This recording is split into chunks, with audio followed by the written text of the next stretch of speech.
someone was yawning loudly. It was Qin Feng, a corporate slave, and he was working his ass off every day for his boss. As he walked down the street, he noticed the bus and he commented that the bus was there. But suddenly, a middle-aged man pushed him aside and ordered that he should get out of the way. Qin Feng lost his balance and he fell face first into the balloons of the woman walking in front of him, which startled and flustered her. While the woman looked uncomfortable, Qin Feng saw that the man beside her looked so pissed and he exclaimed that he was fucked. The man punched Qin Feng across the face. As he lost his balance again, he was alarmed when he saw that he had been pushed off the sidewalk and that a car was coming towards him. The car hit Qin Feng and he was sent flying. Qin Feng crashed on the ground with a loud thud as the car passed by him. As he lay in the pool of his own blood on the ground, Qin Feng remarked that he was probably the first person to ever die from such a cause due to balloons. Basically, the way Qin Feng died was too strange, and he got reincarnated in a mysterious world called Huanggu, where he laid down with a baby who was sucking his toes. Qin Feng was pissed, so he kicked the baby in the face while he demanded that he should go away and stop sucking his toes, and the system notified him that it detected that he kicked the chosen one, so he obtained 10 villain points. The baby was Qin Feng's brother, who was the epic level chosen one, and Qin Feng explained that according to his decade of experience as a reader, he could tell that anyone who usually has a protagonist halo will bring suffering to their family members. Qin Feng acknowledged that there was nothing he could do, so he must diligently cultivate in order to avoid the misfortune brought on by his brother in the future. Meanwhile, in Huanggu World's Qin family, a pregnant lady, who was the saintess of Mount Tabai, was going to be Qin Feng's mother. She was drinking the secretly made magic liquid of the Qin family, whose effect is comparable to that of Shenbao, and it is asserted that it was specially made for babies to gain a massive boost at the starting line. Qin Feng noted that just one bowl is worth a hotel suite and asked to confirm if it was cool. A man beside the saintess of Mount Tabai mentioned that it has been 97 years since they first used the secret method to delay the birth of their child by 100 years, and they have 3 years left till they will be able to meet their child, so he wonders if he will look more like her or him. He was Qin Tian, the head of the Qin family, and Qin Feng didn't want to talk about him as he was his cheap father. Qin Feng stood up and announced that he would solemnly introduce himself, but he suddenly felt pain, which made him cry ouch. He looked behind him, and when he saw that his brother was sucking his butt, he repeated that once again. Qin Feng was so pissed that he kept hitting his brother, and as he asked him if sucking was all that he could do, the system notified him that it detected that he beat the chosen son violently. So he had obtained 30 villain points, and it congratulated him for obtaining a divine level halo, the Great Emperor's natural ability. The system notified Qin Feng that the Great Emperor's ability halo was activated, so he obtained a 10-fold bonus effect on all attributes, and it congratulated him for obtaining a divine level technique, the 33 Heavens Fortune Art. Qin Feng's forehead started to gather light as the system notified him that the 33 Heavens Fortune Art began to infuse while his brother was shivering to the side. From the outside, everyone could see the light that was gathering towards the saintess of Mount Tabai's womb, and they declared that the child was amazing because generally, infants who are still in the womb are in an unconscious state, so they are incapable of taking the initiative to cultivate.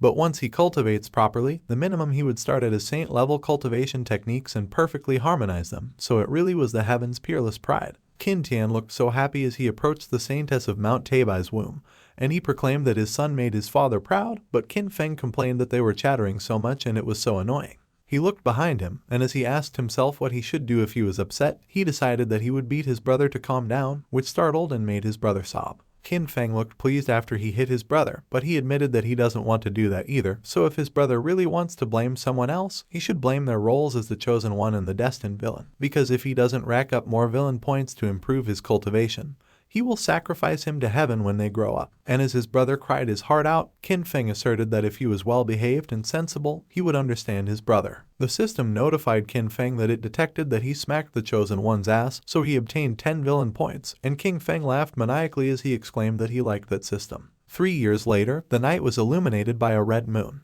Qin Feng looked so evil as he remarked that 3 years had passed. While his brother trembled to the side, Qin Feng proudly stood up and announced that it was time for his birth. The saintess of Mount Tabai was having a hard time giving birth, and a girl beside her claimed that she could do it.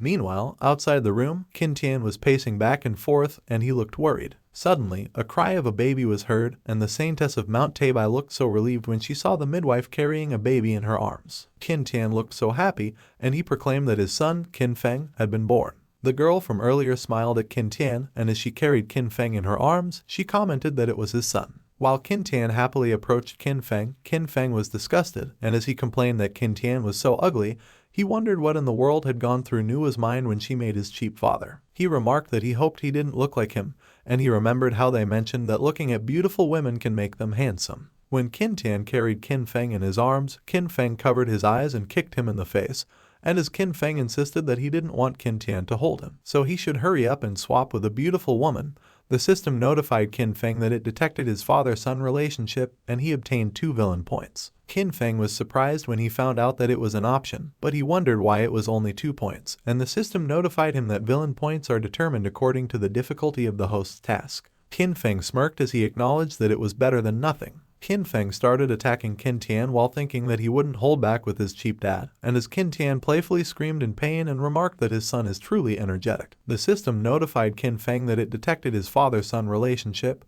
and he obtained 2 villain points. While Qin Feng pinched Qin Tian's face, Qin Tian looked pleased, and he mentioned that it was good as his son is indeed strong, so he sure has the talent of a great emperor. Suddenly, the midwife exclaimed her surprise, and she announced that there was another one in the saintess of Mount Tabai's belly, so it was twins, which surprised the saintess. The midwife looked like she was having a hard time as she tried to deliver the other baby. The saintess of Mount Tabai looked so exhausted, and as she asked the midwife how it was going, the midwife replied that the second child seemed unwilling to come out for the time being. Qin Tian expressed his pain as he requested that his child let go of him, while Qin Feng looked so enraged when he heard what the midwife stated, and she wondered what she meant by unwilling to come out. Qin Feng threw a tantrum while he wondered if the midwife was serious, what was with that fantasy world, how the saintess of Mount Tabai could give birth to half and keep the other half, and how he could get big points if the brother didn't come out. The girl from earlier took Qin Feng from Qin Tian and suggested that he should let her hold him. She called Qin Feng the eldest young master, and she added that they should get something to eat. Qin Feng was still throwing a tantrum, and he flailed his little arms while he protested that he wouldn't eat. As Qin Feng continued flailing his little arms while thinking that his damn brother should come out, he accidentally hit the girl's balloons, and the system notified him that he had completed the cushion of love, so he had obtained 50 villain points. Qin Feng was startled when he saw the system notification. He stopped flailing around, and he was looking at the girl's balloons intently. Qin Feng tried touching the girl's balloon again. The system gave him the same notification and the same points, which surprised Qin Feng and made him question that there was actually such a good thing.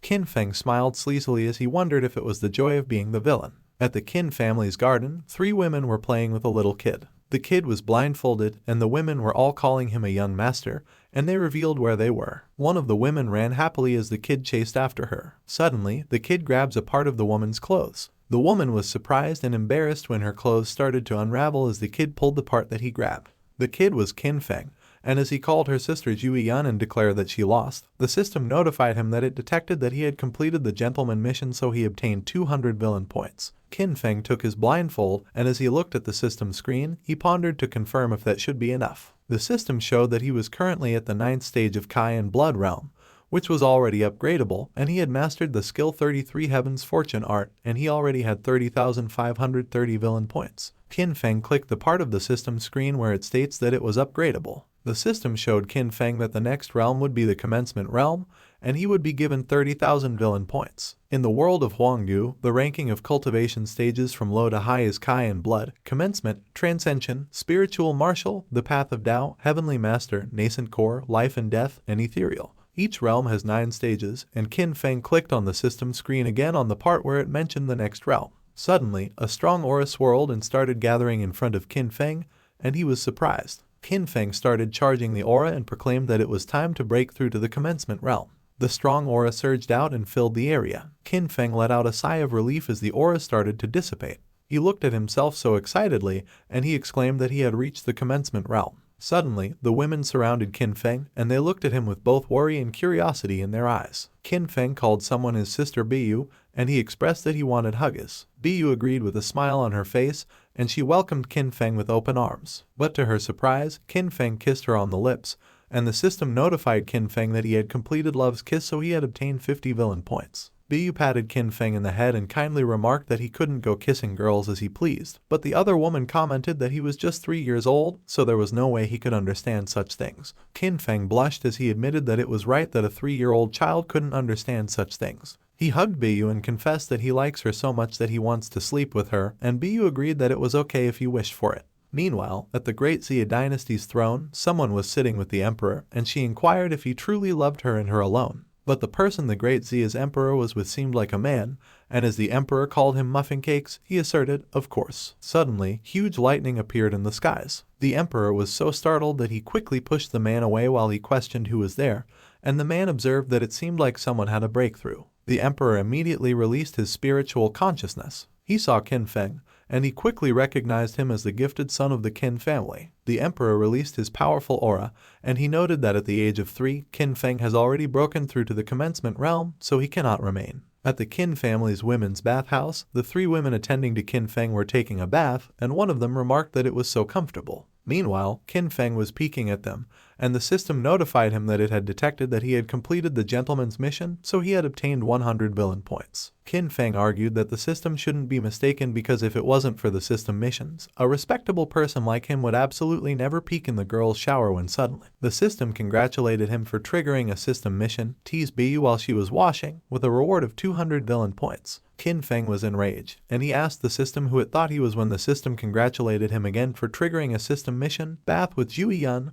with a reward of 500 villain points. Qin Feng quickly disappeared from where he was, and he urged that they should go. A few moments later, Bu noticed that Qin Feng was behind her, and he was extending a worm towards her with a mischievous grin on his face. Bu abruptly stood up and screamed as she got scared of the worm, and the system notified Qin Feng that he had completed the gentleman's mission, so he obtained 200 villain points. Qin Feng inquired of Zhu Yun if he could take a bath with her, and Zhu Yun was reluctantly trying to explain something.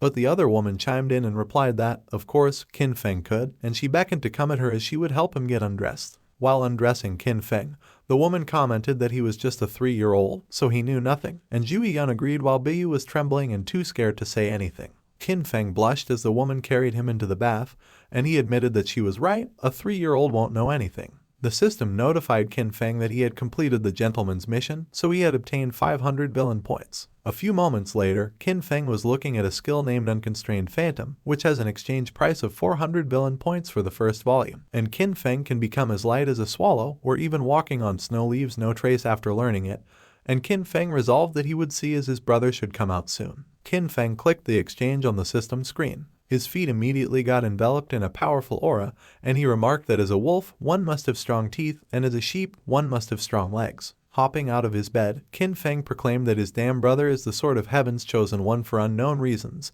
and he could only be determined to be the fastest man in Huanggu. Qin Feng moved out of his room so quickly that he just seemed like a flash of light. He abruptly stopped outside, and he commented that when something is off, he will be able to immediately run away. Qin Feng laughed proudly. 3 days later, while Qin Feng was leisurely resting on a tree branch, he noticed a lightning-like aura covering the sky. Qin Feng looked so excited, and as he exclaimed that it was a sign from the heavens, he wondered if it could be that his bastard brother was about to be born.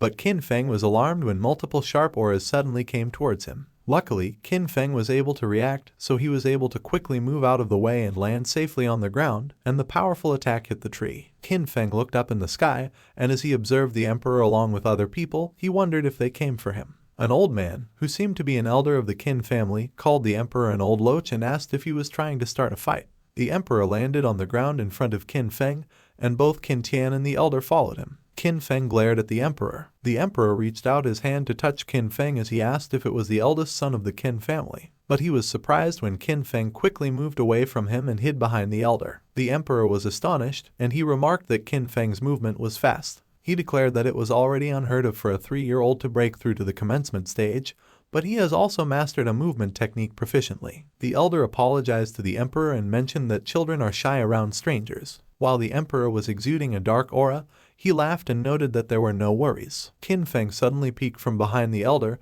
and with curiosity in his eyes, he asked the emperor if he was the emperor, which made the emperor smile at him, and he confirmed that yes, he is. Qin Feng's eyes twinkled as he stated that he has always heard that the emperor is wise, noble, virtuous, selfless, resilient, hardworking, unyielding, upright, fearless in front of danger, and unmatched, so as soon as he saw him that day, he could tell that he lived up to his reputation. The emperor was so pleased with what Qin Feng expressed, and he laughed. Qin Feng called him wise and noble majesty and asked if he wouldn't come empty-handed to someone else's house as a guest. The emperor stopped laughing as he was caught off guard. He was startled when Qin Feng exclaimed no way and asked if the dignified emperor of Great Xia really came empty-handed. The emperor was sweating profusely, and he saw that both the elder and Qin Tian were trying to suppress their laughter. He reached inside his robe and asked how that could be. The emperor pulled out a small chest and prompted Qin Feng to look. He opened the chest, which released a powerful golden aura, and he narrated that the vast sky nine swords were the swords used by the heaven's pride, the vast sky sword god, 10,000 years ago. And the swords were divided into 9, punisher of immortals, killer of gods, slaughterer of Buddhas, vanquisher of demons, subduer of monsters, slayer of saints, chaser of souls, seizure of spirits, and breaker of armies. The swords came out of the chest and were floating in front of the emperor, who observed that each sword is a rare divine weapon in that world, and combining the swords into one can create one of the top 10 divine weapons of Huanggu, rivaling the power of 1,000 forces. Qin Feng was in awe as he looked up at the swords. The emperor closed the chest and inquired how Qin Feng found it. Meanwhile, in his mind, the emperor was troubled as he was wondering which one he would give away, and he noted that he had spent a lot of manpower, materials, finances, and time collecting those 9 swords, and currently, he has to give one away before he has fully appreciated them. But the emperor decided that if he didn't give Qin Feng one, he must give him the godly clothes off his back, so he decided that he should just forget it, and he would just close his eyes and give Qin Feng one. Suddenly, the chest in his hand was snatched, and the emperor was startled. It was Qin Feng who snatched it, and he thanked the emperor for giving him the 9 swords. Qin Feng was secretly grinning evilly as he muttered that the emperor was a little prick who dared to fuck with him, so he should be prepared to get fucked. The emperor looked troubled as he was trying to explain to Qin Feng what he meant. But the elder and Qin Tian suddenly chimed in, and as the elder stated that the emperor lived up to his name by giving the vast sky 9 swords all at once, Qin Tian commented that with such a valuable gift, their Qin family was afraid that they wouldn't ever be able to reciprocate it. The elder asked if the emperor, the true imperial son of the heavens with wealth as great as the 4 seas, would really care about those worldly possessions, and Qin Tian agreed, and he remarked that it would be an insult to talk about money with the emperor. The elder expressed that it was not the gift that matters but the thought behind it, so they finally understood that the emperor deeply understands his principles, and in the end, the result was the same, so of course anyone would understand. And Qin Tian added and commented that, of course, it was okay because the Qin family will follow the emperor's lead from that day forward, so whoever tries to talk badly about him, they will be the first to speak up. Qin Tian called Qin Feng a brat, asked him where his manners were, and urged him to quickly kowtow and show the emperor his gratitude. Qin Feng quickly kowtowed in front of the emperor, and as he thanked him for his great kindness, the system congratulated him for adding to his villain character by openly robbing the emperor of the rare magical weapon, the vast sky 9 swords, so he obtained 1,000 villain points. The emperor looked so agitated, and he gritted his teeth as he thought about that whole family. Qin Feng suddenly inquired of the emperor if he had heard of a rule in the Huanggu where the elder gives a gift the first time they meet a junior. The elder quickly agreed and confirmed that it was a rule, and Qin Tian added and affirmed that he also remembered that it was a real thing. The emperor was exasperated, and he lamented that if he had known, it would have been better to pleasuring himself with his concubine in bed than to come there to suffer all in vain and meet that bastard who doesn't care about his image. Qin Feng suddenly exclaimed his surprise, and as he asked to confirm if the leader of the strongest country in Huanggu, the leader of the Xia dynasty, was unable to give his junior a gift, the emperor was taken aback once again. Grabbing something from his belt, the emperor questioned how that could be. He immediately handed an item to Qin Feng and directed him to take it, and Qin Feng's eyes were wide in admiration as he recognized that it was a Tianbao gourd. Qin Feng mentioned that although it was not an attack or defense type weapon, carrying it around could increase his cultivation speed, solidify his cultivation base, and especially regenerate energy quickly while fighting, so the old man was pretty generous. He looked so happy as he bowed to the emperor and thanked him. Meanwhile, the emperor looked so defeated, but he was still reassuring that there were no worries, and the system notified Qin Feng that it had detected that he wished to help others and that he had replaced the one taking care of the Tianbao gourd, so he obtained 1,000 villain points. While Qin Feng was thinking about what he should do at that moment, the emperor saw his expression, and he wondered what he was coming up with at that moment. Qin Feng looked at the emperor with puppy eyes, and he shared that he had a younger brother. The emperor quickly cleared his throat vigorously, and he suddenly mentioned that he had some urgent matters to attend to. He announced that he was leaving and left in a hurry, but he was startled when Qin Feng called him and suggested that when he had time, he would bring his brother to come visit him. The elder, Qin Tian, and Qin Feng all watched as the emperor disappeared into the sky. Qin Feng was startled when Qin Tian remarked to him that he was still young. Qin Tian took the chest in Qin Feng's hand and commented that he should let his father keep those swords for him. Qin Feng suddenly cried, and he stated that Qin Tian kept saying that he loved him, but he stole his treasures like that. Qin Tian was taken by surprise by what Qin Feng remarked, and he was lost for words. The elder suddenly took the chest from Qin Tian, and he kicked Qin Tian in the face as he called him good for nothing and questioned him for daring to rob his own son of his treasure. He comforted Qin Feng and mentioned that he shouldn't cry because his grandpa snatched it back, and as he gave back the chest to Qin Feng, he told that he should take it. Qin Feng took the chest back while holding back his tears. He looked away from them, and he secretly let out an evil smirk as he revealed that his tears were fake. Suddenly, huge lightning filled the sky, which startled Qin Feng, and he wondered what it was at that time. Something that looked like a fiery phoenix flew towards their house. Qin Feng was startled when Qin Tian suddenly slapped his forehead, and he exclaimed that Ziyu, the saintess of Mount Tabai, was still giving birth. Qin Tian quickly ran back to the house, and as he asked himself how he could forget it, he lamented that it was his damn memory. Qin Feng smiled evilly as he announced that his foolish little brother was finally there and that it had been 3 years. A few moments later, back in the house, Qin Feng was exuding a very dark aura as he approached Qin Tian, who was holding his little brother from behind. The baby was startled, and it trembled in fear when it sensed Qin Feng's dark aura. Qin Feng looked so evil as he walked towards the baby, and the baby was frantically trying to warn Qin Tian about it. The baby helplessly raised his arm for help when Qin Feng approached them and called their father. Qin Tian was clueless, so he lowered the baby and urged that he should look to see who was there, which made the baby sob quietly in his arms. The baby turned away from Qin Feng, and he tried to hide in his father's arms while Qin Feng questioned Qin Tian why his little brother wasn't crying and if there could be something wrong with him. Qin Feng suddenly slapped the baby in the ass. The baby's ass was so red, and Qin Tian was alarmed because the baby started crying so much. Qin Tian was a bit annoyed, and he asked Qin Feng how he could hit his brother. Qin Feng meekly replied that he was just afraid that there could have been something wrong with his brother. But he secretly let out an evil smirk as the system notified him that it detected that he hit the ass of the Heaven's Chosen One, so he obtained 100 villain points. The system notified Qin Feng again that it had detected that he made the Heaven's Chosen One cry, causing him to open his mouth and disperse his innate ancestral Kai. So he obtained 30,000 villain points, and that it also detected that he destroyed the opportunity of the Heaven's Chosen One, so he obtained a chance for a lucky draw. In Qin Feng's room, he was looking at the system screen and thinking that since he broke through the commencement realm, his cultivation speed has slowed down again. The system showed him that he was currently at the first stage of the enlightenment realm, but he had insufficient villain points, which were 32,400, so he is unable to upgrade. Qin Feng remarked that fortunately, his foolish little brother had finally come out, so as long as he was there was no need to worry about his villain points, and he clicked on the system screen to draw. As the wheel that contained multiple skills appeared in front of him, Qin Feng commented that he would see what he would get. The arrow on the wheel started spinning to choose which skill Qin Feng would get. It stopped at the Heavenly Slaying Sword technique, and the system congratulated Qin Feng for winning it. Qin Feng immediately closed his eyes to meditate. A silhouette suddenly appeared in front of him within his consciousness. It seemed like a martial artist, and it showed Qin Feng multiple moves. Meanwhile, in reality, Qin Feng was releasing a very strong aura. When he opened his eyes, Qin Feng looked so surprised, and he exclaimed that it was such a formidable sword technique. Qin Feng looked so excited, and he declared that he had to hurry up and practice the technique. He quickly called the system and requested that he wanted to exchange for a month's comprehension aura, and the system congratulated him for successfully exchanging 30,000 villain points for a month's worth of comprehension aura. A month later, the elder came to Qin Feng, and as he called him his dear grandson, he announced that he had come to see him, which surprised Qin Feng. The elder mentioned that he had heard that Qin Feng had been practicing swordsmanship, so he came to give him some guidance. Qin Feng looked so disappointed when he heard about the guidance, and he asserted that with just that, it would have been better if the elder just lent him his brother's butt for 2 days. Noticing his reaction, the elder advised that those who cultivate must be mindful so as not to be arrogant. The elder moved his hands and gathered some leaves around it. He extended his hand forward, and the leaves moved in a flash in the direction where he was pointing. The rock in front of them was immediately slashed into multiple pieces by the leaves the elder threw at it.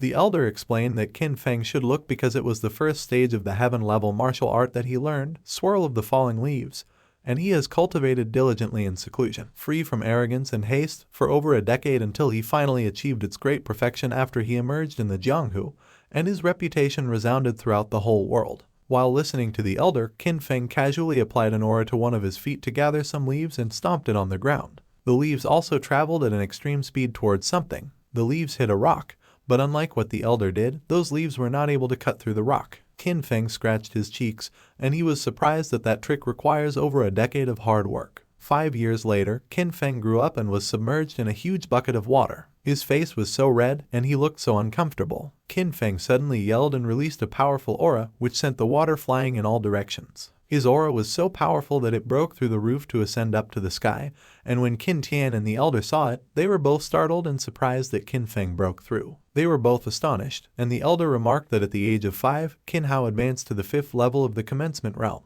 At the age of 8, he rose to the Transcension realm, both simultaneously breaking Huang Gu's records, so neither of those two brothers is normal. Suddenly, someone stepped outside. It was Qin Feng, and without clothing himself, he came to Qin Tian and inquired where Qin Hao was. Qin Tian was distressed by Qin Feng's action, and as the elder commented that it isn't easy to be their father because every year they have to rebuild the house and every year the brothers destroy it. Qin Feng suggested that Qin Tian should forget it as he will find Qin Hao himself. Suddenly, Qin Feng coughed up blood when the system congratulated him for breaking through to the Transcension realm and announced that he had triggered the Destined Villain Epic level mission, which requires him to take his younger brother's supreme bone, and the reward would be unrivaled eyes. Qin Feng circled around the system, and he repeatedly queried if it was broken. The system confirmed that the supreme bone could be broken and re-erected, and they would grow back anew, and Qin Feng looked skeptical when he listened to that. Qin Feng thought about it, and he pondered why it felt like it was too much. He declared that it wouldn't do, so he was going to need silence. As Qin Feng walked away, Qin Tian questioned the elder if Qin Feng wasn't looking for his brother and why he was currently looking for silence, which also puzzled the elder, who questioned who Jingjing was. Meanwhile, Qin Hao was peacefully sleeping on a tree branch. Suddenly, Qin Feng arrived, and he observed Qin Hao. Qin Feng smiled evilly as he discovered that Qin Hao was there after all. He quickly came up to the branch beside the one Qin Hao was sleeping on.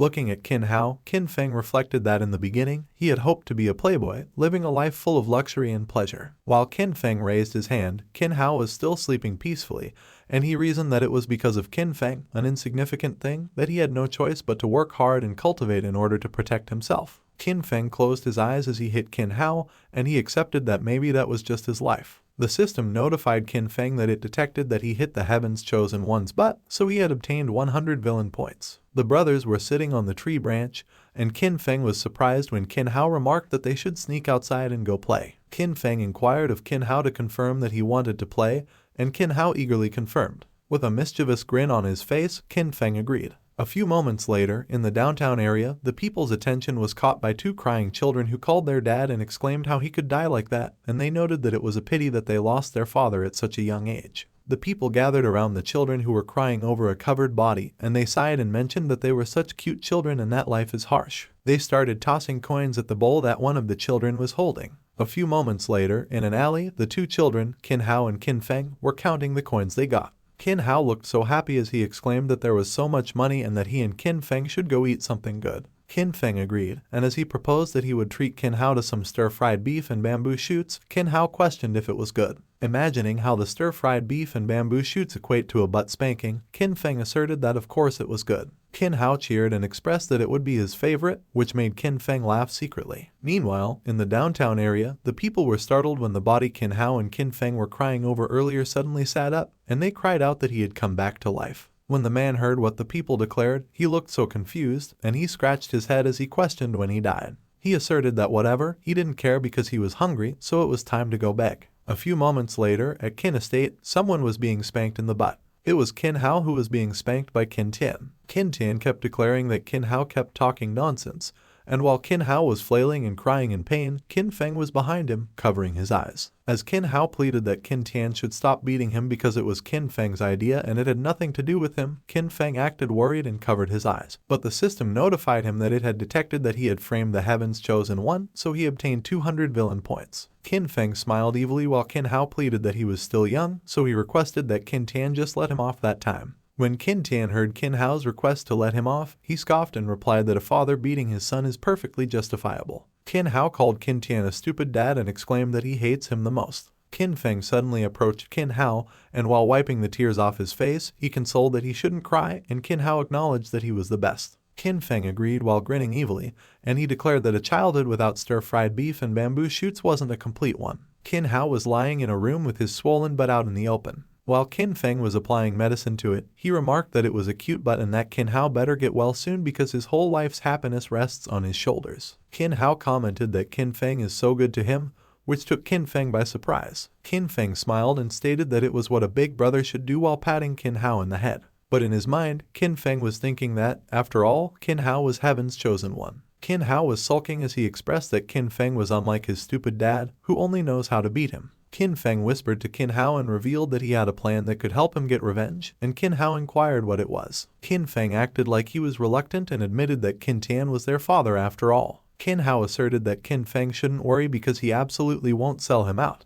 Qin Feng sighed and explained that it was not what he meant. However, since he wanted to know, he would tell him, but in the back of his mind, he was grinning evilly as he declared that it was exactly what he meant. Qin Hao's eyes twinkled when Qin Feng disclosed that Qin Tian has a small stash hidden and what would happen if Ziyu were to know. Qin Hao looked so excited, and he acknowledged that he understood. A few moments later, huge jars of gold were dug out of the ground. Ziyu was berating Qin Tian, and as she questioned that he had already learned how to hide money behind her back, she mentioned that if it weren't for Qin Hao telling her, no one knew how long he was planning to keep her in the dark. Qin Tian was surprised when he heard that it was Qin Hao. He immediately got mad, and he exclaimed that Qin Hao was a traitorous son and that it seemed as if he hadn't hit him enough. A few moments later, Qin Tian was chasing after Qin Hao, and as he called him a brat, he shouted that he should stop. Qin Feng suddenly appeared, and as he blocked Qin Hao's way, he acted like he was concerned and queried Qin Hao what was wrong and if he was okay. Suddenly, someone grabbed Qin Hao's clothes. It was Qin Tian, and he looked so angry as he threatened that he would let Qin Hao run,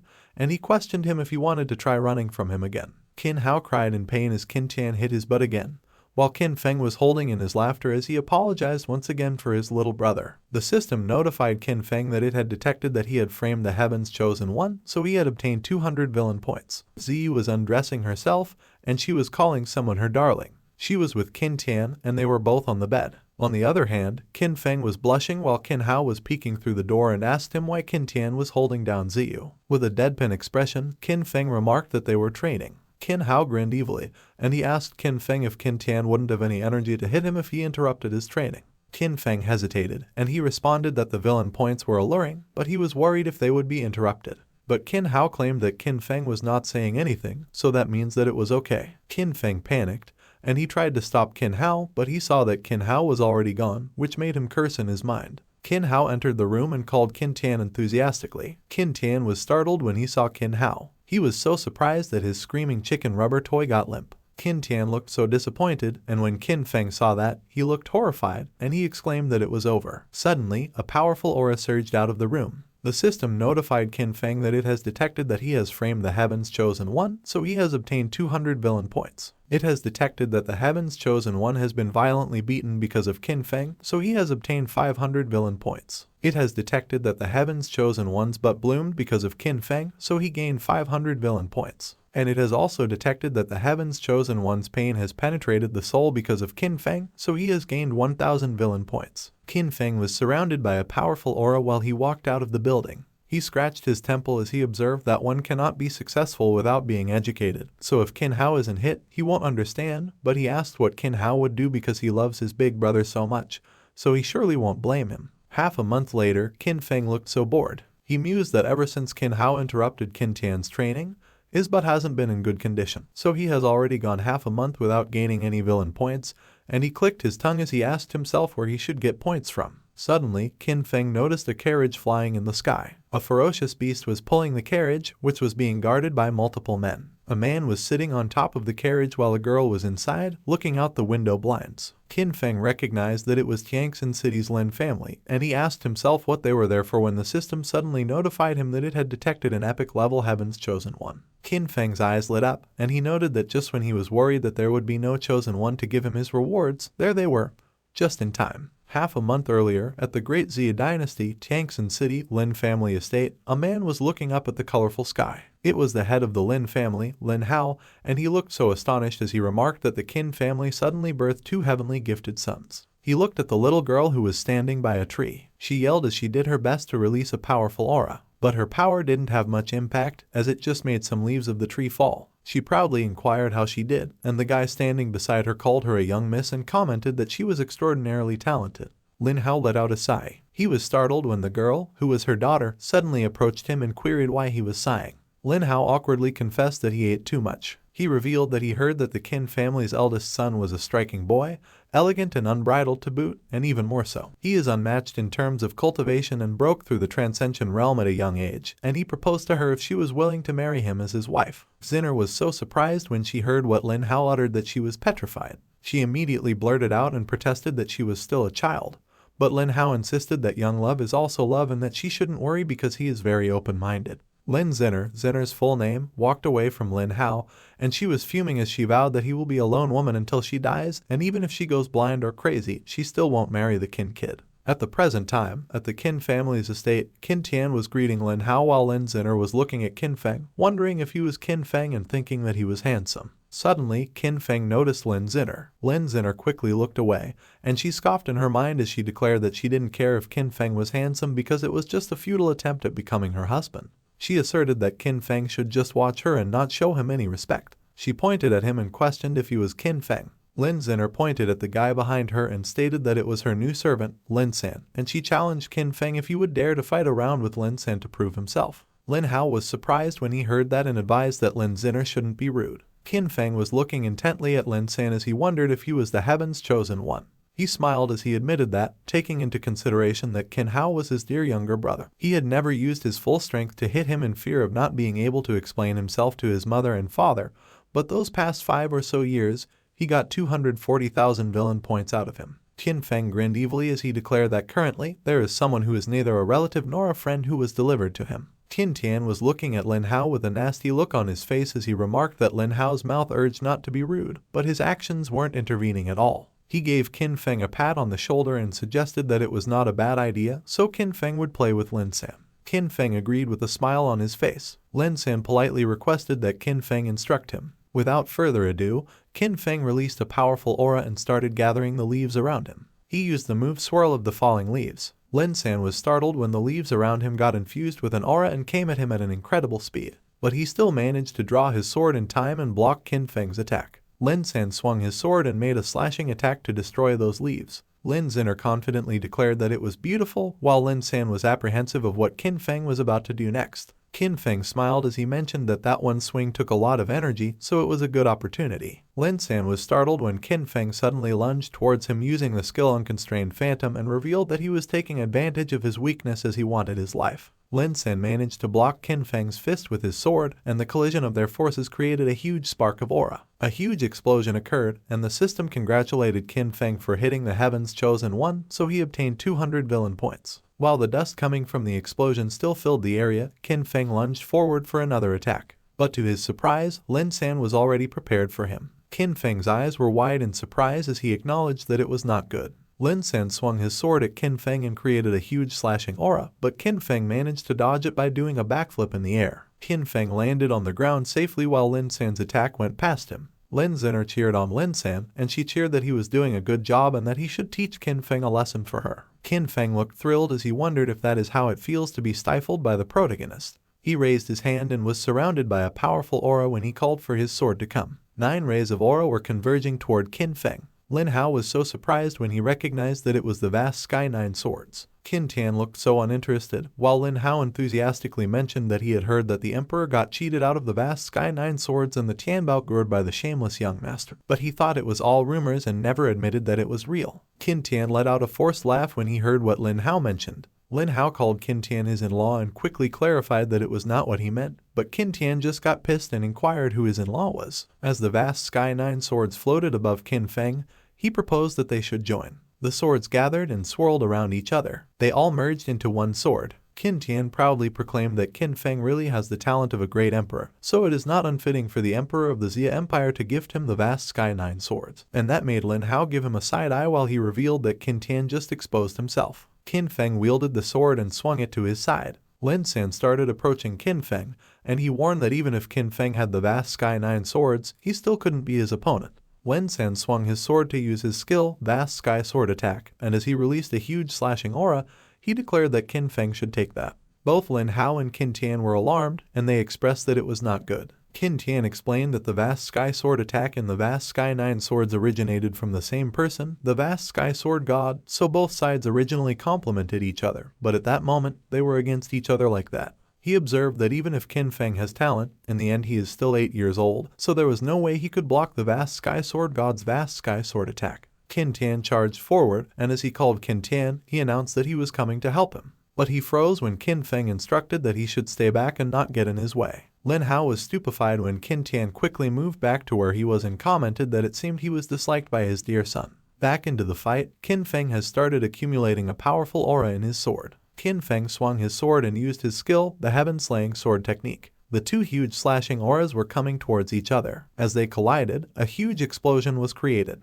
The gust of wind the explosion created was so strong that Lin Hao was incoherent when he queried what that move was. Both Qin Tian and Lin Hao stood firmly while their children were about to get blown away by the wind. A huge hole was left in the ground by the explosion, and Lin San couldn't help but question if Qin Feng was seriously able to take that move and how that was possible. Suddenly, Lin San's sword got multiple cracks on it. Lin San was so surprised when his sword shattered into pieces, and the system congratulated Qin Feng for causing the unparalleled Dao Heart of the Heavens Chosen One to begin to crack, and he obtained 100,000 villain points. While Lin San's sword was crumbling, Qin Feng's sword was shining and he was thinking that he was coming for Lin San.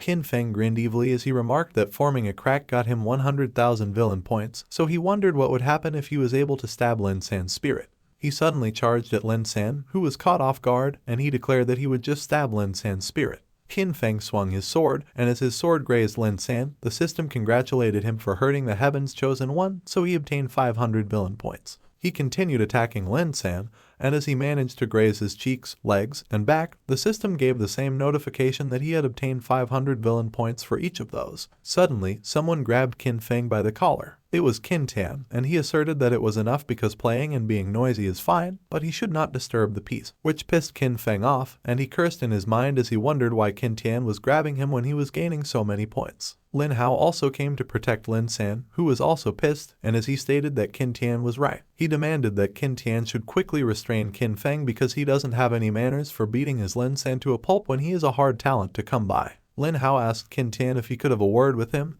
and Qin Tian agreed. Qin Tian gestured for Lin Hao to go ahead, but Lin Hao did the same gesture and insisted that he should go first. Qin Tian smiled and acknowledged that it would be rude to decline, while in the back of his mind, he was thinking that Qin Feng was not his son for nothing because that alliance looked like it was in the bag. As the older men walked away, Lin Zinner approached Qin Feng and commented that he was really strong. Qin Feng replied that he knows, but his attention was on Lin San, which Lin San noticed. Lin Zinner introduced herself, but Qin Feng was uninterested and was focused on Lin San. Lin San was horrified when Qin Feng suddenly pointed at him and asked Lin Zinner if she could make Lin San come play with him a lot. Lin Zinner was pissed, and she exclaimed that she had asked Qin Feng to be her husband, but he only wanted to play with her family's servant instead. Qin Feng was surprised when Lin Zinner suddenly expressed her annoyance and quickly turned her back on him. He was puzzled, and he inquired what was up with her. At the Qin family's guest room, Lin Zinner came to Lin Hao while she called him. Lin Zinner queried Lin Hao why he betrothed her to the Qin family's second son,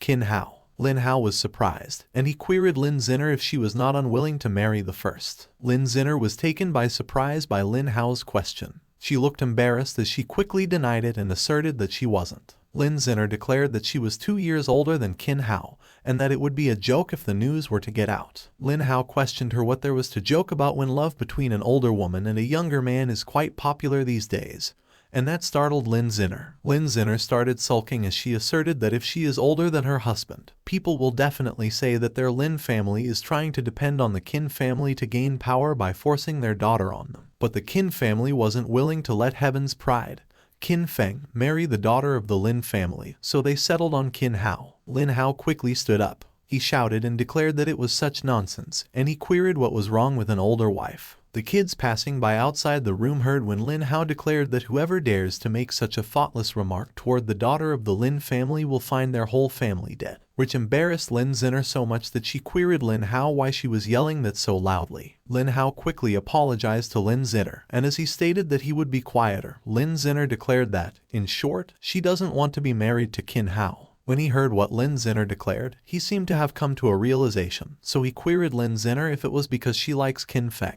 Lin Zinner could not answer Lin Hao's question directly, and she averted her eyes as she queried him who would like a narcissist like Qin Feng. Lin Hao laughed, and he remarked that it was good as that issue was settled, which startled and rendered Lin Zinner speechless. Lin Zinner ran away, and she declared that Lin Hao didn't love her at all, which startled Lin Hao. Lin Hao was puzzled, and he couldn't help but ponder what was wrong with his daughter. A few moments later, Qin Feng looked so unsettled, and he stated that he had some shit to say but didn't know whether to say it or not. Qin Feng was playing with Qin Hao, and as he watched the old men talking, he remarked that the ferocity of the fight earlier was like a tiger, but at that moment, they were talking about marriage without him. He sighed in defeat as he remarked that it was whatever, because not bothering with the hardships of love works fine too. Qin Feng looked at Lin San, and he grinned as he declared that he had him, and that was enough. Meanwhile, Lin San felt shivers run down his spine, and he declared that it always felt like he was being watched by someone. Lin Zinner was plucking the petals of a flower, and she claimed that someone loves her. She looked so disappointed as she plucked the last petal and asserted that someone does not love her. Lin Zinner threw the flower while questioning it, and she remarked that it was not accurate at all. She looked unhappy as she walked away from the flower field. But Lin Zinner's face lit up when she saw Qin Feng, who was calling Qin Tian, and announced that he wanted to go out and play with Lin San. Lin Zinner immediately chimed in, and she inquired Lin San where he was going to go and why he didn't call her. The old men, who seemed to be communicating telepathically, looked at each other, and as Lin Hao voiced that it was a good opportunity, Qin Tian agreed. Lin Hao proposed that since it was like that, Lin San should bring Lin Zinner, the second son of the Qin family, and the young master to take a look around, and he should be sure to keep them safe, and Lin San agreed. Qin Feng commented that Lin San was a good boy, and as he wondered if he was the free one in a buy one, get one free deal, he confessed that being the free one contradicted what he was thinking. But there was nothing he could do when he did his work so well. Lin San immediately gestured for Lin Zinner to walk ahead of them. A few moments later, at Huanggu Marketplace, Lin San was picking out some herbs, and Qin Feng observed that the Heaven's Chosen One could usually pick out heavenly treasures, so whatever Lin San chooses, he will buy it. Lin San was about to pick an herb, but Qin Feng quickly swiped it off the table, called the shopkeeper, and declared that he would take that one, and the system congratulated him for forcefully stealing the medicinal herb of Heaven's Chosen One, so he obtained 300 villain points. Lin San reached out to grab a tiny vial, but Qin Feng quickly snatched it again and stated that he would take that one too, and the system congratulated him once again and mentioned that he had obtained 300 villain points. Lin San raised his eyebrows at Qin Feng, but he remained silent while Qin Feng gave him a bright smile while thinking that it seemed like being the free one wasn't so bad after all. Qin Feng followed Lin San with a mischievous smile on his face, and Lin San noted that he was a little weird. Suddenly, Lin Zinner approached Qin Feng and asked him if he could come with her to take a look over there, which made Qin Feng look annoyed.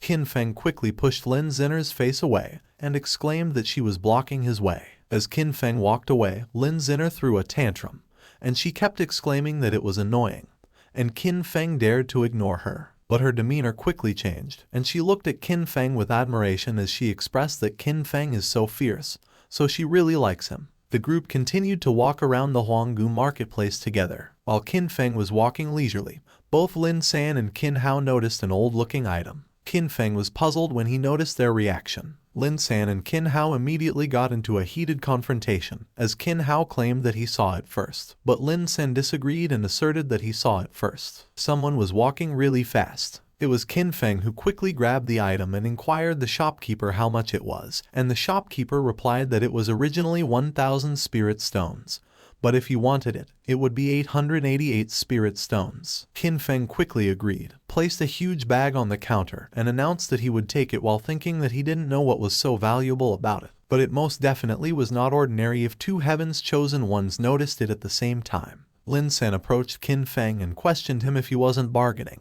and Qin Feng responded why he would need to bargain for a trivial 888 spirit stones. The system congratulated Qin Feng for ruining the opportunity of Heaven's Chosen One, so he obtained one draw from the lottery, and Qin Feng cursed in his mind as he muttered that it was really a treasure. Qin Feng raised the item up and observed it intently, but he coughed up blood, and he clutched his chest as he admitted that there was nothing he could see from it. Suddenly, Qin Hao approached Qin Feng and pleaded with him if he could give the item to him. Qin Feng explained that since his villain system is broken, maybe the item could be activated through a Heaven's Chosen One. He remarked that he just spent 888 spirit stones on that broken cauldron. So is Qin Hao's older brother. He will cover the 8 seconds so long as he pays the remaining 8, and he will lend it to him for a few days. And he proposed to Qin Hao how that sounds. With a bright smile on his face, Qin Hao agreed to the deal and handed a huge bag to Qin Feng. As he dug into the bag, Qin Feng declared that he had promised that he would get 800 spirit stones and no more. Qin Feng returned the now deflated bag to Qin Hao and stated that it was his. As the bag was placed into the cauldron, Qin Hao smiled at Qin Feng and acknowledged that he was such a good big brother. The system notified Qin Feng that it had detected that he had deceived the ignorant Heaven's Chosen One, so he obtained 500 villain points, and Qin Feng labeled Qin Hao as such a dumb younger brother. Qin Feng quickly turned his attention back to Lin San when he heard Lin San inquiring a shopkeeper how much an item was. He quickly went over to the shop and requested that he wanted everything they had there, and that horrified Lin San. Lin San looked so nervous, as he voiced that it always felt like the Qin family's young master really liked secretly looking at him and always putting on a show in front of him. However, it didn't make sense. Meanwhile, Qin Feng looked so relieved, as he confessed that it was a close one, and he almost didn't get it. Lin San was looking skeptically at Qin Feng, while Qin Feng was smiling at him. While observing Qin Feng, Lin San reached out for an item, and Qin Feng's eyes twinkled when he saw that. Qin Feng quickly swooped in and claimed that he would take that. Lin San looked so uncomfortable as he looked at Qin Feng, and Qin Feng inquired if he was not buying anymore. Qin Feng was puzzled when Lin San started stuttering as he explained that he had something to do and bid goodbye. Qin Feng questioned what Lin San had to do and why both the master and her servant were so strange. The next day, Qin Feng was with Lin Zinner, and she mentioned that she didn't know what was wrong with Lin San either because he suddenly fell ill, so she was afraid that that day he wouldn't be able to go to the marketplace. Lin Zinner proposed if she could accompany him, but Qin Feng suggested that she should forget about it. Qin Feng asserted that he only wanted Lin San, which made Lin Zinner blush, and she revealed that Qin Feng was keeping his distance from women and not bowing down to force, so he stood out from the others. Qin Feng announced that he would come back the next day, and the mesmerized Lin Zinner concurred. Meanwhile, Lin San, who was by the window where Lin Zinner and Qin Feng were talking, overheard Qin Feng stating about only wanting him, and it made him shiver. The evening came, and fireflies lit up the trees. Lin San was still trembling by the candlelight, and he looked so troubled as he admitted that his goal was to be a high-quality servant. He trembled again as he confessed that his goal was not a high-quality bottom. A few days later, the announcement of the engagement of Tiangxin City's Lin Zinner of the Lin family and the Great Xia Imperial Court's Qin Hao of the Qin family and the Tiangxin City official alliance formation. Back at the Qin family estate, Lin Hao bade farewell to Qin Tian while calling him brother, while Qin Tian called him the same and wished him safe travels. Meanwhile, Qin Feng looked so sad as he lamented that from that point onward, his two-fold treasure-finding tool was going to be one-fold.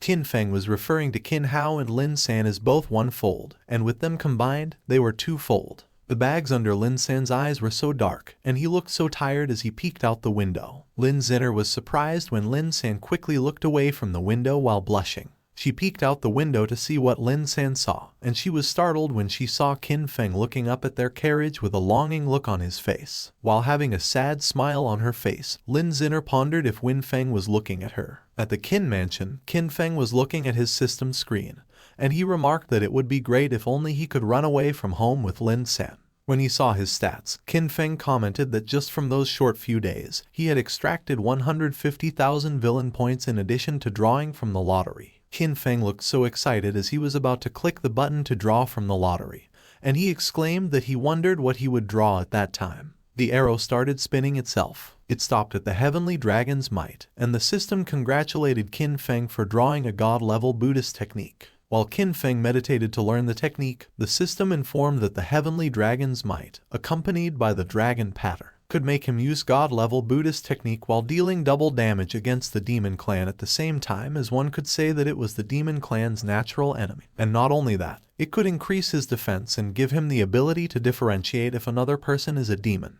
Qin Feng was transported into his consciousness, which was filled with huge rocky mountains and a golden dragon hiding behind the clouds. The golden dragon revealed itself in front of Qin Feng, and he roared ferociously. It started charging towards Qin Feng. Qin Feng flinched when the golden dragon appeared in front of him, and it looked like it was about to devour him. But the golden dragon transformed into rays of aura and imbued itself into Qin Feng's chest. Qin Feng woke up, and he was out of breath while he was holding his chest. He could see the dragon's pattern in his body, and he mused if that dragon pattern could allow him to use the god-level Buddhist technique. Qin Feng immediately tried it out, and his hand started emitting a bright golden light as he used his skill, Heavenly Dragon's Might. The skill was so powerful that the golden light broke through the roof and surged towards the sky. Qin Feng cursed in his mind when he saw the damage on the roof. He quickly sat back down, and as he observed that it seemed that he needed to pretend a little, he contacted the system and requested that he wanted to upgrade quickly. Qin Feng released another surge of powerful aura. The Elder and Qin Tian quickly burst into his room and called him. The Elder was stunned when he saw that Qin Feng broke through again, and he observed that it was such a terrifying power of comprehension.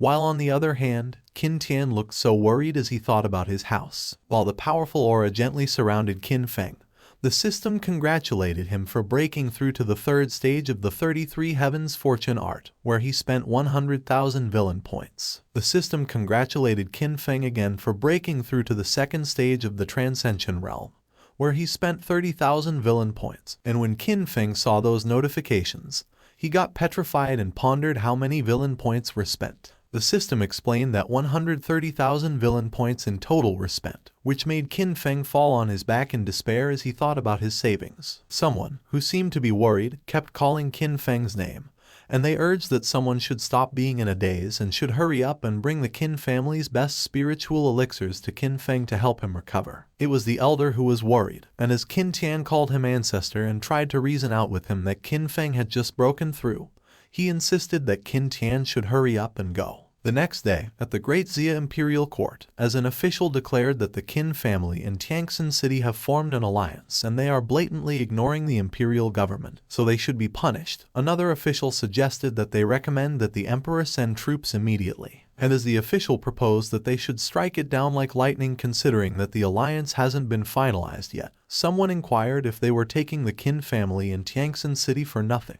if they thought they could deal with them that easily, and if he asserted that the imperial government would let the Qin family in Tiangxin City dominate everything from the east to the west for so many years if they were that easy to deal with. It was the officials talking, and one of them called the emperor and advised that he recommends negotiating peacefully because during those past few years, many abnormalities have occurred with frequency and a world of struggle was coming, so they must absolutely not have any infighting. Another official voiced that he supports that because 100 years ago, the Yinyu dynasty experienced reforms, so currently it is even stronger, and they need not hide their ambition. And he mentioned that recently 2 chosen sons of heaven have appeared, and they are the #1 enemy of the Great Xia Empire, so the emperor should see the urgency in their situation. The emperor stated that if they wanted to resist the Yinyu dynasty's invasion, they needed the most prominent families of the Great Xia dynasty to unite as one. But it would give the Qin family's 2 chosen sons of heaven plenty of time to grow. He let out a sigh as he lamented that if only his Great Xia royal family could produce a few chosen sons of heaven, there wouldn't be a need for all that. On the other hand, at the Qin family residence, the men have gathered, and as Qin Tian questioned someone if the imperial government was finally starting to take action against them, and the messenger affirmed, the other men cursed them and proclaimed that war is war, so they should bring it on. Qin Tian observed that logically, they recently allied themselves with Tiangxin City, and outside lies the Yinyu dynasty, eyeing them like tigers, so the Great Xia royal family can't possibly be that ignorant. But the ancestor remarked that the Great Xia royal family was sacrificing an arm. The ancestor commented that the Qin family is part of Great Xia's prestige, so once they grow too big, they should be replaced, and so they ultimately decided to take advantage of their Qin family while it was still growing. He asserted that fighting for a quick battle is for the best, but if it were to become a war of attrition, they could end up defending half the country to the death. Someone was observing through the agape door as Qin Tian declared that in order to be an emperor, the imperial government is really banding together. It was Qin Feng who was secretly listening to the meeting, and he was wondering if they were really going to go to war and if he should make his escape. Qin Feng shook his head as he thought, no. Remembering the past, Qin Feng mentioned that he was a transmigrator, and he originally planned not to get too emotionally invested because once he had a weakness, it would be easy to get caught up in a dangerous situation. But for the past 8 years, the Qin family's people have been affectionate and faithful to him, so he can't just watch them die. Suddenly, Qin Feng got an idea, and he exclaimed that that was it. He quickly barged into the room, called Qin Tian and the ancestor, and revealed that he had thought of a solution. Qin Tian hastily insisted that Qin Feng should get out, but the ancestor suggested that Qin Tian should shut his trap.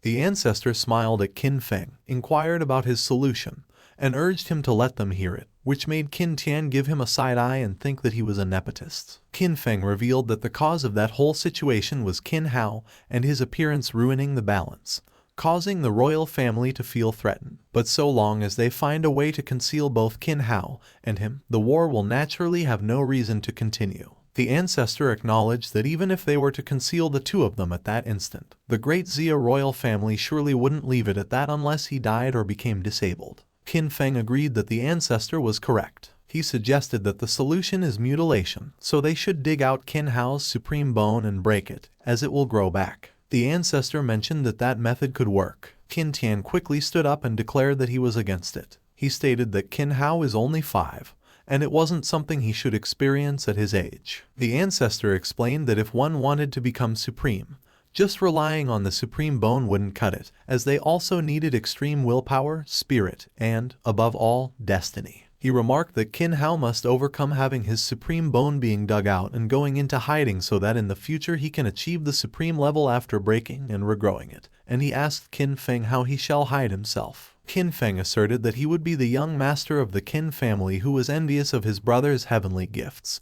so he personally dug out the supreme bone for himself, and after being discovered, he fled. He disclosed that the Qin family's former head was furious, so he announced that the unfilial Qin Feng would forever be cut from the Qin family, made it known to the whole Huanggu that he was wanted dead, and that surprised everyone. The other men suggested that should Qin Hao suffer physical pain from having his supreme bone dug out, Qin Feng will suffer both physical and mental torment because not only will he be labeled as the Qin family's traitor, he will also lose the Qin family's protection and will be endlessly chased down. And only when Qin Hao grows up could he finally be exonerated. Qin Tian objected. He asked how they could do that kind of inhumanity, and as he remarked that if the imperial government wanted war they would have war, he inquired if they were really afraid of those imperial bastards. He went to Qin Feng and assured that he shouldn't worry because he will be sure to protect him and Qin Hao, and even if he has to risk his life, he won't let them touch a single hair. But Qin Feng confessed that being a hero and bearing the obscenities, if it was for the family, he would do it, and the system notified him that he had acted as a hypocritical villain and deserved praise and congratulated him for obtaining the inventory. The ancestor acknowledged that he knew Qin Feng was a good kid, but he questioned him if he knew the things he must face going forward because if he goes through with that, he won't have a chance to regret his decision. Qin Feng affirmed that he won't regret it, as the treasured sword must be sharpened first and the sweet fragrance of the plum blossoms only comes from the bitter cold. And he queried them how they will share the rainbow if they don't experience the rain. But in his mind, Qin Feng was thinking that a man's youth is precious, but they held him back for 8 years, so they should quickly let him go dig out the supreme bone as he needed to complete his mission because he wanted the unrivaled eyes and he didn't want to stay at home and be a good kid. He wanted to go find beautiful young women. The ancestor looked worried, but he consented. Qin Tian looked extremely horrified. He kneeled in front of the ancestor and implored him. Qin Feng looked worried as he watched the kneeling Qin Tian, who suggested that there must be another way. He looked away, and he cursed in his mind as he pondered how come his performance had reached a roadblock. The ancestor opined that Qin Feng's plan is for the best as it will reduce the Qin family's losses to a minimum. And even if the worst-case scenario were to happen, it would only sacrifice Qin Feng.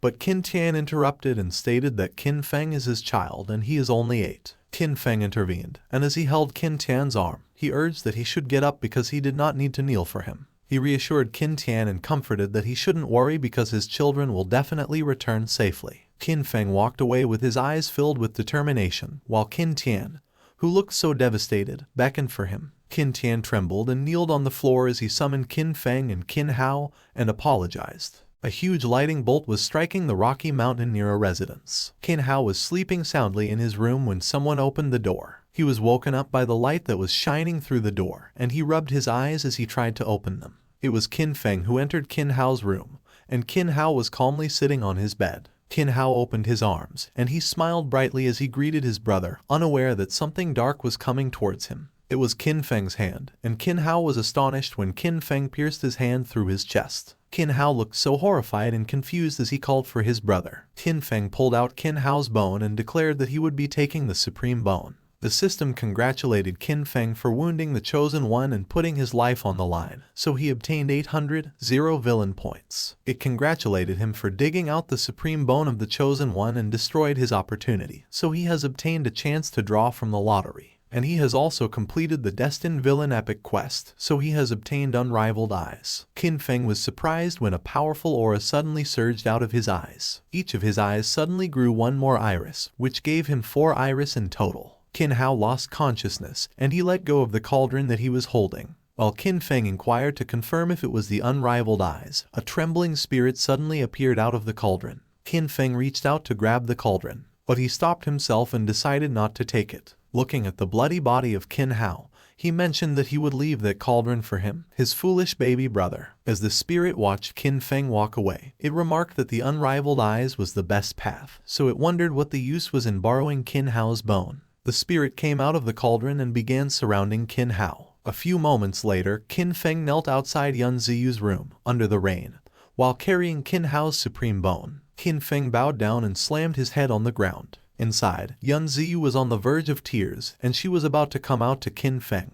But Qin Tian stopped her. Qin Feng slammed his head into the ground once again. Qin Tian and Yun Ziyu hugged each other as tears flowed down their eyes. Qin Feng slammed his head on the ground again. He stood up, called his father and mother, and announced that he was leaving. Qin Feng quickly jumped off the ground towards the roof and hopped away. Just as Qin Feng left, Yun Ziyu quickly came out of her room and called his name. Tears were flowing down her eyes as she cried out that Qin Feng was her poor child. Yun Ziyu kneeled on the ground in the midst of the rain, and she screamed in agony. She lost consciousness and fell to the ground, which made Qin Tian run towards her. Qin Tian held Yun Ziyu in his arms as she screamed her name. On the other hand, Qin Feng had already left the Qin family estate, and in his mind, he was thinking goodbye to them. The ancestor came, and as he stated that the sun was about to come up and the Qin family had released his death warrant, which would soon spread throughout Huanggu, he asked Qin Feng where he planned to go. Qin Feng replied that he was going to the Yinyu dynasty, and the ancestor advised that he must make sure to stay alive and return.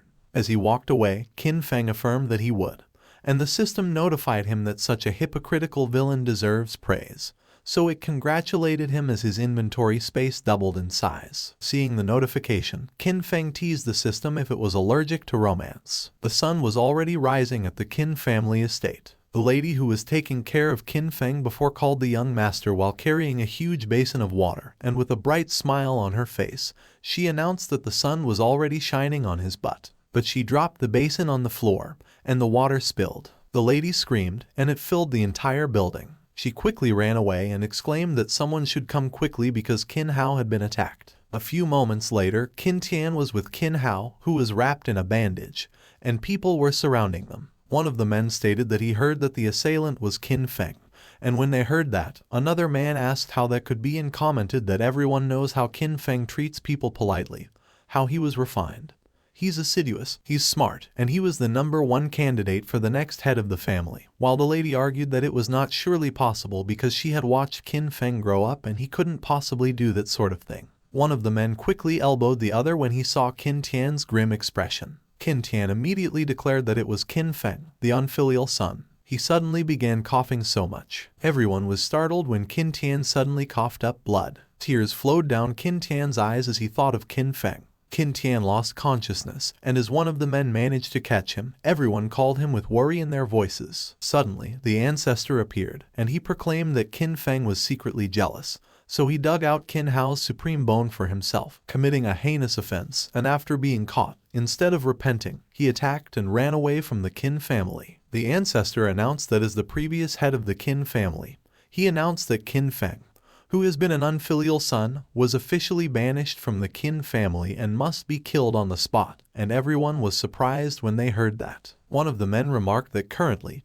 Qin Hao's supreme bone is gone, and he asked what means the Qin family will have to win the war if they lose a talent like Qin Feng.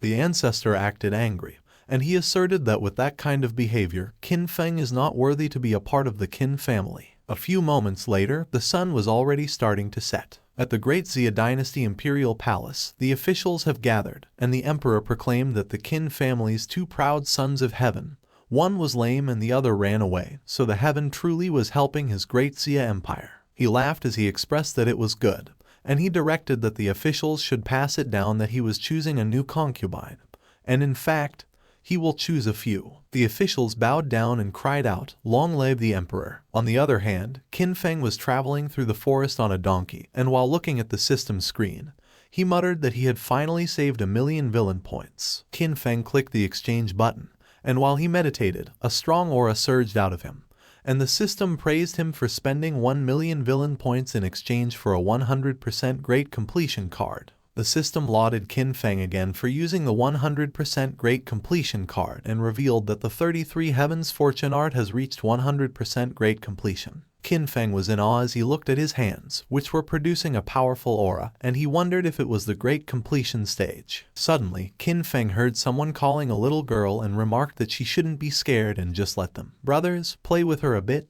They would let her go. Qin Feng quickly jumped off his donkey and went in the direction where the voice was coming from. He landed on top of a tree branch as he observed what was happening below. He saw a girl who was surrounded by 3 men. When he took a good look at the girl, Qin Feng cursed, and he observed that it was a beauty, so his youth was back. Qin Feng let out a sigh as he mused that ever since he came to that fantasy world, for those 8 years, he hadn't had any contact with a beauty.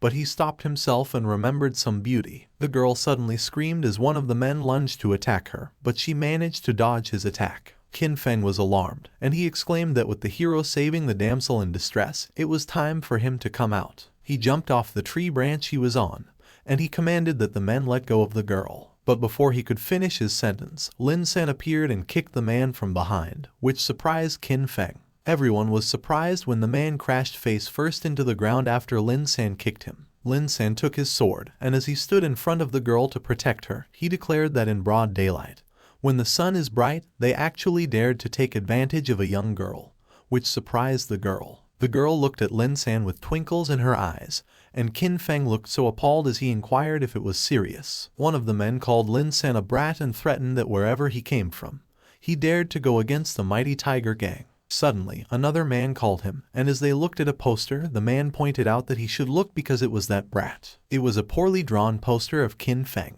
and it announced that there was a reward of 100,000 spiritual stones for those who captured him. The man grinned, and he boasted that they were about to get rich. He started undressing, which startled Lin San, and he nervously questioned the man what he was trying to do. Lin San asked if it was their old acquaintance as he looked to his side, where the men were looking. Qin Feng smiled, and he was confused. Each of the men was taking red pills while they were undressed. Lin San immediately recognized that it was the berserk pill, and eating it could double a person's fighting power. But he remarked that, however, if they were going to have fun, he wondered why they were taking the berserk pill. Lin San had a disturbing image in his head as he wondered if it could be that those men had some special hobbies. He looked so appalled, and he shivered when he realized what he was thinking. Lin San quickly took a fighting stance, and he declared that before the pill took effect, he needed to attack them first, but a swift, powerful aura suddenly moved past him. The aura moved from one man to another in a zigzag motion, and it was so fast that the men were not able to react. It was Qin Feng, and as he placed his sword back to its sheath, blood spurted out of the men's necks. One of the men was pissed, and he was about to call Qin Feng,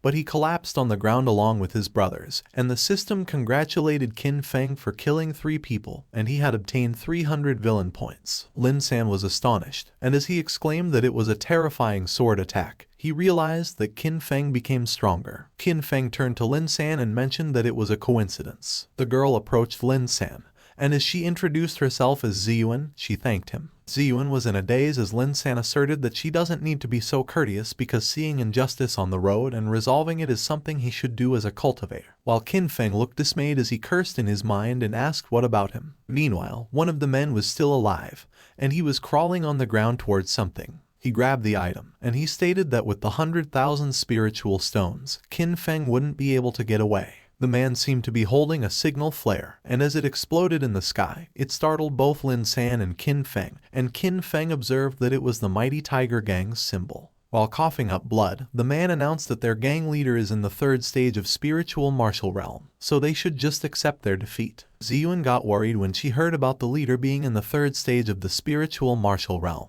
but Lin San reassured that she shouldn't worry because they will protect her. Qin Feng suddenly grabbed Ziyuan's arm, and he smiled at Lin San as he asked him if he was actually that fearless, and he wished good luck. Lin San was surprised when Qin Feng left him while dragging Ziyuan, and Qin Feng was thinking that he wouldn't give Lin San the chance to drag him along to show off. A group of people was startled when they saw the mighty tiger gang's symbol up in the sky. A man smiled and remarked that it looked like they had found Qin Feng's traces. He was the leader of the mighty tiger gang, and as he declared that they should go, one of the members commented about the ruins. The leader asserted that it wouldn't be too late to find the treasure after catching Qin Feng. On the other hand, Lin San was looking at Qin Feng, who was running off with Ziyuan, and he was thinking that if he were to run away, he would really look like he was bragging, but if he stayed there, he would be giving his head. Qin Feng was surprised when Lin San ran after him while calling him and exclaimed that he should wait for him. Ziyuan looked embarrassed as she turned to look at Lin San,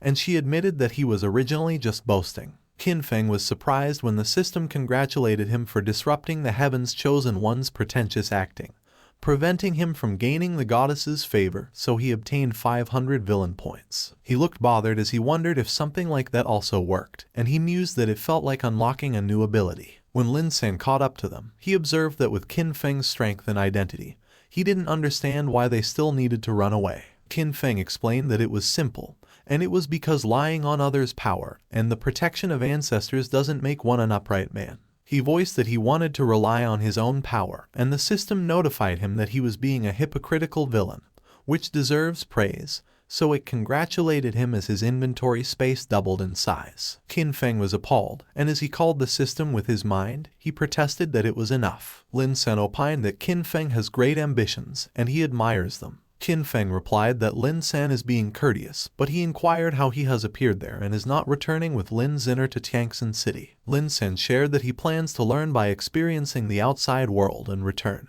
and Qin Feng was intrigued when he heard that. Ziyuan nervously chimed in, and she stuttered as she uttered that she also came out to learn by experiencing the outside world, which intrigued Qin Feng as well. Qin Feng pointed out that, after being a bookworm for 10 years, he could accurately say that the protagonist's words are good at tricking others. He claimed that protagonists would say that they are out to learn through experience, but in reality, they are rushing to some ruins, treasures, or ladies, and they certainly won't return empty-handed. Qin Feng also noted that all the beauties saved by the protagonist are spoiled girls who ran away from home. They also have a good-for-nothing attribute that makes them unable to take care of themselves. He continued, however, it was also because the dog protagonists stood by the good-for-nothing girls that they could brazenly depend on them later on. Qin Feng observed Ziyuan, and he concluded that seeing that her clothing looks luxurious with a silly, good-looking appearance, she must be a spoiled girl from a big family, so he wondered if he should also make an investment. Lin San, Qin Feng, and Ziyuan were cooking a meal inside a cave. Qin Feng handed a chicken to Ziyuan and mentioned that she could have his. Ziyuan smiled at Qin Feng and expressed her thanks. While Ziyuan was eating the chicken, Qin Feng was thinking that she was currently eating his chicken so he could eat her soft rice in the future. Qin Feng called Lin San and proposed that he would stand guard for the first half of the night so he could do the second half, and Lin San agreed.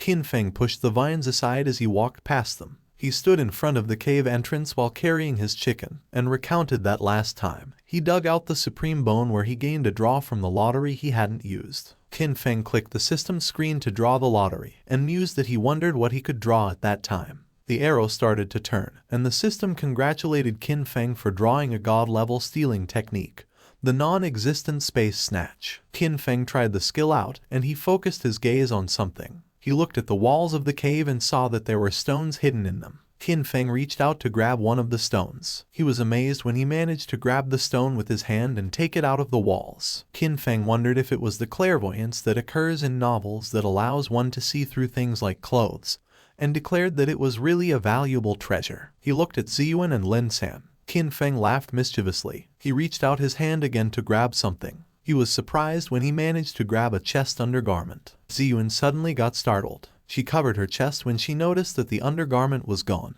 and she looked embarrassed as she wondered what happened. Ziyuan glared at Lin San as she accused that there were only 3 people in that cave, her, Lin San, and Qin Feng was by the entrance, standing guard, in addition to being an innocent 8-year-old, so there was only Lin San left. Lin San was surprised when Ziyuan suddenly slapped him across the face and demanded that he should quickly give it back. Pretending that he just noticed, Qin Feng called Ziyuan to inquire what was wrong and what Lin San took from her. Lin San looked so puzzled when Ziyuan pointed at him and suggested that Qin Feng should ask him himself. The system congratulated Qin Feng for successfully framing the heaven's chosen one, causing him to gain the goddess's disgust, so he obtained 500 villain points. Ziyuan walked out of the cave, and she looked pissed. Lin San asked what was wrong with Ziyuan, and Qin Feng remarked that he also didn't know. Suddenly, the two of them heard a scream. Lin San quickly ran and exclaimed that it was not good as something had happened. Qin Feng, who was left behind, was in disbelief as he mused that after being detested, Lin San was carrying out the hero saving the damsel in distress situation to raise his favorability, and wondered if that protagonist's halo wasn't a little too overpowered. He stood up. Qin Feng ran after Lin San while thinking that since it was like that, he wouldn't lay low anymore, and he was laying down his cards. Lin San was surprised when Qin Feng easily ran past him, and he pondered what kind of movement technique it was that he was able to move so fast. Qin Feng was moving so fast that he looked like a beam of light traveling out of the cave. A ferocious beast was roaring in front of the terrified Ziyuan when Qin Feng arrived, and he assured that Ziyuan shouldn't worry because he was coming to save her. Ziyuan blushed as Qin Feng effortlessly carried her in his arms. Qin Feng abruptly stopped running. He jumped off a tree to avoid the beast. Ziyuan was mesmerized by what Qin Feng did. Qin Feng landed on a tree branch. As he placed Ziyuan down, he inquired if she was okay, and Ziyuan replied that he came in time so she didn't suffer any harm. Suddenly, the beast tackled the tree. The tree they were in was shaking tremendously. Ziyuan screamed as she lost her balance, and Qin Feng warned that she should watch out as he reached out to her. But Qin Feng was able to hold Ziyuan by the butt. Qin Feng froze when he realized it, and he cursed in his mind as he admitted that he had touched Ziyuan in the wrong spot. He immediately looked at Ziyuan's reaction, and he observed that it was a good thing that she didn't notice. Qin Feng quickly pulled his hand away. Lin San suddenly landed on the tree next to where Qin Feng and Ziyuan were, and as he called Qin Feng, he alerted that it was a saber-toothed tiger beast at the 9th stage of the Transcension realm, so they must work together to beat it. Seeing the frightened Ziyuan, Qin Feng speculated that if that unexpected turn of events became favorable to him, he wondered if the Heaven's Chosen One's goddess would completely change sides and if it would double the villain points exponentially. Qin Feng let out an evil smile. He looked so confident as he questioned Lin San if they still needed to work together just for that weakling. Qin Feng remarked that Ziyuan should stay there as he was going to fight the saber-toothed tiger beast, and Ziyuan advised that he should be careful. Qin Feng jumped towards the ground. When Lin San noticed that, he warned that Qin Feng should stop being reckless, as they could only defeat it if they worked together. Qin Feng landed on the ground, and he complained that Lin San was really annoying. He lunged forward while pulling out his sword. Qin Feng used his skill, the heaven-slaying sword technique, and slashed the saber-toothed tiger beast with it.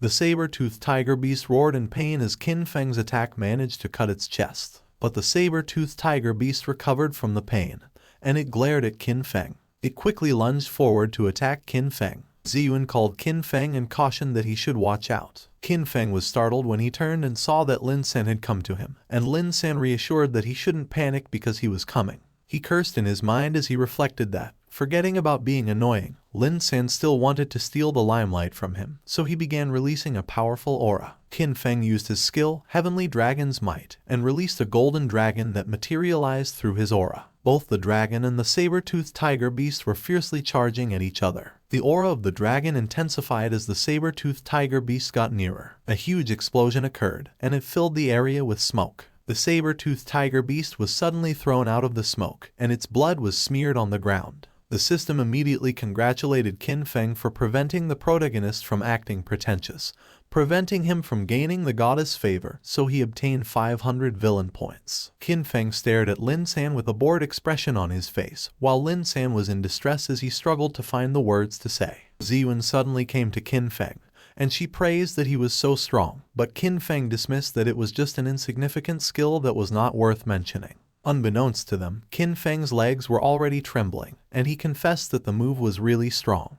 But it consumed a little too much energy because back then, when he was fighting fiercely with his girlfriend in bed for a dozen nights, his legs weren't tingling that much. Suddenly, the three of them noticed a group of people emerging from the trees and coming towards them. It was the mighty tiger gang, and the leader acknowledged that Qin Feng was really skilled. He suggested that if they didn't guess wrong, those corpses of the mighty tiger gang within the forest were the doings of Qin Feng. So if Qin Feng didn't give an explanation that day, he was afraid that it was going to be hard to calm down his gang's fury. Lin San looked awkward when Qin Feng suddenly pointed at him and declared that he was his big brother, so if the mighty tiger gang really has the guts, they should try to get by him first. Qin Feng quickly ran away with Ziyuan while giving them the middle finger, and while he referred to Lin San as his big brother, he mentioned that he would leave first and go rest a little, so he would leave those good-for-nothings to him. Lin San smiled awkwardly, and he looked uncomfortable as he faced the mighty tiger gang in front of him. The system congratulated Qin Feng for scheming against the Heaven's Chosen One, so he obtained 2,000 villain points. The leader of the mighty tiger gang declared that the others should go chase Qin Feng while he deals with Lin San, and everyone agreed. As the leader walked towards Lin San was astonished when he felt that he was in the third stage of the spiritual martial realm and realized that he was the leader of the mighty tiger gang. While swirling his axe, the leader charged forward, and as he called Lin San a brat, he proclaimed that he should take that.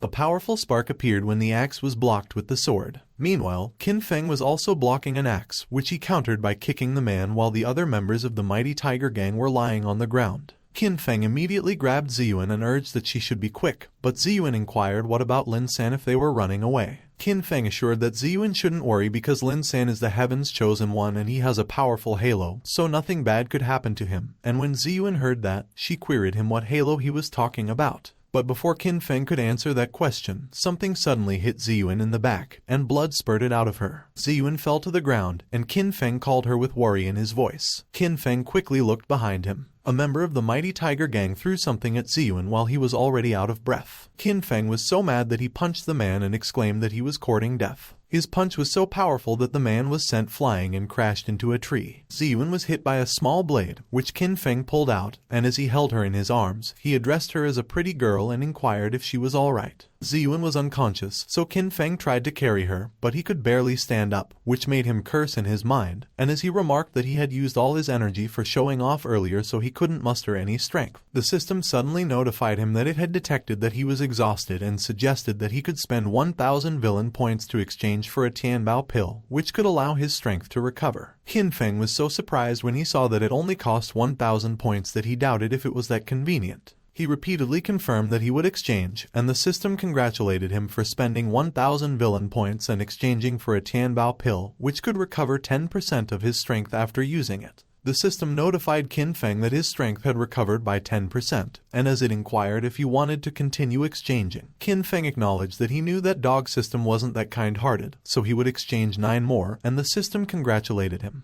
A few hours later, the morning came, and Qin Feng was touching Ziyuan's chest while she lay on the ground. Qin Feng was blushing as he addressed the dog system and questioned if it was a respectable system because Ziyuan received an injury to the back, so he wondered if treating through the chest really works. Suddenly, Ziyuan's wound started to heal. Qin Feng turned Ziyuan to her side to look at her wound, and when he saw that it was gone, he was surprised that it worked. As he looked at his hands, he admitted that it worked and that it really was weird. Qin Feng was walking around the forest ravine, and he was wondering if Lin San had escaped his difficult situation. He was astonished when he saw that some trees were destroyed, and he wondered if Lin San did that. Qin Feng frowned as he remarked that Lin San was worthy of being the heaven's chosen one because overcoming the realm difference in battle is extremely easy. Suddenly, Qin Feng noticed that horses were coming towards him. A few moments later, Qin Feng was hiding on a tree branch, and he was watching the men on their horses pass through when one of them declared that he heard that the guy called Lin San injured went to the ruins after he injured the gang leader, so they needed to hurry up and get over there as they couldn't let him take the initiative, which made Qin Feng wonder what ruins they were talking about. Qin Feng came down, and he landed in front of the group of men. One of the men called Qin Feng a brat and stated that he was courting death for daring to block the road, and as he asked Qin Feng if he knew who they were, one of his companions was startled as he recognized Qin Feng.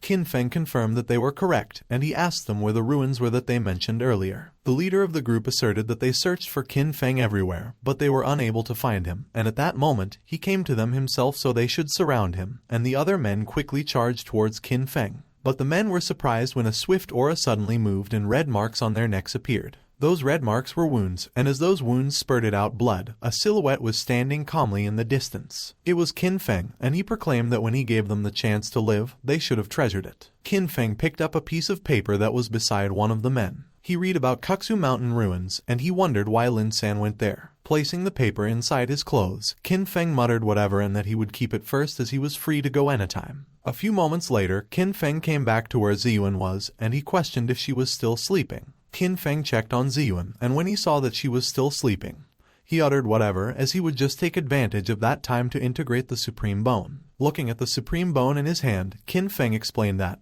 being blood-related brothers from the same mother, the Supreme Bone shouldn't reject him. Qin Feng pulled out a knife and suggested that they should see. He winced in pain as he dug the knife into his chest. Qin Feng gasped, and he kneeled on the ground as he dug his hand into the wound in his chest. Slowly, he pulled out his bone. Qin Feng voiced that he just needed to put the Supreme Bone in next, and that would do, and he was trembling in pain as he dug his other hand into his chest to put in the Supreme Bone. He screamed in pain as the supreme bone aligned with his own bone. Qin Feng's face turned pale and he coughed up blood. He collapsed on the ground and he exclaimed that it really sucking hurt. Ziyun began to regain her consciousness. She suddenly screamed in surprise when she saw that Qin Feng was lying beside her and that his hand was on her chest. Ziyun quickly sat down and she remarked that Qin Feng was shameless. But Qin Feng didn't respond, so she kicked him and accused him of still pretending to be asleep. Ziyun's kick pushed Qin Feng to lay on his back, and when Ziyun saw his bloody chest, she was startled and inquired if he was injured. She quickly checked on Qin Feng and she observed that, fortunately, he was still breathing. Suddenly, a powerful aura surged out of Ziyun's hand, and she was startled as she noted that spiritual energy didn't belong to the Moon God Palace. Ziyun checked her back, and she recalled that she remembered being near death the other day from the poisoned darts of the mighty tiger gang. But her wounds seemed to have disappeared and she had recovered some spiritual power. She looked at Qin Feng and she pondered if it could be that he saved her. Qin Feng suddenly groaned in pain as a powerful aura surged out of him, and Ziyun declared that it was not good because his spiritual power was out of control and it needed to be suppressed immediately. Ziyun stated that Qin Feng has been kind to her, so she can't be ungrateful and abandon him as she is the only one who can do something. She began removing her top. Ziyun embraced Qin Feng in her arms while he was wincing in pain, and she enveloped him with her aura. Qin Feng's expression calmed down as Ziyun's aura entered through his forehead. A few moments later, Qin Feng regained his consciousness, and as Ziyun announced that he finally woke up, Qin Feng observed himself, and he confirmed that with his merge of the Supreme Bone complete, his strength seemed to have increased again. Ziyun was suddenly terrified, and as she pointed at Qin Feng, she exclaimed something about his eyes. Qin Feng was unaware that his unrivaled eyes were activated, so he questioned Ziyun what was wrong with his eyes. Suddenly, a bee flew past Qin Feng, and it was in slow motion. Qin Feng quickly grabbed it by its wings. As he interrogated the bee for being brave enough to fly past him at its skill level, Ziyun was surprised, and she commented that Qin Feng's hand was so fast. Qin Feng was puzzled, and he speculated if anyone couldn't catch it when it was flying so slowly. But he seemed to have realized something, and as he speculated if it could be that the Supreme Bone not only strengthened his body but also the unrivaled eyes, the system confirmed that the higher his level, the stronger the unrivaled eyes become, and Qin Feng acknowledged that that was how it works. Qin Feng suggested that Ziyun should slap him really hard.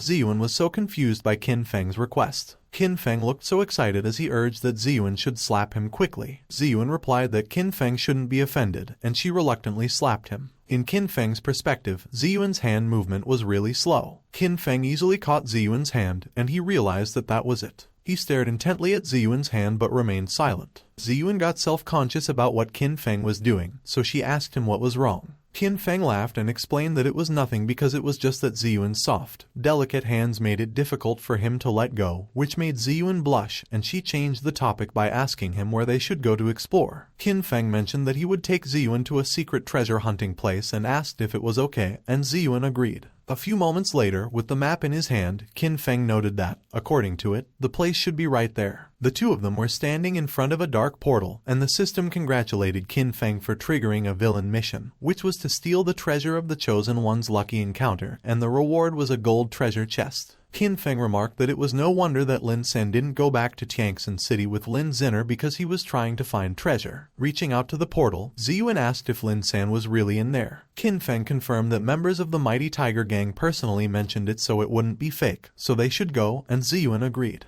When they emerged on the other side, Qin Feng was greeted by a huge rock near a pool of water, and he seemed to have recognized it. There was a huge pool of water, and Qin Feng excitedly exclaimed that it turned out to be the mountain boundary. Ziyun was busy looking around, asking what that place was and if they were going to find Lin Sen there, and she was unaware that Qin Feng was already undressing behind her. Qin Feng mentioned that it was not the time, while he noted that the Qin family's ancient records mentioned that inside the Kuksu mountain ruins, there is a spiritual pool called the mountain boundary. He read that within that spiritual pool, there is a dragon's vein where the spiritual Kai is really abundant, which could help cultivators break through quickly. And if a man and a woman cultivate simultaneously, it could slow down the speed of time to the point where spending a day in the spiritual pool could equal a whole year. Qin Feng explained that using the heavenly dragons might earlier caused injuries to his foundation while the Supreme Bone was still in the merging stage. So if what the Mighty Tiger Gang mentioned was true, Lin San and the other members of the gang were still in those ruins. And when the two sides meet, it will definitely be a fierce battle, and in his current situation, just protecting himself is going to be hard. Not to mention stealing things, so it would be better to recover in that spiritual pool first, go throw himself into battle afterwards. He had that naughty smile on his face as he remarked that, speaking of which, it was no wonder that for his 8 years in the Qin family, when he couldn't find his father and mother, they were actually busy happily building their relationship together there. Qin Feng recalled how he was reading a book titled 18 Styles in the room, and he noted that it was a good thing that he loved studying and was well read from a young age. Otherwise, he would have missed out on that place. He continued to undress himself while thinking that he didn't know if anyone else knew about that place, so he probably shouldn't waste any more time, when Ziyun suddenly turned to look at him and asked when the right time was. Ziyun was petrified and speechless when she saw that Qin Feng was already naked. Ziyun screamed in embarrassment, and she acted like she was trying to cover her eyes, but she could clearly see through them. Qin Feng was startled.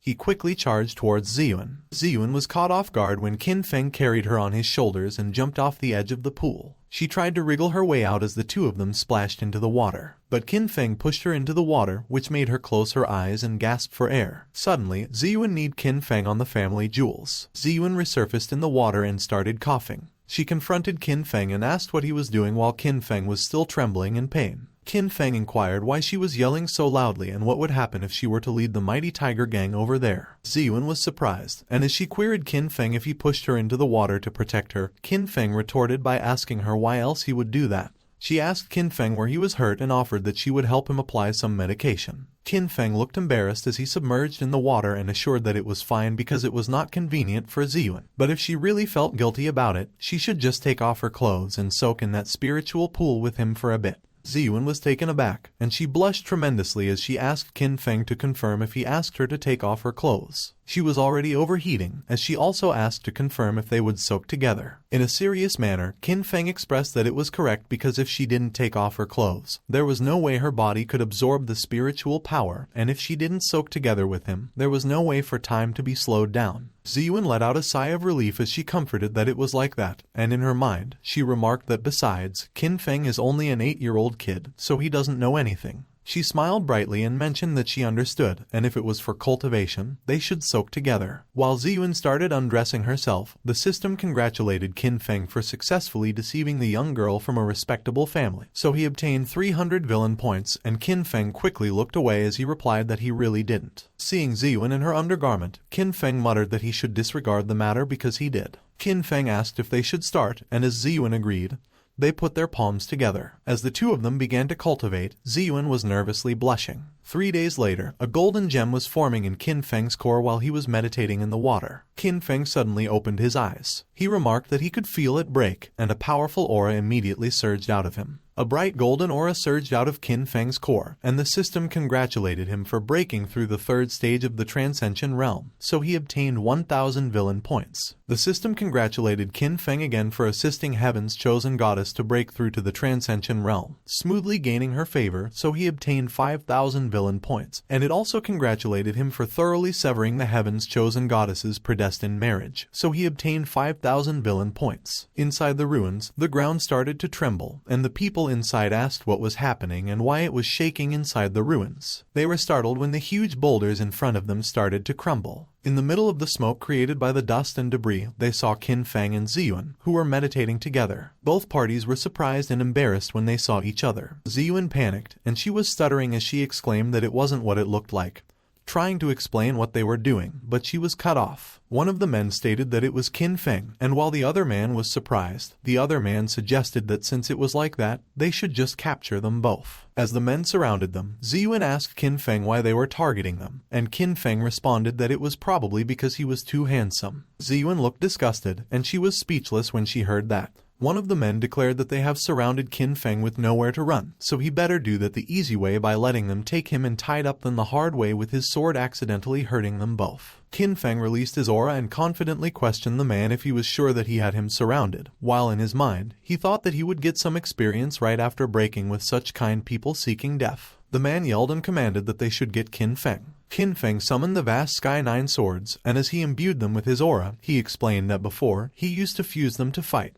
But since there were a lot of people that day, he would test their power. He dispersed the 9 swords, which immediately turned into multiple swords and surrounded him and Ziyun. Qin Feng directed them forward and instructed that they should go all together. As the 9 swords charged forward, multiple heads of men were decapitated and sent flying into the air. The man from earlier questioned what it was and how it could have such terrifying strength. One of the men looked so terrified, and he urged that they should quickly run. But in an instant, his head was cut off, and the system congratulated Qin Feng for beheading a person, so he obtained 100 villain points. The system congratulated Qin Feng for beheading 232 people in total and obtaining 23,200 villain points, while Qin Feng gathered the 9 swords back into one. Qin Feng walked forward and suggested that they should go while leaving a mass of dead bodies, and Ziyuan looked so astonished as she remarked that Qin Feng was so strong. While walking away, Qin Feng had a sleazy smile on his face as he thought that, at that time, the gains didn't seem to be bad. While they were walking down a path and Qin Feng was checking the map, Ziyuan asked him where they were going. Qin Feng pointed at the bloody bot-eye tree and stated that they were going there. On the other hand, a voluptuous lady was tied down at the foot of a tree. She looked so troubled, as she was being tightly squeezed by the ropes binding her. It seems that the mighty tiger gang captured her, and as one of the members asked the leader if that was fine, the leader replied that they shouldn't worry because the lady just gave birth, so at that moment, her body was extremely weak, and another remarked that the leader was wise. Meanwhile, Qin Feng and Ziyuan were hiding behind the bushes. Ziyuan was so pissed that she pinched Qin Feng and exclaimed that those bastards actually laid their hands on a mother who just gave birth. Qin Feng pinched Ziyuan's thigh in return, and she expressed her pain and complained that he should do it softer. Qin Feng responded that Ziyuan was pinching his arm while he was pinching her thigh, so they were equal, and Ziyuan retorted that he was a stingy guy.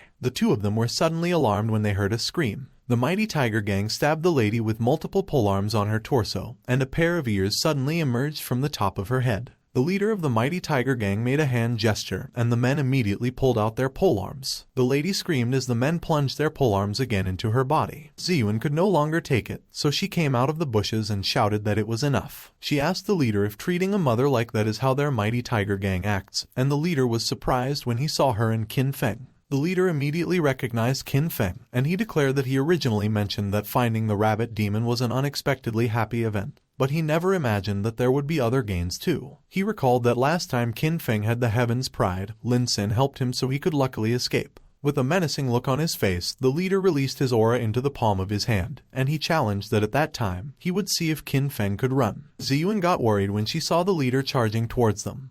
But Qin Feng was unfazed, and he remarked that the leader had a good imagination, so he should be a story writer. Qin Feng grabbed Ziyuan's hand, and the two of them effortlessly dodged the leader's attack. The leader looked so pissed as Qin Feng looked back at him with his taunting smile, and questioned if he was finally convinced. Enraged, the leader charged at Qin Feng again and screamed that he was courting death. Qin Feng instructed that Ziyuan should go save the rabbit demon while he faced the leader, and Ziyuan agreed. The leader of the mighty tiger gang released his aura and materialized a tiger. When Qin Feng saw that, he exclaimed that it was a tiger descending the mountain, and it was a little interesting. Qin Feng released a powerful aura along with the vast sky 9 swords and the heavenly dragon's might. He grinned and remarked that the leader should look because it was bigger than his. The leader was alarmed, and he declared that Qin Feng was a brat. He used his move, Tiger Descending the Mountain, and attacked Qin Feng. Qin Feng used his move, Heavenly Dragon's Might, to counter the leader's attack. The huge dragon charged towards the leader and tackled him. The leader was not able to block Qin Feng's attack, and the impact was so strong that he coughed up blood. Qin Feng's attack also reached the members of the mighty tiger gang and sent them flying.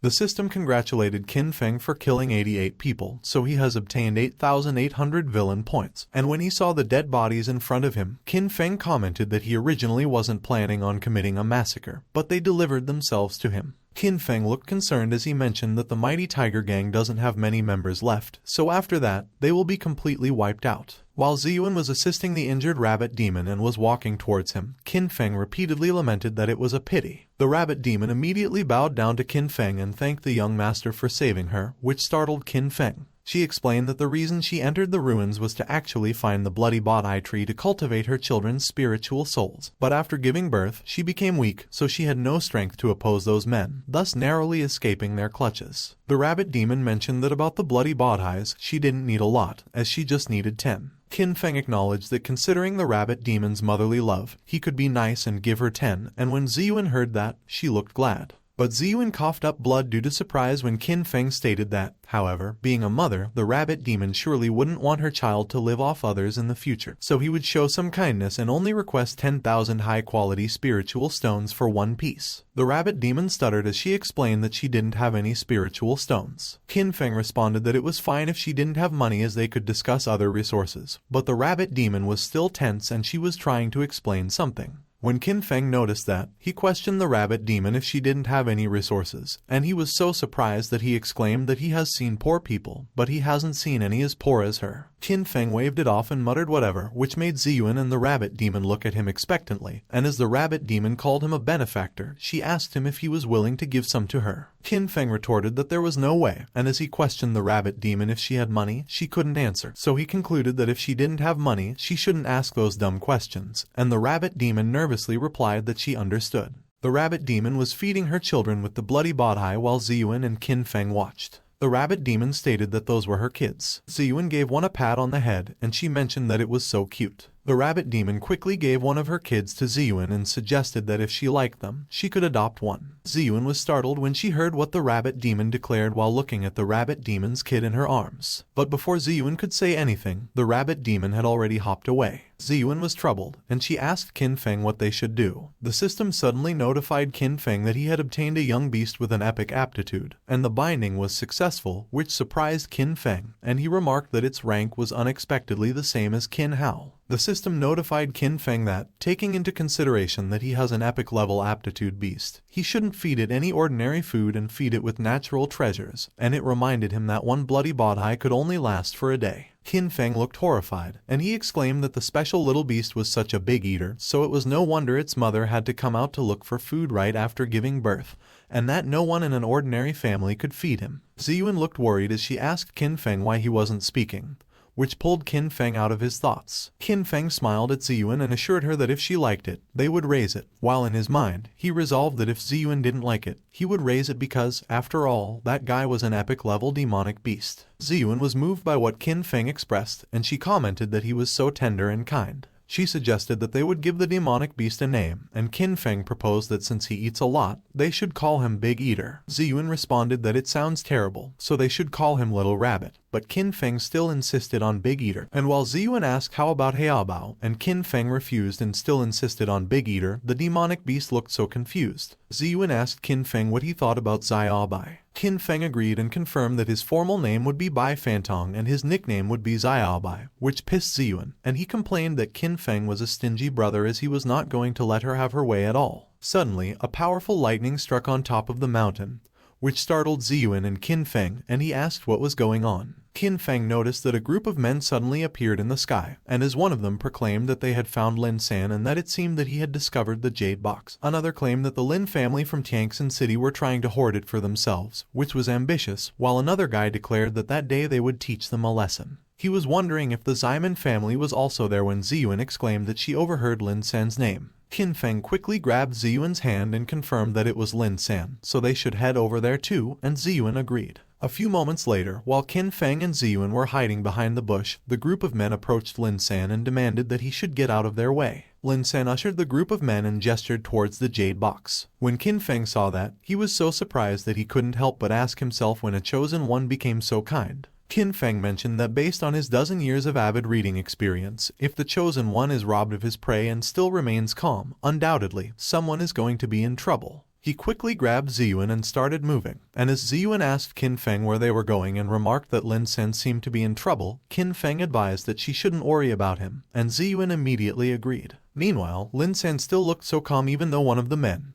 who seemed to be the leader, questioned him for being the successor of the vast sky sword god and being the #1 swordsman in 100 years, and the man scoffed and retorted that Lin San doesn't seem like much yet he dares to call himself the successor of the sword god when he couldn't even break a small spell. The leader unsheathed his sword, and as he hit the jade box with it, he taunted that Lin San should let him show him the power of the Xiamen family. But the leader was surprised when the jade box was unharmed, although there was an explosion of aura when his sword hit it. The leader tried his best and exerted a lot of effort, which intensified the explosion of aura. Seeing the leader struggle, one of his men swung his sword and declared that he would help. The other 4 men swung their swords as well and chimed that they would join too. 7 men in total were hitting the jade box, which intensified the aura surrounding it even more. As the leader exclaimed that the spell seemed to be absorbing their cultivation, one of his men repeatedly urged that they should retreat, but another man insisted that they couldn't retreat any further. The jade box exuded a powerful wave of aura, and it sent everyone flying. On the other hand, Qin Feng and Ziyuan watched how things unfolded, and Ziyuan remarked that it was scary. Qin Feng observed that he knew that Lin San definitely had bad intentions, as he saw that Lin San was calmly summoning a tiny orb of aura at his fingertips. The other men were all lying on the ground, coughing and expressing their pain. Their leader was cursing repeatedly as the place started to tremble, while one of his men noted that it was not good because the ruin was going to collapse. The leader commanded that they should quickly retreat. While the area was crumbling down and the injured men limped away, Lin San was calmly hitting the jade box with the tiny orb of aura he summoned. Lin San was filled with excitement as he saw that the protective barrier of the jade box started to break. Meanwhile, Qin Feng was also excited, and he commented that it was a good opportunity. Qin Feng extended his hand and used his skill, non-existent space snatch. As soon as he managed to snatch a wooden scroll that seemed to be the content of the jade box, the system congratulated Qin Feng for completing the villain mission, so he obtained the gold treasure chest. It also congratulated him for destroying the opportunity of the Chosen One, so he obtained a chance for a lucky draw. And it also congratulated him for looting the treasure of the Chosen One, so he obtained 1 million villain points. A powerful aura surged towards the skies, which created a pillar of light in the middle of the Rocky Mountains, and a man was startled when he noticed it. It was the leader from earlier, and when someone suddenly arrived with the jade box in their hand, the leader cursed at him and questioned him about how he dared to steal it. The leader charged forward, and he declared that the other men should take the jade box for him, and they agreed. Lin San was the one carrying the jade box, and he looked so confident while grabbing something from his pocket. He pulled out a spatial teleportation talisman and immediately activated it. A swirling aura suddenly appeared underneath Lin San's feet. While the leader was still charging towards him, Lin San waved at him and smiled. The leader swung his sword at Lin San, but the spatial teleportation talisman had already transported him. The leader proclaimed that the teleportation talisman won't take Lin San far, so they should chase after him, and the other men agreed. Meanwhile, Qin Feng and Ziyuan were hiding behind the rocks and silently observing as the chaos unfolded. Qin Feng tucked something in his pocket as the leader got closer to where they were. The leader noticed Qin Feng when he passed by him. Qin Feng quickly went to hug Ziyuan, called her big sister, and exclaimed that he was scared. The leader glowered at Qin Feng, clicked his tongue, and sneered that he was a coward. Ziyuan called Qin Feng a stingy brother and asked him if he was scared, unaware that Qin Feng was just acting. Ziyuan and Qin Feng saw that the group of men had left. Qin Feng quickly pulled away and suggested that they should go too. Ziyuan was completely puzzled at how Qin Feng was acting. A few moments later, Qin Feng was carrying Ziyuan in his arms as they traveled across the rocky area at an incredible speed. Qin Feng remarked that it seemed like he needed to strengthen his power. While they were still on the move, Qin Feng called the system using his mind and commanded that it should open the treasure chest for him. The system congratulated Qin Feng for opening the gold treasure chest and obtaining sword intent, and as an aura suddenly started wafting out of Qin Feng's eyes, Ziyuan seemed to have noticed something. Ziyuan exclaimed that she just felt an extremely strong sword intent, so she thought they were in danger, but Qin Feng just calmly questioned her if it was real. Suddenly, a huge rock came flying in their direction, and when Ziyuan saw that, she panicked and urged that Qin Feng should be careful. But Qin Feng just confidently taunted if it dares while the aura was still wafting out of his eyes. He released a powerful aura and shattered the rock into smaller pieces with it. Lin San was looking at the jade box excitedly, and he exclaimed that it was great. But when he opened the jade box, it was empty. Lin San was so surprised by what he saw that his eyes almost fell out of their sockets. He questioned how it could be empty, and as he remarked that there must be some mechanism, he looked underneath the jade box. On the other hand, Qin Feng and Ziyuan were resting, and as Ziyuan asked Qin Feng if he had understood the sword intent, Qin Feng responded affirmatively and asked if it wasn't something anyone could learn with practice while tinkering with the system screen. Ziyuan replied that she didn't think so because the reason Lin San was called the #1 sword genius in 100 years was because he understood the sword intent at the age of 12, breaking the world record. Qin Feng was unfazed, and as he inquired if that was all, she seemed baffled and replied that that was it. He dismissed the idea that breaking the world record was a big deal, and Ziyuan looked so annoyed as she remarked that Qin Feng truly is a prodigy. The system asked Qin Feng if he wanted to spend 1 million villain points in exchange for a 100% great completion card, and Qin Feng clicked on the test button. Meanwhile, Ziyuan, who can't see the system screen, was wondering what Qin Feng was doing, as he was just waving his finger in the air from her perspective. The system congratulated Qin Feng for spending 1 million villain points in exchange for a 100% Great Completion card, and it also congratulated him for using the 100% Great Completion card, so the Heaven-Slaying Sword technique has reached the Great Completion stage. Qin Feng declared that the sword intent had finally reached the Great Completion, and there was still one chance for the draw, so he would use that as well. He noted that in that cursed place, no one knows what kind of experts might appear, so it was better to have more skills to protect themselves, and the system congratulated him for obtaining the invincible sword heart. Qin Feng just sat there as the system informed him that the invincible sword heart is the ultimate form that sword practitioners pursue, and without romantic thoughts, when unsheathing the sword,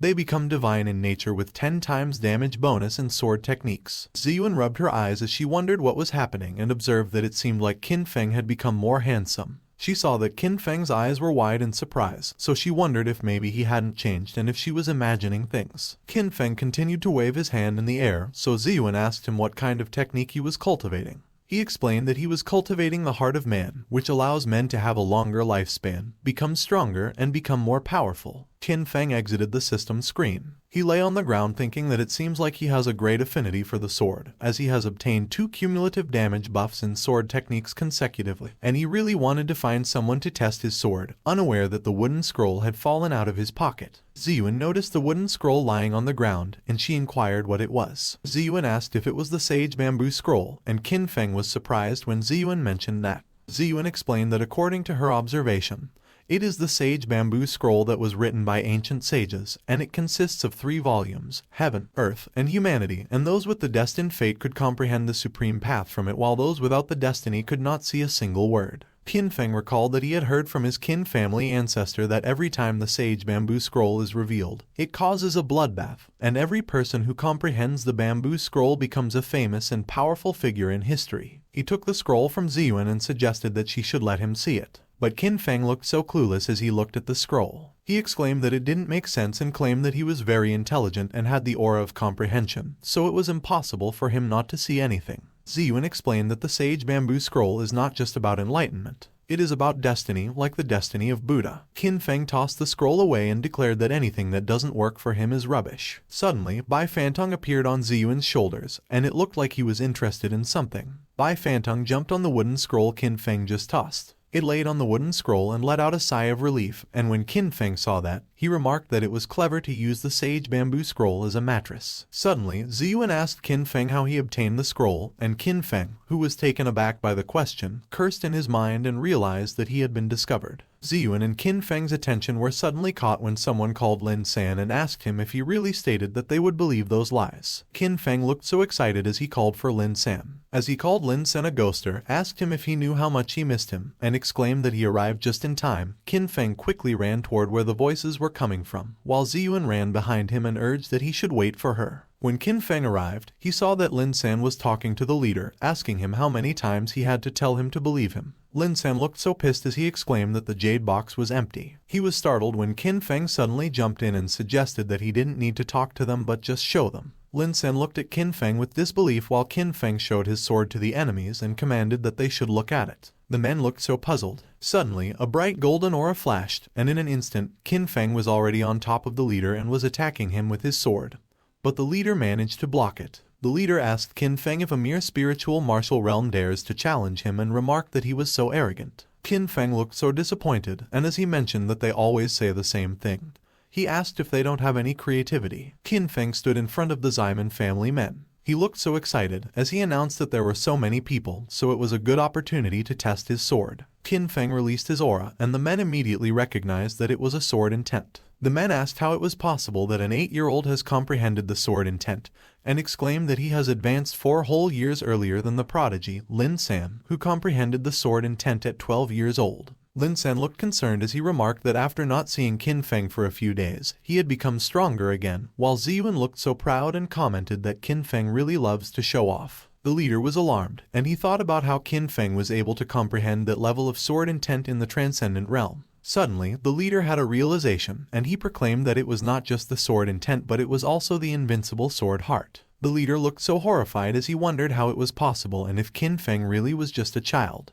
One of the men he was with, who was his younger brother, tapped the leader on the shoulder and remarked that Qin Feng was just a genius who understood the sword intent, and as he asked him if he was afraid of that, he questioned him for daring to dishonor the Ximen family. The leader's younger brother, Erlang, took a step forward and asked Qin Feng if he was the traitor of the Qin family who survived by excavating his brother's supreme bone, and his brother tried to stop him. Qin Feng proudly declared that it was him and asked Erlang if he wanted to fight with him. Erlang grinned as he responded that it was what he wanted, and his brother looked worried and expressed that they were done for. Qin Feng remarked that Erlang should look at how red his face is, so for his sake, he will give him 10 moves. Erlang was enraged, and as he questioned Qin Feng if he was insulting him, he retorted that he would regret it. But Erlang was surprised when he noticed something. His brother carried him, and with a terrified look on his face, he urged that the others should also run fast. While the leader, Delong, ran away from the scene with all his might, one of his men questioned what kind of warrior he was for escaping in the middle of the battle and expressed that he was very disappointed in him. And the other man called Qin Feng, the Qin family's brat, and threatened that he would have him taste his sword. Qin Feng confidently agreed and taunted that they should come because he would promise that he was not going away. One of the men was enraged and asserted that just because Qin Feng had talent,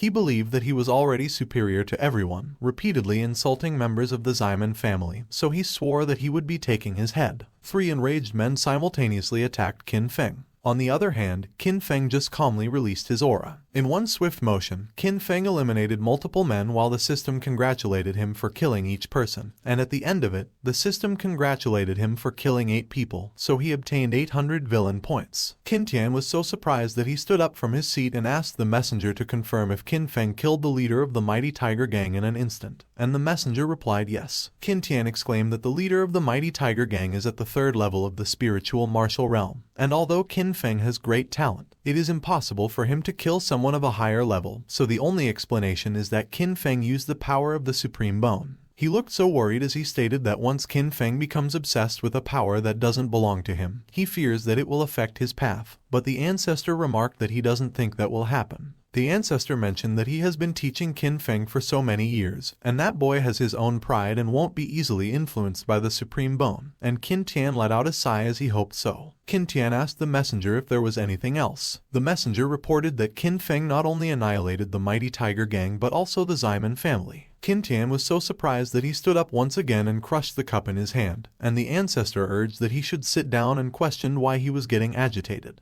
The ancestor inquired the messenger if there was more, and the messenger informed that Qin Feng has also comprehended the supreme sword intent and the invincible sword art. Upon hearing that, the ancestor was pleased, and he laughed as he praised that it was very good and excellent and that Qin Feng's future is limitless. On the other hand, at the Great Xia Dynasty Imperial Palace, a man was out of breath as he called the emperor, and he reported that something serious had happened. The emperor was busy looking at the scrolls of women and calmly asked the man why he was in such a haste. The man revealed that it was Qin Feng because not only did he kill a 3rd-level spiritual martial realm cultivator with a single slash, he also obtained the sword heart and sword intent. The emperor was still calm, and he questioned what there was to fear about a prodigy who had strayed from the family's protection. He dropped the scroll on the table and commanded that they should just kill Qin Feng. The man bowed down to the emperor and acknowledged that he was wise. Meanwhile, Lin San was watching Qin Feng play in the water with Ziyun, and he was thinking about how an 8-year-old child has surpassed him in the way of the sword and has also created his own sword technique and comprehended the sword intent and the invincible sword heart. Suddenly, the system congratulated Qin Feng for hitting the Chosen One's confidence, making him doubt himself, and obtaining 100,000 villain points. Qin Feng was so taken by surprise that he wondered if those were 100,000 points. With a bright smile on his face, he called Lin San, and as he complimented that Lin San has impressive swordsmanship, he asked him if he could teach him some basic moves. Lin San was in a fiery rage, and as he snapped that it was enough because Qin Feng had even comprehended the invincible sword heart, yet he wanted him to teach him basic moves. He questioned if Qin Feng found it fun humiliating him. Qin Feng quickly hugged Ziyun and complained that Lin San was being mean to him when he really didn't know anything about basic moves because he only knew how to draw a sword. Lin San got more pissed, and as he interrogated Qin Feng if he was kidding him and what about his sword technique, the system congratulated Qin Feng for hitting the Chosen One's confidence, making him doubt himself, and obtaining 100,000 villain points. Ziyun got mad at Lin San, and she confronted him why he was being so mean to Qin Feng when he was just a child. Lin San was petrified, and the words Ziyun just uttered about Qin Feng being a child, about how Ziyun scolded him, and what Qin Feng declared about only knowing how to draw the sword, plunged into his chest like swords. The system congratulated Qin Feng again for hitting the Chosen One's confidence and obtaining 100,000 villain points, and Qin Feng had a mischievous smile on his face. Lin San looked away with a dim look on his face, and as Qin Feng asked him where he was going, he mentioned that he shouldn't be discouraged because he was the number one in the way of the sword in the last 100 years, and he believed that he would definitely comprehend the invincible sword heart. Ziyuan clapped as Qin Feng remarked that Lin San should look at him because, after he farted while running away, he was able to comprehend it. Lin San's surroundings got darker, and the system congratulated Qin Feng again for hitting the Chosen One's confidence and obtaining 100,000 points. He quickly ran away, and when Qin Feng saw that, he called him and shouted that he shouldn't go. Qin Feng chased after Lin San and insisted that he shouldn't go because he still wanted to talk to him. He was determined, and in his mind, he thought that it was such a joke because, with just a few sentences, he has earned 400,000 villain points, so he can't let Lin San go. Qin Feng continued to chase Lin San and urged that he should wait for him while Lin San was running away with all his might and pleaded that he shouldn't come any closer. Suddenly, a huge cloud filled with people arrived, and they were startled. One of the men in the clouds declared that under the orders of the Emperor of the Great Xia dynasty, he, Zhang Rihu, has come to take Qin Feng's head. The ground suddenly trembled. Qin Feng asked who Zhang Rihu was because he was such a big shot, and Lin San explained that Zhang Rihu is the personal bodyguard of the Emperor, the head of the Imperial Division, and he has formidable strength. Lin San looked so anxious as he revealed that Zhang Rihu's cultivation is above both of them, and he also has thousands of iron-armored riders, and if they fight, they are destined to die without a doubt, so he asked Qin Feng if he had any way to resolve that. Qin Feng responded that it was not that he didn't, and he stated that it was his chance and the time to make Ziyuan fall for him. Lin San looked concerned as he tried to peek at Qin Feng's face. Suddenly, with puppy eyes, Qin Feng called Zhang Rihu uncle and meekly inquired who he was looking for. Zhang Rihu looked pissed, and as he reiterated his name again, he announced that he is the head of the Imperial Division of Changrahu, and following the Emperor's command, he has come to take Qin Feng's head. Qin Feng asked Zhang Rihu if he would not kill Lin San and Ziyuan if he killed him, which surprised Ziyuan while Lin San looked skeptical. Ziyuan was moved by what Qin Feng expressed as well as Lin San. Qin Feng smiled brightly at them, and he assured Ziyuan that she shouldn't be afraid because he will protect her, and that Zhang Rihu declared that he would only kill him, so if he dies, she will be safe. Ziyuan asked Qin Feng if he was willing to die for her, and Qin Feng confirmed that he was willing to do anything for her. Qin Feng called Zhang Rihu and challenged that he should do it because he is just an 8-year-old child, so he supposed it should be easy to kill him. Zhang Rihu raised his sword and ordered that Qin Feng should prepare himself. Suddenly, Ziyuan screamed, and as she broke an ornament, she proclaimed that she wouldn't allow Qin Feng to die. A huge lightning bolt suddenly appeared, and it hit the ground in front of Qin Feng, causing a huge explosion. Qin Feng secretly grinned as he admitted that he took a risk, but he didn't expect much. A huge portal appeared where a lady riding on a huge demonic beast's head emerged behind them, and Qin Feng observed that it seemed that he would have a comfortable life from that point onward. The lady looked so calm and beautiful as she looked and assessed the situation. A man was running towards Qin Tian and the ancestor in a hurry, and as he called them, he announced that there was bad news. He informed that their spies reported that the Great Xia's emperor has sent Zhang Rihu, and he is attempting to assassinate Qin Feng at the border between the Yinyu dynasty and the Great Xia dynasty. Both Qin Tian and the ancestor were surprised. Qin Tian instructed that the man should tell the 13 high guards to leave the city with him immediately, and the man agreed. Meanwhile, at the border, the huge demonic beast was calmly standing there while its aura wafted all over the place. When Qin Feng saw that, he immediately recognized the lady and identified that she was the Yinyu dynasty's Moon Celestial, one of the top 5 experts of the Yinyu dynasty. He turned to Ziyuan and inquired if she was the Yinyu dynasty's goddess, and Ziyuan awkwardly confirmed yes. Qin Feng rejoiced, and he exclaimed that it looks like he has hit the jackpot. The Moon Celestial suddenly commented that it was getting interesting. Zhang Rihu looked pissed, and he declared that it was the territory of their Great Xia dynasty, so the Moon Celestial should know their place. The Moon Celestial claimed that she is just a weak woman and asked Zhang Rihu if it was not inappropriate to threaten her like that. Zhang Rihu stated that now that the Moon Celestial knows, she should hurry, but before he could finish his sentence, a powerful aura hit him on the chest. A huge hole was left in Zhang Rihu's chest, and it was the Moon Celestial who fired the powerful aura at him. Zhang Rihu immediately collapsed on the ground, and his men simultaneously called him with worry. The Moon Celestial remarked that in Zhang Rihu's next life, he should have to be more courteous to weak women. She gave him a flying kiss. Zhang Rihu's men looked horrified, and as one of them noted that Zhang Rihu was not breathing, the other man couldn't help but question how the leader of the Imperial Guard couldn't even withstand a single blow from the Moon Celestial. Meanwhile, Ziyun grabbed Qin Feng's hand and urged that they should quickly go. Someone suddenly flicked their finger. It was the Moon Celestial, and both Qin Feng and Ziyun screamed as they were enclosed in an aura and raised up in the air. The Moon Celestial asked Ziyun where she was going. Ziyun was nervous as she tried to explain things, while Qin Feng looked upset, and he was wondering what that had to do with him. The Moon Celestial gestured with her hand and commanded that they should come to her. The aura that enclosed Qin Feng and Ziyun merged, and it placed them in front of the Moon Celestial. The Moon Celestial asked them what was going on and demanded that they should tell her. Ziyun called the Moon Celestial her aunt, and when Qin Feng heard that, he wondered if it was not too late to change love interests. The Moon Celestial hit Ziyun in the head as she asked her if she still knew that she was her aunt.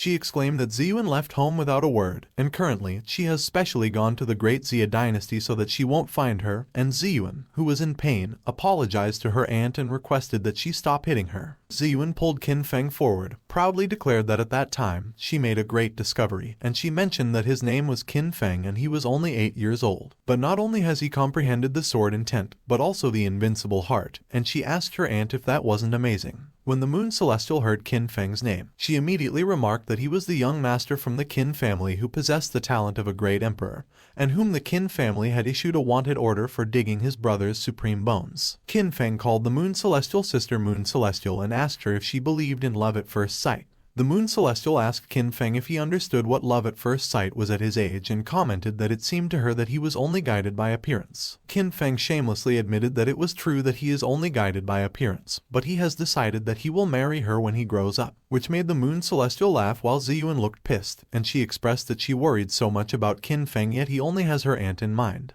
The Moon Celestial noted that Qin Feng may not be a big man, but he is very confident, and Qin Feng responded that a man's confidence isn't measured by his height but by the shamelessness he carries deep in his heart. Qin Feng closed one of his eyes as the Moon Celestial rubbed his nose. The Moon Celestial smiled brightly and commented that Qin Feng was a rascal, but she liked it. Meanwhile, Ziyun was puffing her cheeks and she was annoyed at the two of them. Suddenly, another group of men came. It was Qin Tian, and he tried to communicate with Qin Feng telepathically, and informed him that he came to save him, but to avoid being discovered. He would act threateningly and claim that he was going to take his life in a moment, but he shouldn't be afraid because it was just a performance to deceive them. Qin Feng looked disappointed when he heard that Qin Tian was there to save him, and he complained that they were there when he was in front of a rich woman, so he didn't know when to come. The Moon Celestial was startled when Qin Feng suddenly hugged her and revealed that the Qin family was coming to kill him, so he was very scared. On the other hand, Qin Tian was confused when he was informed telepathically that the other party rejected his message. The ancestor announced that Moon Celestial has come to their Great Xia dynasty, but they have been discourteous by not receiving her properly, and that Qin Feng has mistreated his fellow clan members cruelly. So he hopes that the Moon Celestial does them a favor and hands him over, and while he asked the Moon Celestial about what she thinks, Qin Tian was busy wondering what happened to Qin Feng. Ziyun suddenly declared that if they wanted to fight, they would fight.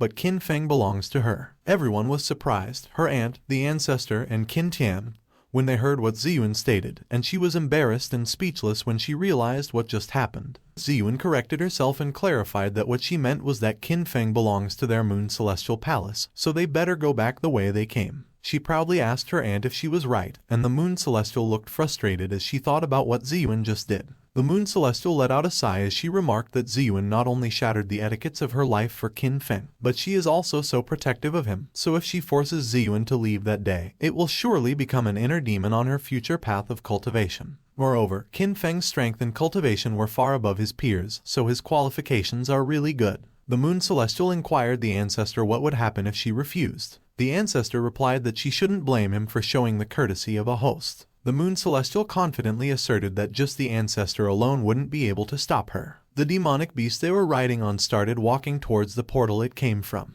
The Moon Celestial mentioned that he would see them later. Qin Tian started gathering his fiery aura and remarked that the Moon Celestial shouldn't be so arrogant. But the ancestor suddenly hit him in the head and scolded that he was an unfilial child. Qin Tian asked what he had done, and the ancestor looked at him in disbelief. The ancestor asked Qin Tian if it wasn't wonderful that Qin Feng could enter the Moon Celestial Palace, but Qin Tian retorted that the Moon Celestial looked down on them. The ancestor hit Qin Tian in the head again, and as he lectured that he was superficial, and that a lack of patience leads to chaos and grand plans, he asked Qin Tian what he would do if he really hurt his own son. Qin Tian asked the ancestor what they should do because the eyes of the Qin family and the palace are watching them, so if they don't do anything, it will reach the emperor and there will be suspicions, and the ancestor responded and revealed that he had a plan while winking. The ancestor started gathering a huge amount of aura into an orb, which surprised Qin Tian so much that he asked the ancestor if he was sure that he was doing it for Qin Feng's own good. Without answering Qin Tian, the ancestor threw the orb of aura towards the demonic beast. As the orb of aura hit the demonic beast, it started diminishing instead of creating a huge explosion. It shattered and scattered on the ground, and the demonic beast seemed unaware of it as it continued to move forward. The ancestor immediately ran away from the portal, and as he passed through the other men, he acted like he was worried and was talking to Qin Feng, and he proclaimed that Qin Feng dared to use stimulants to corrupt their Tao hearts, and it was extremely vile of him. One of the men stated that if there was such a large amount of stimulant scattered in the forest, the beasts would go crazy, and another man added and commented that the beast would be the chopping board and they would be the fish meat. The men left Zhang Ryu's body behind and urged that they should run fast to get out of that place and to run in different directions and not form pairs. Qin Tian and the ancestor watched as the men fled, and as Qin Tian asked the ancestor if he was serious about the stimulant, instead of answering, the ancestor questioned him what the problem was, which rendered Qin Tian speechless. On the other hand, at the Yinyu dynasty's Moon Celestial Palace, everything was grand and peaceful. Beautiful, voluptuous ladies lined up and greeted the Moon Celestial when she entered the palace with Ziyuan and Qin Feng.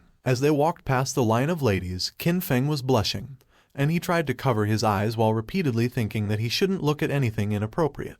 But when he looked to the other side, he was extremely surprised when he was greeted by two pairs of voluptuous bosoms. Blood immediately spurted out of Qin Feng's nose, which made him curse the author and exclaim why the author had to use that to test him. At the Moon Celestial Palace, Qin Feng was drooling when the Moon Celestial asked him if he would join her Moon Celestial Palace. Qin Feng quickly wiped the drool off his face. He replied, of course, because according to the rules of the martial world, the Moon Celestial saved him, so he should marry her. The Moon Celestial laughed, and she remarked that Qin Feng really is an interesting little guy. She placed a mark on his forehead and announced that she was appointing him as an official god of the Moon Celestial Palace. Qin Feng pointed at the other ladies and inquired if he would get to live with them, training and eating together, and the Moon Celestial stated that the matters of training for the gods and goddesses would be taught by her personally. He blushed and asked the Moon Celestial if he would live with her to train and eat together. The Moon Celestial queried if he was looking to train with her. Qin Feng averted his eyes, and he looked embarrassed as he muttered that even if they don't train, they could still live together. While Qin Feng was busy admiring the Moon Celestial, Ziyuan was glaring at him with Bai Phantom, and she exclaimed that he really was thinking about her aunt. Ziyuan suddenly grabbed Qin Feng's hair. She started dragging Qin Feng away and declared that her auntie is busy with her duties, so from that day forward, he will live with her in the Moon Celestial Palace, and Qin Feng looked disappointed when he heard that he would live with Ziyuan. But Qin Feng smiled brightly as he remarked that it worked too because raising someone from scratch is not impossible. 7 years later, a silhouette could be seen under a waterfall. It was a young man with a chiseled body, and it seemed like it was Qin Feng who had grown into a fine young man.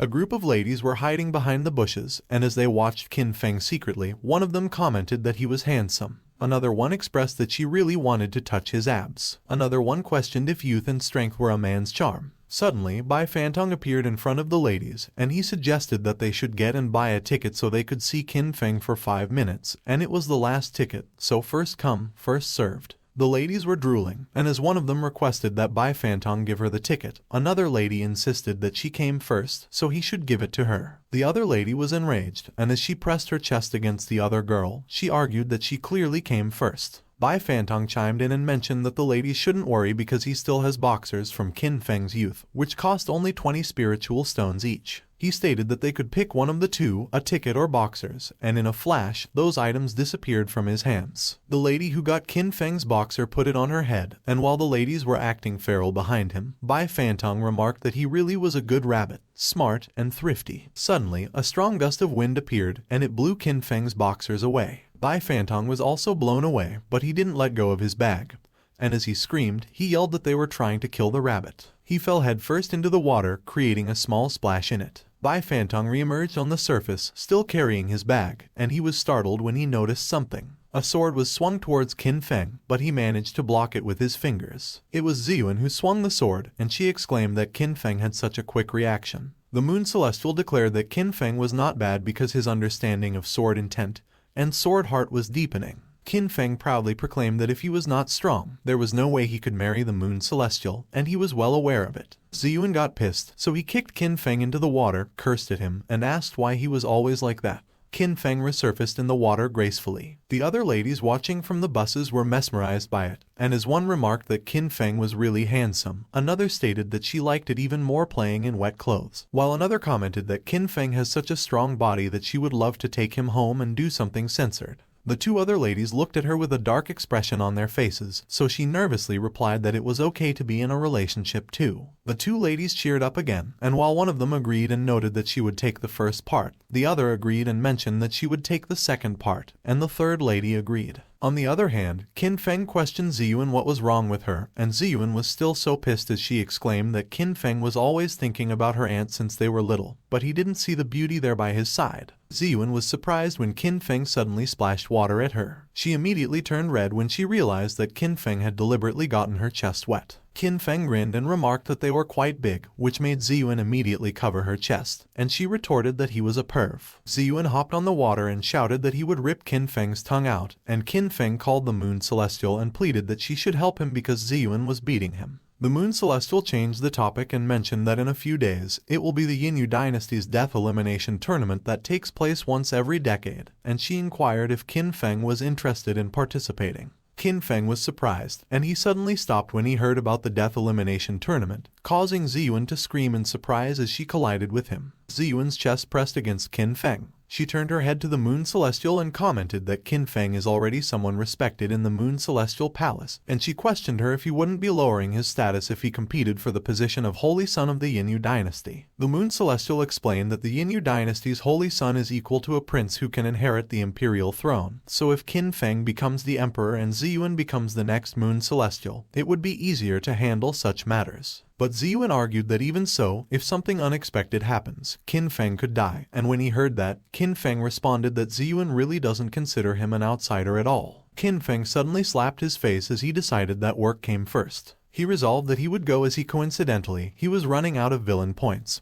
So it was time to earn some, and if he came across a chosen one, it would be even more perfect. Qin Feng was startled when Ziyuan suddenly exclaimed that there was something hard and asked what it was. Ziyuan immediately reached underneath the water to find out what it was, and Qin Feng got nervous. Qin Feng quickly pushed Ziyuan away and warned that there was a snake. The ladies hiding in the bushes screamed as they got scared, and even Bai Fantong immediately jumped out of the water and admitted that he was scared of snakes. Qin Feng immediately covered his body as he wondered if so many people were actually watching him. The ladies immediately bowed down in front of the Moon Celestial and confessed that they acknowledged their mistake. A few moments later, the butts of the ladies were smacked, and one of them groaned in pain as the tears welled up at the corners of her eyes. The three ladies were bent over on the ground, and it was Qin Feng who was smacking them. Qin Feng insisted that the Moon Celestial shouldn't be angry because he would scold them for her. The ladies looked up at Qin Feng with a pitiful look in their eyes. Qin Feng commanded that next time, they shouldn't peek when he is bathing and instructed that they should leave. The three ladies smacked their foreheads on the ground as they bowed down to Qin Feng and expressed thank you very much. When the three ladies walked away, the Moon Celestial looked disappointed and commented that Qin Feng was spoiling them too much, but Qin Feng remarked that they were just harmless interests, so it was all right. Qin Feng mentioned that, on the other hand, there was someone else, and Bai Fantong immediately froze when he heard that. Bai Fantong trembled in fear when Qin Feng loomed over him and declared that someone really needs some spanking. He immediately jumped towards Ziyuan and expressed that he missed her so much, but to his surprise, Qin Feng caught him by the ear mid-air. With Bai Fantong in his hand, Qin Feng called the Moon Celestial and notified that he would go back and prepare, and the Moon Celestial informed that in the past 2 days, envoys from the Great Xia dynasty have come to observe the tournament, and the Great Xia's emperor has always seen him as a thorn in his side, so Qin Feng has to be more careful. Qin Feng gave her a thumbs up and assured that he would keep that in mind, while Bai Fantong lamented that he felt like his life as a rabbit was coming to an end. Suddenly, a lady arrived, and as he addressed Qin Feng as godson, he apologized for the interruption and announced that there is a disciple of the Great Xia Emperor outside the palace who wants to challenge him. Qin Feng was amused when he heard that, and Bai Fantong cheered that he was alive again. Outside the Moon Celestial Palace, a guy was standing by the gates, gathering his energy into a ball of aura while calling Qin Feng, and he declared that he should stop hiding inside and that he should come out and face him if he has the guts. The guy asserted that he knew Qin Feng was in there, so he shouldn't try to hide from him.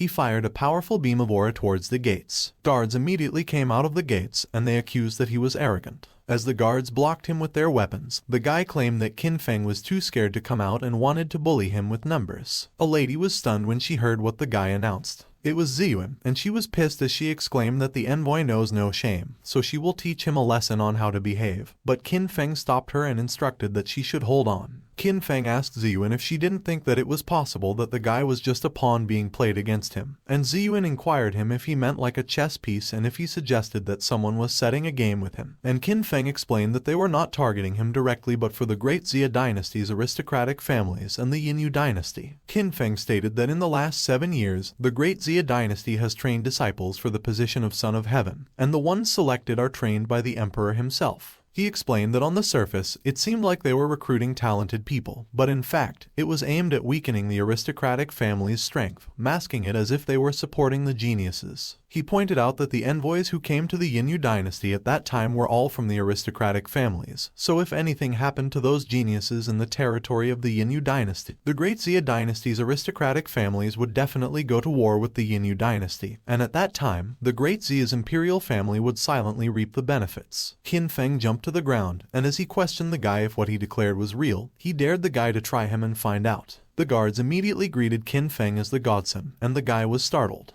The guy suddenly pulled out a weapon, and he taunted that Qin Feng finally came out. He threw the weapon towards Qin Feng and challenged that he should eat it. Qin Feng was startled when he noticed the weapon that was coming at him at incredible speed. But in a flash, Qin Feng managed to dodge the weapon effortlessly. Qin Feng remarked that they have a great master there while dusting off the dust in his clothes, but he changed his mind and insulted that the guy was actually just a piece of trash from the 4th stage of the spiritual martial realm. The guy was pissed, and as he proclaimed that he was a Son of Heaven candidate, he asked Qin Feng what realm he was even at, and Qin Feng confidently responded that he was at the Transcension realm, 9th stage. The guy got enraged, and he questioned Qin Feng for daring to be cocky as a 9th stage of the Transcension realm when he was in the 4th stage of spiritual martial realm. Qin Feng asked the guy how he wanted to fight, head-on or in a group brawl, and the guy confirmed that it would be head-on, of course. Qin Feng acknowledged that he understood, and he snapped his fingers. He turned to the guards and instructed that since the guy picked to fight everyone head-on, they should get ready, and everyone agreed.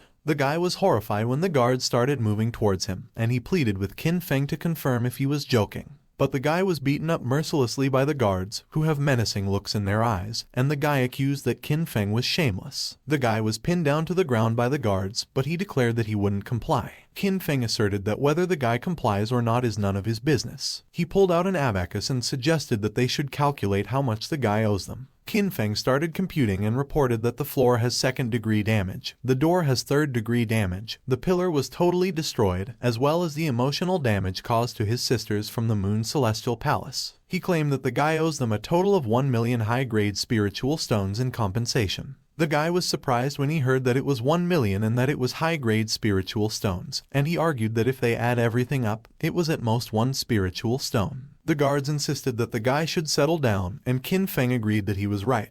But it was just that he wanted to compensate himself with extra 999,999 high-grade spiritual stones. The guy protested that it was clearly a robbery and that he didn't have any money. Qin Feng winked at the guy and assured him that it was fine if he didn't have money because he could pay for it with his body. A few moments later, Qin Feng was riding a horse while striking a gong and announced that everyone should take a look, and if they were passing by, they didn't want to miss that. Qin Feng was pulling a cart behind him where the guy was restrained and imprisoned, and he advertised that it was an authentic Great Xia Dynasty's strongman, and they don't need 998, not even 888.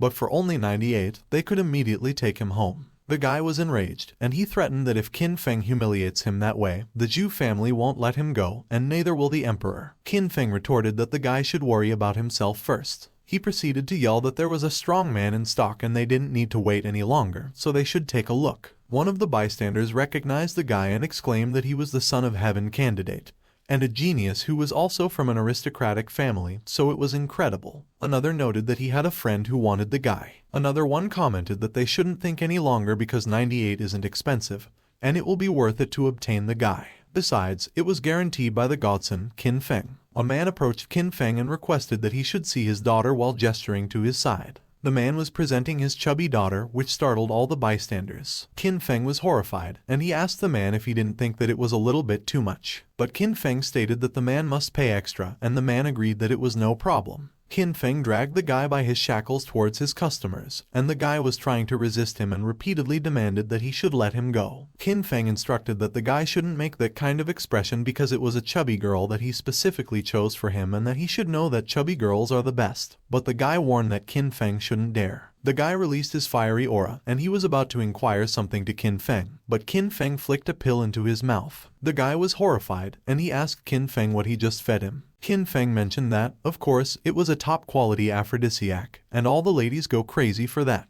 Everyone looked at Qin Feng with a horrified expression, and when Qin Feng noticed that, he questioned them about their expressions. Qin Feng remarked that he often travels around the Jianghu, so it should make sense for him to bring some drug pills for self-defense, but the people looked at him with disbelief. The guy was in a daze, and Qin Feng encouraged the girl to go ahead and try touching him. The girl bashfully reached out to touch the guy's abs. She was surprised when she felt her hand bump on the guy's abs. The guy's eyes immediately turned to hearts, and as he leaned towards the girl, he expressed that not seeing him for a day felt like not seeing her for a year, as his thoughts for her are like an endless, flowing river. The girl blushed and suggested that they should continue the conversation in the bedroom, and the guy agreed that he was all hers. The man thanked Qin Feng for creating that miracle, and Qin Feng just laughed. When the three of them walked away, Qin Feng shivered in disgust, and the system congratulated him for insulting another person's dignity, so he obtained 1,000 villain points. Qin Feng was surprised when he saw the notification, and he questioned if that worked too. Suddenly, a carriage arrived, and a man repeatedly announced that Princess Nanfeng of the Great Xia dynasty had arrived, so everyone should make way. Qin Feng got back on his horse. He explained that Princess Nanfeng was the most beloved little princess of the Emperor of the Great Xia dynasty. She was also the representative of the Great Xia's envoy to the Yinyu dynasty, and it turns out that the person behind the guy, Zhu Tu, was Princess Nanfeng.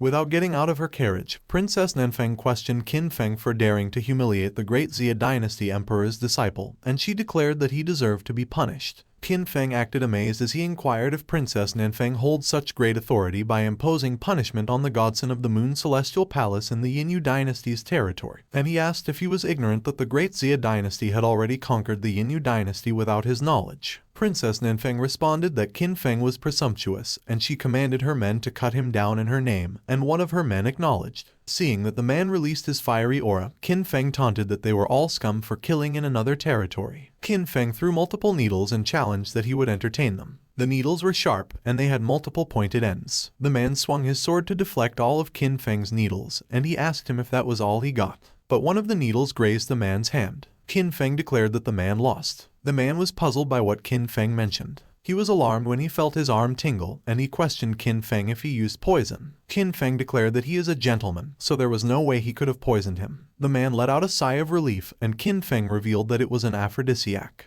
The man was surprised by what Qin Feng mentioned that he let go of his sword. He started imagining himself making out with another man, and he started sweating profusely. The man kneeled beside the carriage and nervously asked for Princess Nanfeng to save him, and Princess Nanfeng let out a sigh. Suddenly, a man came out of the carriage. The man asked Qin Feng if he was the famous #1 genius of the Qin family and stated that Princess Nanfeng had made a mistake, so he would apologize on behalf of her, so for the sake of the two dynasties, he requested that he detoxify their man. The system congratulated Qin Feng for discovering an epic level rank chosen one, and Qin Feng's eyes immediately twinkled as he rejoiced in his thoughts that, after 7 years, his chosen one was finally there. Qin Feng smiled mischievously as he wondered why he should not treat himself a little since the chosen one was there. He agreed to the chosen one and promised that he would help detoxify the man. Qin Feng pushed his foot into the stirrup to help himself up, and he jumped off the horse's saddle. He was jumping up in the air and lunging forward. The man was puzzled when he saw that Qin Feng was lunging towards him from behind. Qin Feng was menacing as he kicked the man in the crotch from behind, and the man was in so much pain that his eyes were bulging out and an egg was broken. The man turned pale as he knelt into the ground, sobbing, and the other men who saw what happened instinctively covered their crotch and exclaimed ouch. The system was congratulating Qin Feng for cutting off the man's descendants,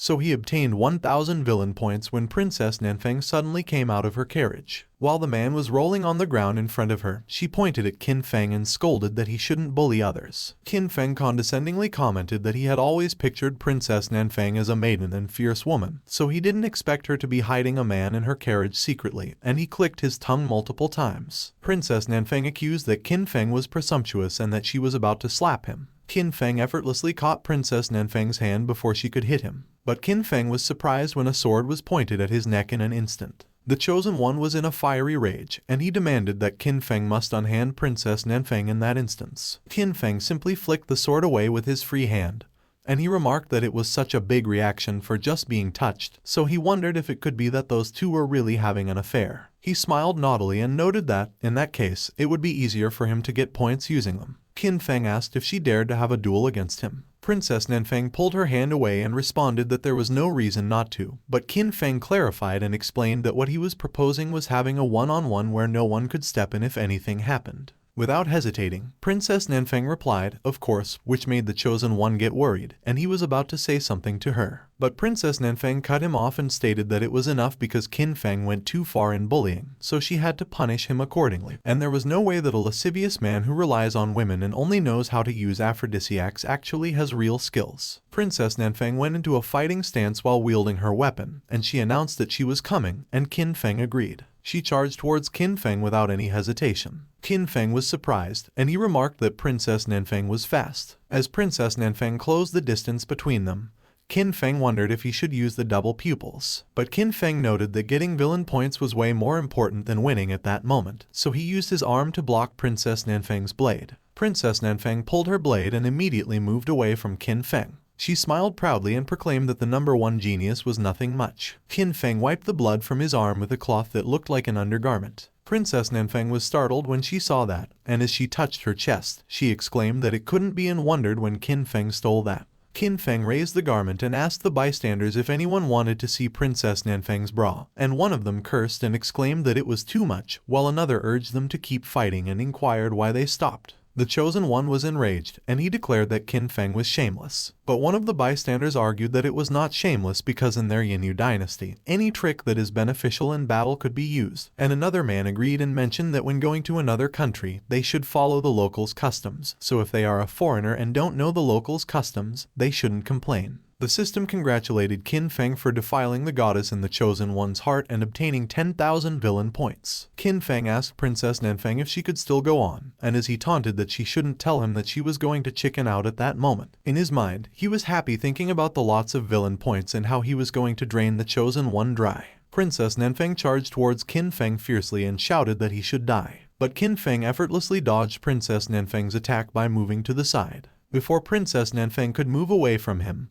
Qin Feng suddenly grabbed her by the waist. Princess Nanfeng was taken aback when Qin Feng pulled her closer and slightly dipped her like they were dancing. Her eyes were wide open in surprise. Qin Feng suddenly leaned in and kissed Princess Nanfeng while his eyes were still on the Chosen One. The system congratulated Qin Feng for defiling the goddess in the eyes of the Chosen One, so he gained 10,000 villain points, and when he saw the enraged Chosen One, Qin Feng declared that if he had the chance to gain more, he would. Princess Nanfeng was still in a daze when Qin Feng grabbed her chin and commanded that she should open her mouth. Qin Feng went in for another kiss. He went in for a more passionate kiss, and Princess Nanfeng tried to protest, but her words were muffled. The bystanders were shocked, and as one of them exclaimed that Qin Feng actually kissed Princess Nanfeng in broad daylight, and in front of everyone, another one questioned why he hadn't stumbled upon such a battle. The Chosen One was filled with rage, and he shouted that it was enough. He vowed that he would kill Qin Feng, and as he wielded his sword, he released a tremendous amount of aura that materialized into a golden Buddha behind him.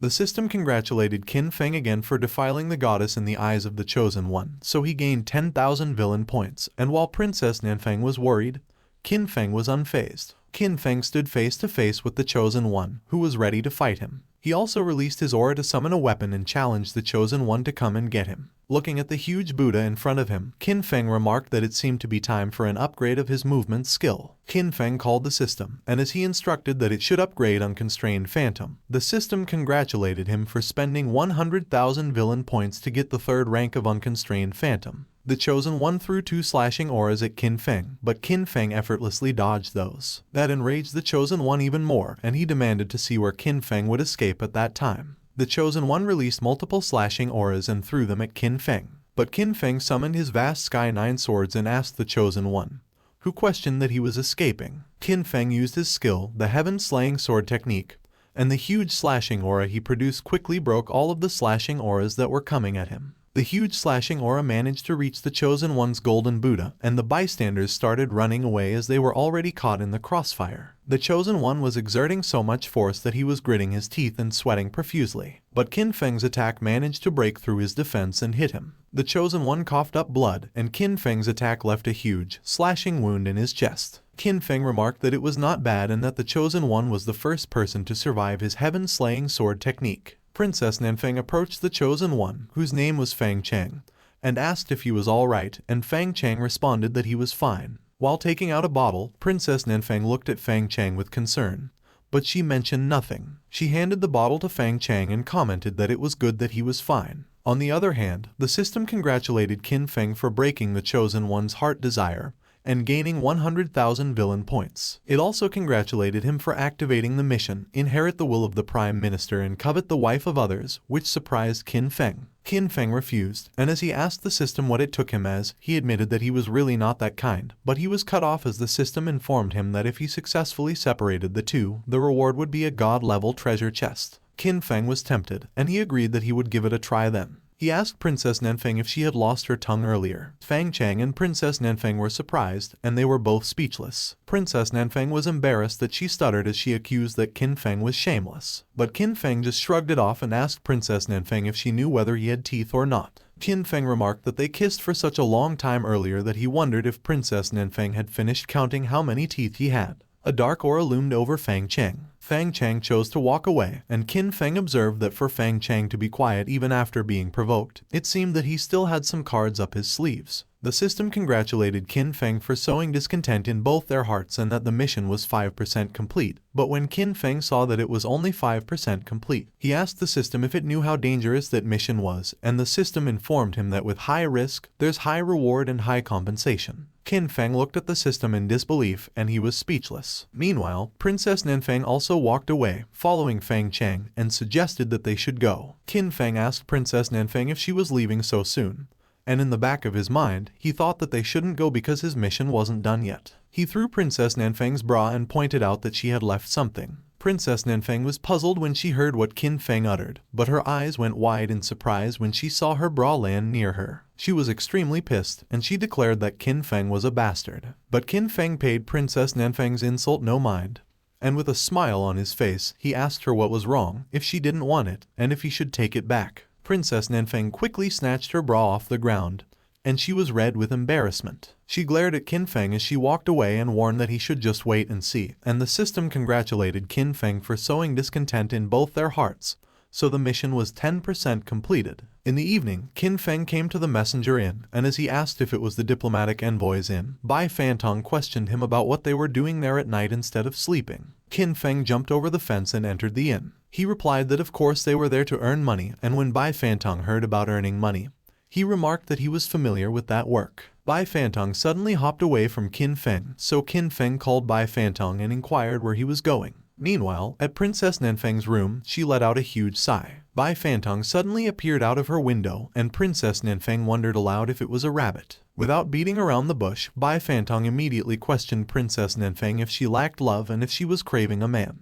When Princess Nanfeng heard Bai Fantong's question, she immediately thought of Fang Cheng. Without mentioning a name, Princess Nanfeng asked Bai Fantong if a certain guy sent him there, and Bai Fantong confirmed, of course. Thinking that it was Fang Cheng, Princess Nanfeng immediately agreed, saying she did lack love and needed a man. And Bai Fantong quickly started calculating, and he explained that the slogan of his business was that, where there is a demand, there is a market. Bai Fantong revealed that, to tell the truth, he had been waiting for that business for 7 years because that guy was obviously a good-for-nothing lecherous playboy. Yet he still pretended to be an innocent gentleman, to which Princess Nanfeng nodded. But she responded that even though she had no idea what Bai Fantong was talking about, she and Fang Cheng had indeed known each other for 7 years, and if he had only made their relationship official instead of just flirting with her for the whole 7 years, her first kiss wouldn't have been stolen by the bastard Qin Feng. Presenting his calculations, Bai Fantong explained that at the moment, The guy was so poor he couldn't even support him, but he finally got his act together, and since both of them liked each other as the middle rabbit, it would cost Princess Nanfeng 10,000 high-quality spiritual stones. Princess Nanfeng was in a daze, and when Bai Fantong noticed that, he asked her what her silence meant and if it was too expensive. Bai Fantong handed a bottle to Princess Nanfeng and suggested that it could increase her happiness and asked if she was ready to pay. Princess Nanfeng was reluctant, but she still pulled out a bag for the payment. Bai Fantong recommended Princess Nanfeng try the item.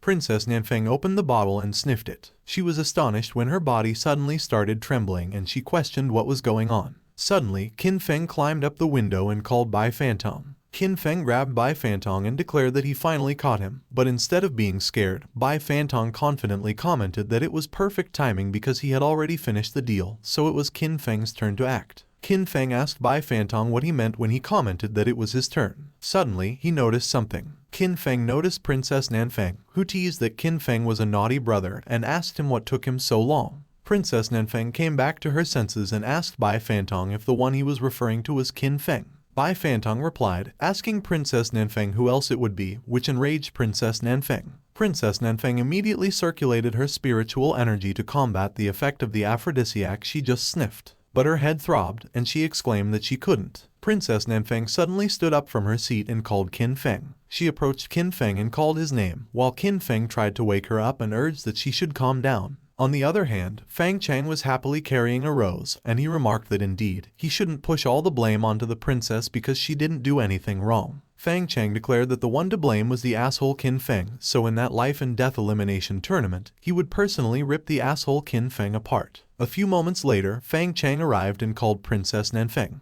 But to Fang Chang's surprise, he could see through the window that Princess Nanfeng was chasing after Qin Feng inside her room. Qin Feng noticed Fang Chang, and he remarked that, as expected of Heaven's Chosen One, Fang Chang did know how to pick the perfect time. He chose to embrace Princess Nanfeng, and she was happy. Fang Chang was enraged with what he saw. Acting like he just noticed Fang Chang, Qin Feng asked him what he was doing there. Meanwhile, Fang Chang looked incredibly devastated, and he muttered that it was impossible. Qin Feng asked Princess Nanfeng if what she mentioned earlier, that she liked him, was true, and Princess Nanfeng immediately replied that of course it was true. Fang Chang was astonished with what he heard. He questioned himself how that could be when Qin Feng and Princess Nanfeng had only met each other twice and how that could compare to their 7 years of relationship. While the system congratulated Qin Feng because the Prime Minister's will mission progress increased by 40% and the current progress was at 50%. The system also congratulated Qin Feng for taking action against the Heaven's Chosen One's sweetheart, so he obtained 200,000 villain points. And when Qin Feng saw that, he cursed in his mind as he murmured that it was immediate 50% progress, and an additional 200,000 villain points. Qin Feng stated that they shouldn't blame him for taking advantage of that. He asked Princess Nanfeng who she didn't like between him and Fang Chang. Princess Nanfeng was a bit confused when she heard Fang Chang's name. Qin Feng repeated the question and asked Princess Nanfeng who she didn't like, and when Princess Nanfeng answered that it was Fang Chang was crestfallen. Fang Chang fell to the ground, and he lamented that he had given his love to the wrong person. The system congratulated Qin Feng for completing the Prime Minister's will mission, so he obtained 1 god-level treasure chest, and he also obtained 500,000 villain points for making the Heaven's Chosen One not believe in love any longer. Fang Chang released a dark aura, and it started consuming the Buddha that was made of golden aura. The Buddha completely turned black, and Fang Chang unleashed his rage. Fang Chang called Qin Feng and declared that he would definitely shred him to pieces. On the other hand, Princess Nanfeng pulled Qin Feng close and urged that he should kiss her quickly. Suddenly, the system congratulated Qin Feng for forcing the Heaven's Chosen One down the demonic path, so he obtained a chance for a lucky draw, and Qin Feng was surprised that it was all it took. Princess Nanfeng closed her eyes as she prepared herself for a kiss. She grabbed Qin Feng's hand and placed it on her chest. But to her surprise, Qin Feng suddenly placed his fingers over her lips and remarked that she had no villain points to give and yet she wanted to take advantage of him. Princess Nanfeng was confused when Qin Feng pushed her away and rebuked that she was a leech. She was taken aback, but she was still flustered as she gazed at Qin Feng. Qin Feng commented that it was whatever because they, the men, are also very expensive. Yet Princess Nanfeng countered that she could get her hands on one just because she wanted to, and he retorted that besides, she made the deal herself with the rabbit and had already taken advantage of him so many times earlier, so he was the victim. Princess Nanfeng was pissed, and she demanded that Qin Feng should scram. Seeing that Fang Chang was already gone, Qin Feng muttered that he better hurry because turning to the dark side would increase Fang Chang's power tenfold. Otherwise, as soon as the tournament started, he would definitely be dead. Qin Feng scoffed that Princess Nanfeng was acting as if anyone would miss her. He disappeared from the window, and Bai Fantong asked what Qin Feng meant, and if he was not going to do it. Bai Fantong announced that he would not refund any money, but he was also one with rules, and even if the business failed, virtue wouldn't, so he gave a carrot to Princess Nanfeng and explained that it was the antidote. Princess Nanfeng watched as Bai Fantong left through her window. She asked herself if the carrot could detoxify. Meanwhile, at the Moon Celestial Palace, Ziyuan was sitting by the side of the spiritual lake. Ziyuan was sulking as she exclaimed that she had a big chest. She lamented that she had thick legs. Ziyuan was in a fiery rage as she demanded in what way she lost to Princess Nanfeng, why Qin Feng kissed Princess Nanfeng and not her, and why he even sneaked away in the middle of the night to find Princess Nanfeng.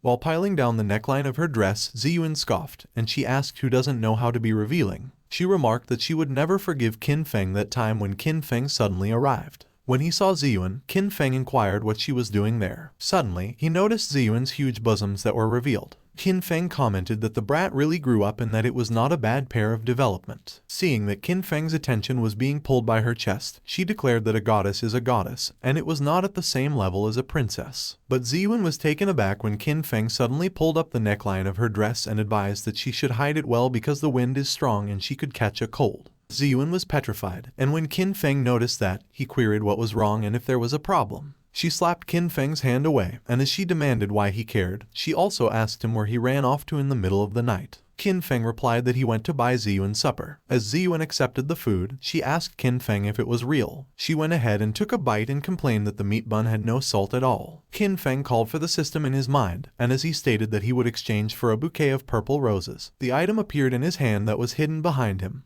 and the system congratulated him for spending 1,000 villain points for the exchange. Qin Feng gave the bouquet to Ziyuan and expressed that his love for her was wordless. Ziyuan froze when she saw the bouquet and heard what Qin Feng expressed. When everything sank in, Ziyuan was flustered, and she became disoriented. Ziyuan quickly snatched the bouquet from Qin Feng's hand, and as she ran away, she exclaimed that he was a naughty man. Watching Ziyuan run away, Bai Fantong observed that he thinks that his business has potential. A few moments later, Qin Feng checked the system while he was on his bed and noted that his villain points had reached 1,047,000, so it was time to exchange for a great perfection realm. After Qin Feng clicked the exchange button, the system congratulated him for spending 1 million villain points to exchange for a Great Perfection Upgrade voucher. As the system congratulated Qin Feng for using the Great Perfection Upgrade voucher, and notified him that the Heavenly Dragon's Might had reached the Great Perfection realm, the Heavenly Dragon's Might appeared. Bai Fantong woke up from his sleep, and he saw the Heavenly Dragon's Might, which he recognized. Suddenly, the Heavenly Dragon's Might glared at Bai Fantong, and Bai Fantong muttered that he should just sleep quietly. Qin Feng continued to check the system and stated that next would be the God-level chest. He mentioned that the system should open the God-level chest. The system opened the chest, and it congratulated Qin Feng for successfully opening it and obtaining the Sword Intent Upgrade card. Qin Feng asked what the Sword Intent Upgrade card was, and the system explained that Sword Intent was separated into different levels, and the greater understanding he had of the Sword Dao, the higher the damage would naturally stack, to which Qin Feng asked if it meant that a second level Sword Intent has a higher damage than the first level, and the system confirmed that it was right. The system asked Qin Feng if he would like to use it immediately, and he agreed. The system congratulated Qin Feng for using the Sword Intent Upgrade card, and Qin Feng immediately learned it. The system congratulated Qin Feng for upgrading the Sword Intent to the second level, and when Qin Feng saw that it was level 2 Sword Intent, he asked if it was strong. Suddenly, Qin Feng saw a fly pass by. The fly suddenly exploded. Qin Feng commented that the level 2 Sword Intent seemed to be good. He remarked that he had one more lucky draw chance left, so he might use it as well. The system congratulated Qin Feng for winning the God-level Physique Firmament Domineering Body, which is a battle physique that would grant the user a powerful, indestructible body, and as the longer the user battles, the stronger and bolder they become. Qin Feng noted that it really was a unique physique, but he was startled when he noticed something. Qin Feng was absorbed into a warp in space, and he screamed. He landed safely on the ground. But Qin Feng was in the middle of a battlefield where a lot of soldiers were charging towards him, and they shouted that they would kill. He asked what it was. One of the soldiers attacked Qin Feng with his spear, and he blocked it with his sword. Suddenly, the soldier and his horse began to disappear. Qin Feng realized and exclaimed that it was the power of the Firmament Domineering Body. He charged forward and requested the Firmament Domineering Body to grant him strength. Qin Feng moved swiftly, and while releasing his aura, he quickly passed by the soldiers charging at him. He stopped, and his aura dissipated. At the Moon Celestial Palace, in Qin Feng's room, Bai Fantong laughed. Bai Fantong put rabbit paw imprints on Qin Feng's face and, as he asked what was wrong with Qin Feng because he had been sleeping since last evening, remarked that the gate to the death elimination competition was about to open and Qin Feng couldn't pass by sleeping. He climbed on Qin Feng's shoulders. Bai Fantong whispered into Qin Feng's ear and mentioned that all senior sisters of the Moon Celestial Palace were wearing black stockings for the death elimination competition. Qin Feng immediately woke up and asked if it was real, which made Bai Fantong curse in his mind and wonder if the black stockings worked so well. Bai Fantong immediately jumped off Qin Feng's shoulder when Qin Feng groaned and complained that his face hurt so much and asked where his mirror was. Qin Feng reached out to grab the mirror, but Bai Fantong quickly hid it behind him and suggested that he thought Qin Feng's body had been damaged by cultivating too much, so he should rest a little to recover. Bai Fantong reminded him that the death elimination competition was about to begin and asked Qin Feng if he shouldn't prepare first, to which Qin Feng agreed. Bai Fantong wiped his sweat off as he muttered that it was risky and so scary. Meanwhile, at the death elimination competition live, the audience had gathered and the hosts were up on stage. The female host announced that they should look at the ranking list in detail next.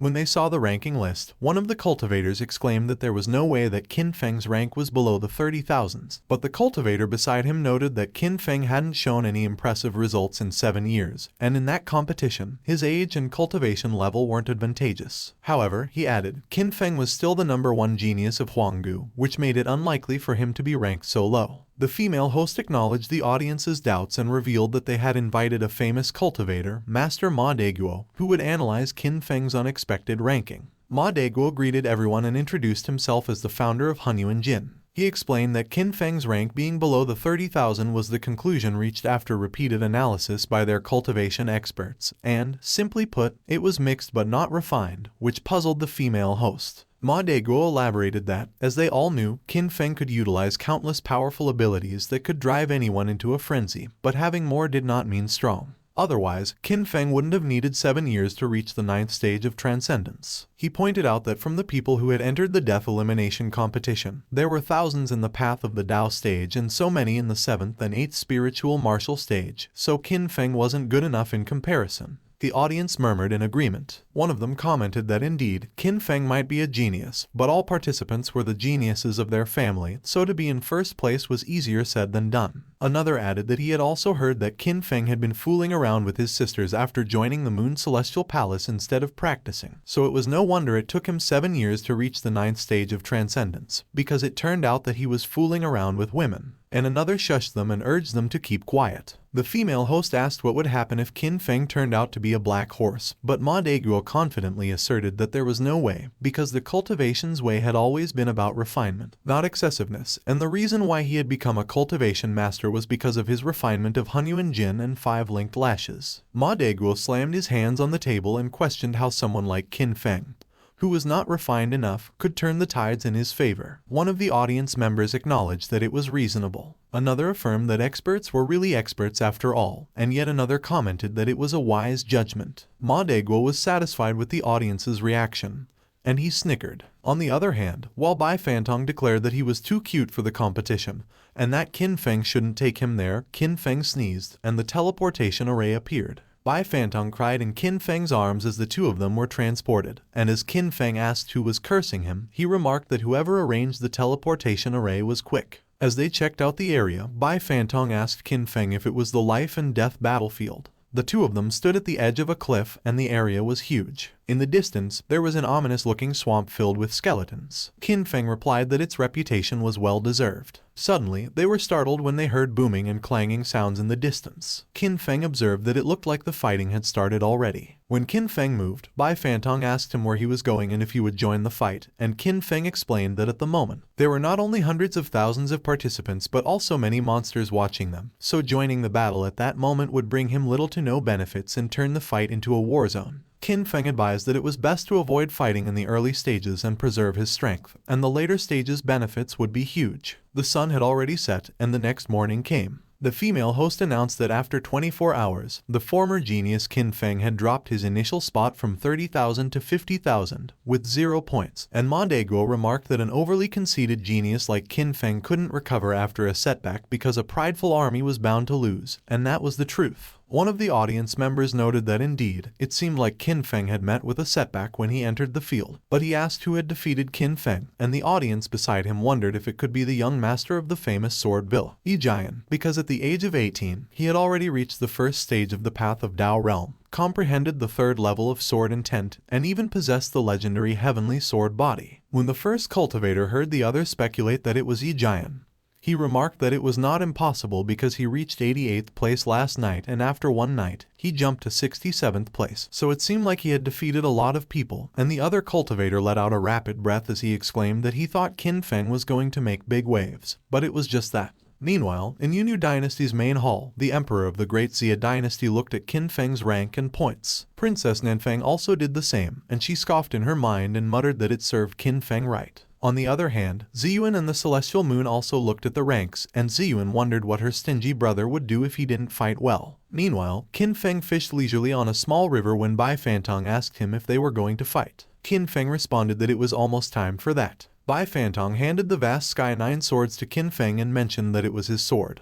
But Qin Feng reminded Bai Fantong what he had taught him since he was little and quoted Confucius, saying that a gentleman needs no weapon. Bai Fantong asked Qin Feng what that meant, and Qin Feng explained that it meant that a real gentleman wouldn't bother using a weapon to kill his opponent. Bai Fantong admitted that he always felt like something was off, but he couldn't tell why. On the other hand, Qin Feng remarked that after a whole day of fearless fighting, those geniuses would definitely be thirsty. So he just needed to drop a few liters of a certain item in the water source, and even the so-called geniuses would go crazy. Both Bai Fantong and Qin Feng covered their noses, and when Bai Fantong saw Qin Feng grab 2 huge bags of the mysterious item, an aphrodisiac, he asked if Qin Feng would be using that much. Without answering Bai Fantong's question, Qin Feng placed the bags into the water and cut them. Pouring the aphrodisiac into the water, Qin Feng questioned how they could get a strong result without a strong dose. Qin Feng and Bai Fantong watched from a tree trunk in the distance while 2 monsters drank from the river. A few moments later, the monsters roared as they began mating, and Bai Fantong remarked that the drug was working. Suddenly, a group of participants arrived, and they noticed the monsters. The participants quickly charged forward to attack the mating monsters, and they declared that they should kill those monsters. The monsters stopped mating, and as one attacked the participants, one of them warned that they should be careful because it was coming towards them, while another commented that it was right on time. Meanwhile, Bai Fantong observed that the fight was intense, and Qin Feng agreed that it really was. After the participants defeated the monsters, one of them exclaimed that it was great because the monsters' level was high, so they would definitely rise in rank again. A red-haired participant suggested that they should clean up, and as the bald participant agreed, the black-haired participant mentioned that there was no water left either, so they would gather some.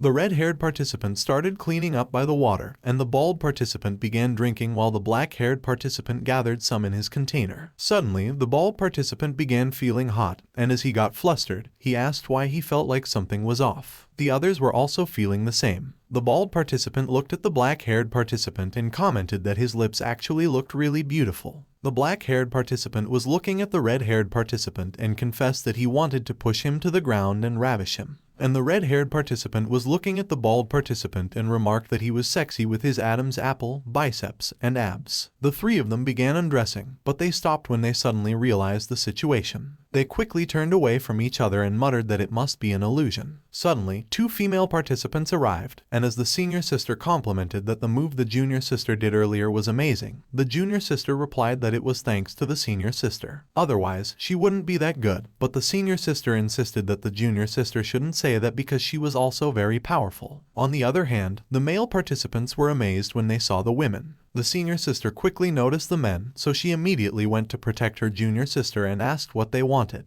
The bald man reassured that the women shouldn't be nervous because they just wanted to be friends, and the red-haired man demanded that if they wanted to talk, they should make him feel good and talk. The senior sister suddenly dropped her sword, and the 2 women started running away as the red-haired man began chasing them half-naked, and he shouted that they should come over to him. The red-haired man taunted that the more the women resisted, the more excited he got. Suddenly, Qin Feng swooped in and commanded that the madman should let the women go. The 2 women exclaimed that it was Qin Feng. The red-haired man was enraged when Qin Feng told him that he should scram, but he was taken aback when Qin Feng swung their sword at him. Qin Feng cut off the head of the man's chicken, and as the system congratulated him for a successful cut, it also notified him that he obtained 1,000 villain points. The red-haired man crouched on the ground and trembled in pain. The other male participants started to gather, and the bald man asked Qin Feng who he thought he was. But they were all startled when Qin Feng suddenly swung his sword at them. Qin Feng cut off all the heads of their chickens, and the system congratulated Qin Feng again for a successful cut, and notified him that he obtained 1,000 villain points for each head. As the system kept congratulating Qin Feng for each chicken head he cut, Bai Fantong was busy gathering those chicken heads, and he kept them in bags. Bai Fantong exclaimed that he made a fortune. Meanwhile, the women commented that Qin Feng was dashing, while Qin Feng reminded the men that the heavens have big virtues, and he had to punish them a little at the moment to prevent a lot later, so he hoped that they learned from it. The red-haired man thanked Qin Feng, and he expressed that if the young hero had not arrived, he would have made a big mistake. Qin Feng ordered that they should scram, and as the men walked away, the red-haired man remarked that they should meet again. The men all walked away limping and dejected. On the other hand, at the Yinyu dynasty main hall, an old man observed that Qin Feng had an interesting way of thinking, and the Moon Celestial replied that the old man shouldn't look at her because she didn't know Qin Feng. The Moon Celestial admitted that she didn't expect Qin Feng to defeat the participants that way. She asked if Qin Feng couldn't consider not ruining the face of her Moon Celestial palace, even if he was shameless. Meanwhile, Qin Feng declared that he was there for 3 things: to beat eggs,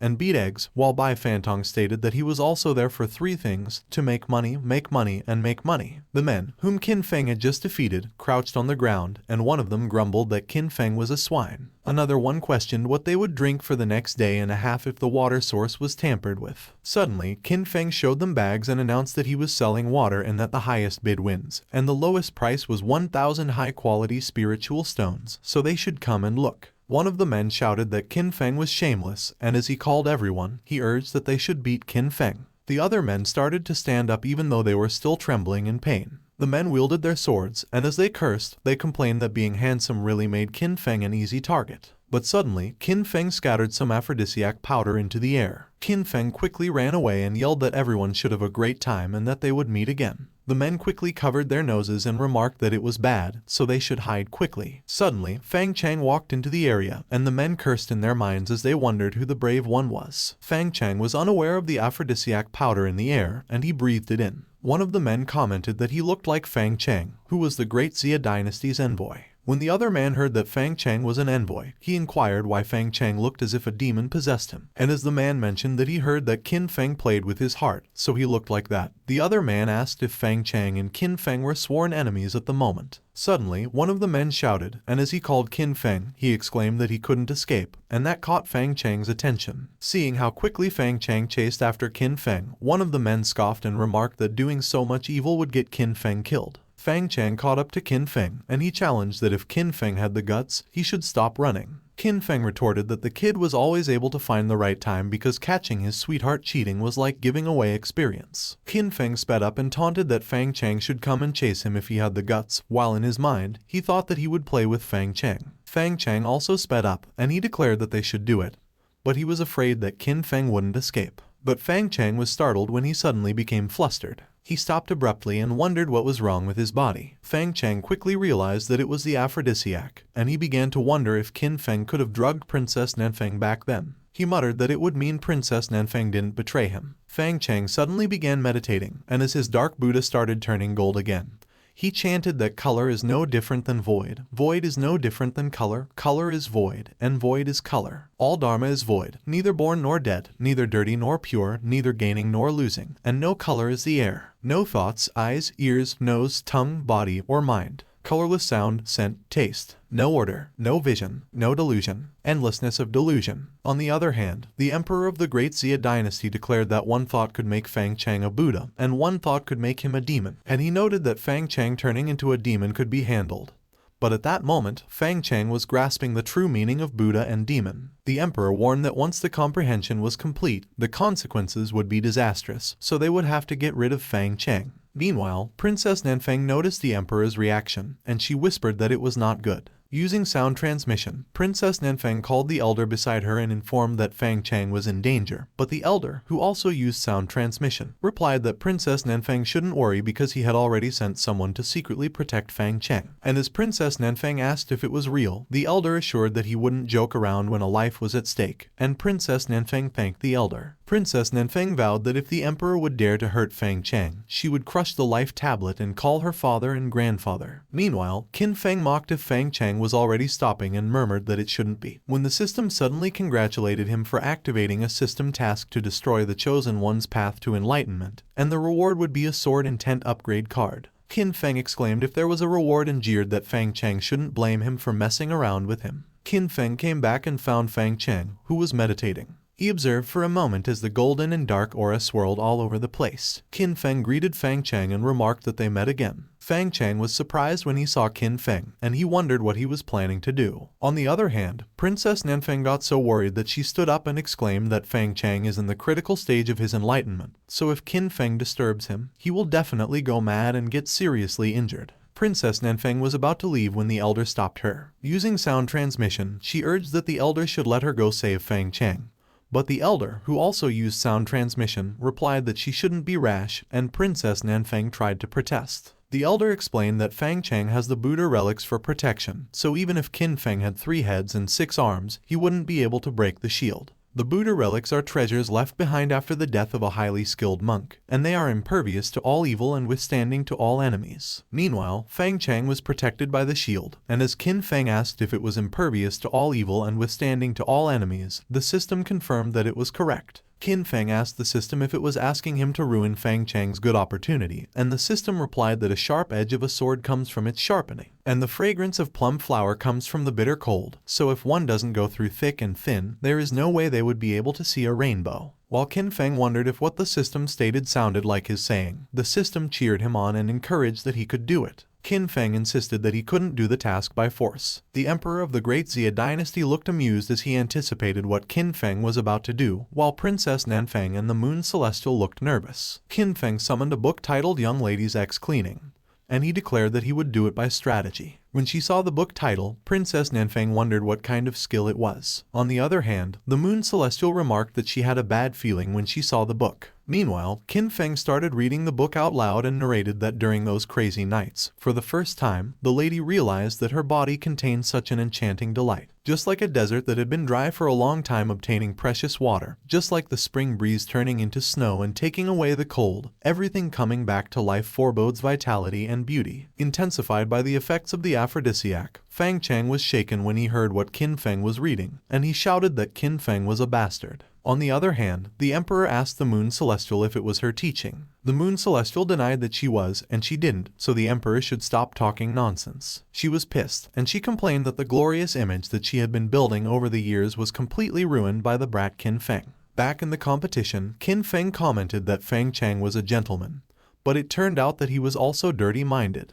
As Fang Cheng did his best to continue meditating, Qin Feng continued to read the book and recited that on that day, he was with his head down, and suddenly a slender, fair jade hand reached out in front of him, and while accompanied by a faint, sweet fragrance, a gentle, soft voice reached his ears. Qin Feng kept reading the book and stated that the gentle and soft touch filled the man with excitement, heating up his heart even more. Fang Cheng was distracted and flustered while he clicked his tongue. Still using sound transmission, Princess Nanfeng called the elder and requested that he find a solution quickly because if things went on, Fang Cheng would go mad. Back in the competition, an arrow sparkled in the distance and traveled at an incredible speed. The arrow charged towards Qin Feng. Qin Feng noticed the arrow, and he asked if it was a sneak attack. He quickly moved from where he sat, so quick that he left an afterimage, and the arrow went past through it. The arrow cut through the trees, and when Qin Feng saw the damage it dealt, he cursed and asked if it was that strong. Meanwhile, the man who fired the arrow clicked his tongue and remarked that Qin Feng avoided it. He fired 3 more of the same powerful arrows simultaneously. The 3 arrows moved together in the same direction and at the same speed. When Qin Feng saw the arrows, he cursed and remarked that the man was still going at it, while Bai Fantong complained that he didn't want to be shot. On the other hand, at the stage, the audience recognized the man and exclaimed that it was Bai Rai, the seed player of the death elimination competition, who had not only become famous at a young age for having extraordinary powers but had also reached the first stage of the path of Tao, and his current rank was 153rd. Ma Daguo commented that, as expected, it was Bai Rai's victory. Back in the competition, Qin Feng moved swiftly to avoid the arrows, and he cursed as he asked Bai Rai if he stole his wife or became his stepfather for him to keep chasing him like that. Qin Feng declared that if the tiger doesn't show its power, they will think it was a cat. He used his skill, Unrivaled Eyes. Meanwhile, Bai Rai aimed to launch another arrow, But instead of dodging, Qin Feng charged forward while he summoned the vast Sky Nine Swords. Qin Feng swung his sword at the arrow and used his skill, the heaven-slaying sword technique. Bai Rai could not believe what he saw, and he asked how that was possible. Qin Feng announced that there was one step left. He cut off Bai Rai's chicken head, and the system congratulated him for a successful cut, and notified him that he obtained 1,000 villain points. Bai Rai screamed in pain as he fell to the ground with his hand on his crotch. Qin Feng mentioned that 1,000 more villain points were gained, so it was not bad, and that they should keep going. He continued to read the book and noted that time always flies faster when one doesn't expect it, and in a flash, they talked until 2 in the morning. While Qin Feng continued to read, Bai Fantong explained that since the content was yet to be reviewed, he was switching to the interview of expert Ma Deguo. Back on stage, the female host remarked that Ma Deguo previously commented that Qin Feng was mixed but not refined, and he won't do well in the competition. But since Qin Feng defeated someone at the first stage of the Path of Tao while just being in the 9th stage of the Transcension realm with one move, she asked Ma Deguo what he thinks. Ma Deguo replied that from the sword strike earlier, they could tell that Qin Feng had already reached the 2nd level of sword intent. But even if he had achieved that realm, it was still not possible for him to defeat Bai Rai. The female host inquired if Ma Deguo was implying that Qin Feng had some other powers and if it could be some type of special physique. Ma Deguo denied it and emphasized that there was no way. He clarified that they all knew Qin Feng possessed the power of the ancient double pupils, so he couldn't have a special physique, which is why Qin Feng most likely took some type of pill that temporarily boosted his power, and the female host acknowledged that she understood. Ma Deguo added that Qin Feng's sword intent had reached the 2nd level, which showed that he had been focusing on it for the last 7 years, so his supreme bone and ancient double pupil couldn't be so strong.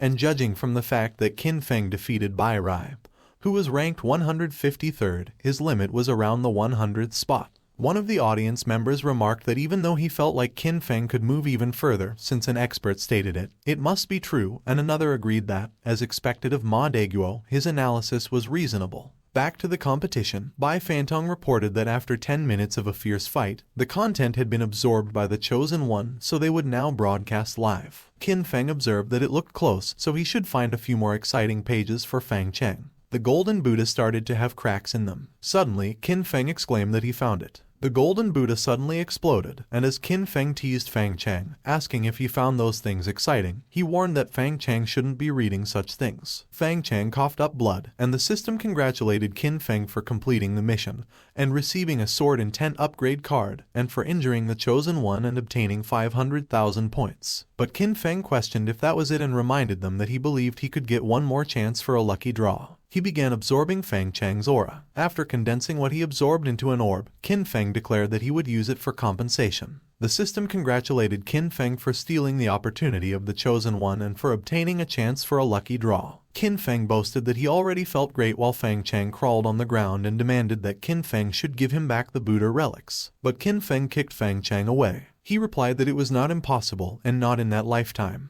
Bai Fantong inquired Qin Feng why they ran. Qin Feng questioned Bai Fantong if he knew the saying the mantis stalks the cicada, unaware of the oriole behind. Bai Fantong wondered Qin Feng if he meant that they were being targeted by someone. Yi Jian suddenly blocked Qin Feng's path, and Qin Feng remarked Bai Fantong was an idiot rabbit who just had to jinx it. Yi Jian stated he wanted Qin Feng to help him polish his sword. Qin Feng asked Yi Jian who he was and why he should listen to him while thinking that there was no system prompt sound, so it seemed like Yi Jian was not a chosen one. Yi Jian declared he was the sword villas Yi Jian. He mentioned Qin Feng should come. Yi Jian insisted Qin Feng should fight him. Qin Feng commented Yi Jian was strong. He explained he was at the first Transcension stage, 3rd level of sword intent, and had the heavenly sword physique, and Yi Jian was for sure the strongest opponent he had ever met. Qin Feng quickly ran away from Yi Jian. Yi Jian claimed it was a ghostly technique. He dug his feet into the ground for driving force. Yi Jian pursued Qin Feng, and he saw his silhouette in the distance. He utilized his skill, splitting wind. Qin Feng noted Yi Jian seemed to be determined to compete with him. He stated even though he could defeat Yi Jian is not a chosen one, so it leaves him at a loss. Qin Feng employed his skill, heaven-slaying sword art, and blocked Yi Jian's attack. Meanwhile, at the live broadcast area, one of the cultivators queried how it was possible when Yi Jian is ranked 53rd on the rank list,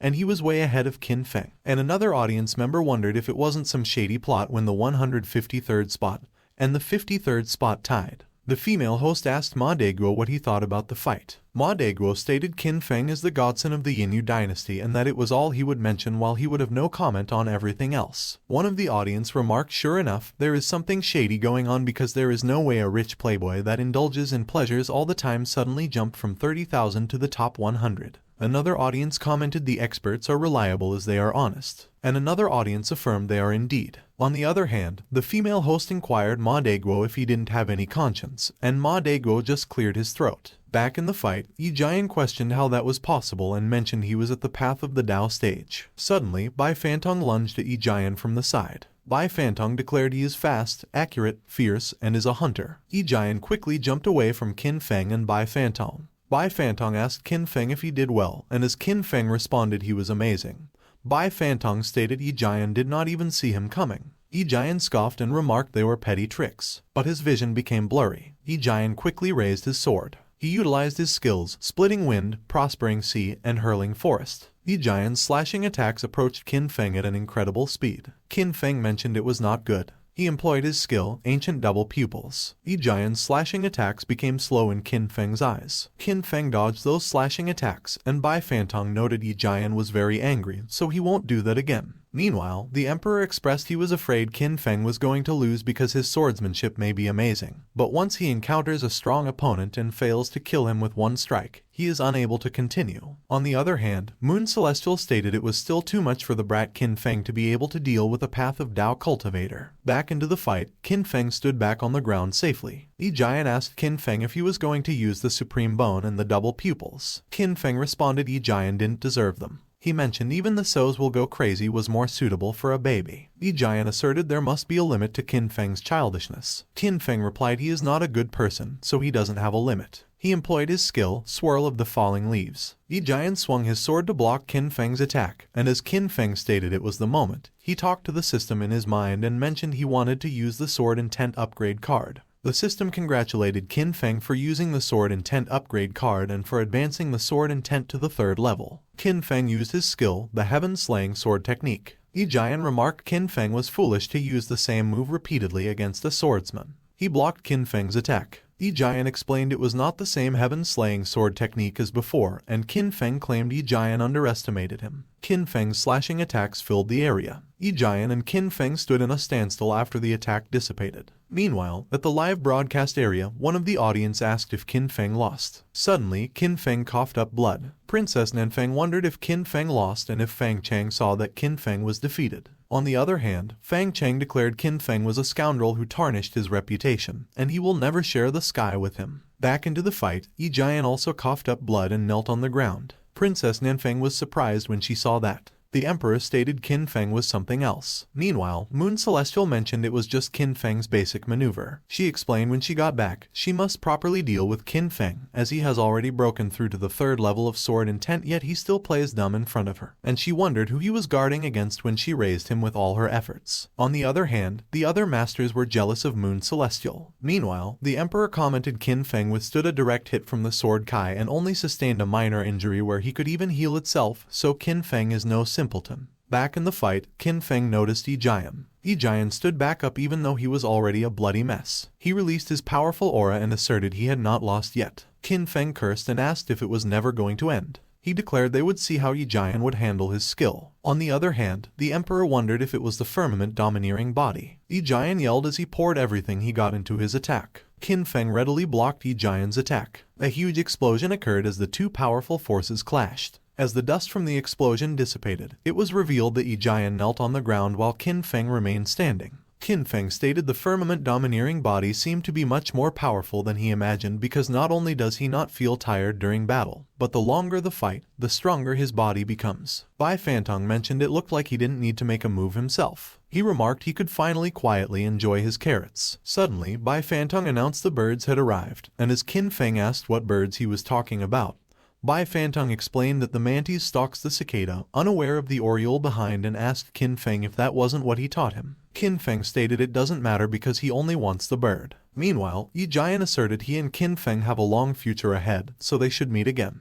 But Qin Feng asked Yi Jian who he thought he was and claimed he can't just fight when he wants and leave when he wishes. Yi Jian was surprised when he saw Qin Feng charge at him. In an instant, Yi Jian's egg shattered and his bird died. Qin Feng mentioned it was the other cultivators' turn next, and one of them added it was not good. One of the cultivators stated they should run fast, and the other declared Qin Feng is a devil. Qin Feng smiled evilly. He explained a total of over 100 people, each worth 1,000 villain points, so harvesting them gives 100,000 villain points. Qin Feng unleashed his 9 swords. For each egg Qin Feng shattered, the system congratulated him for cracking eggs and gaining 1,000 villain points. The system congratulated Qin Feng for ending 104 future descendants and earning a total of 104,000 villain points. Qin Feng thanked them as his brothers and mentioned they would meet again. He remarked it was delightful as he accumulated 726,000 villain points and there was one more chance for a draw. Suddenly, the system congratulated Qin Feng for corrupting the heavens chosen one's body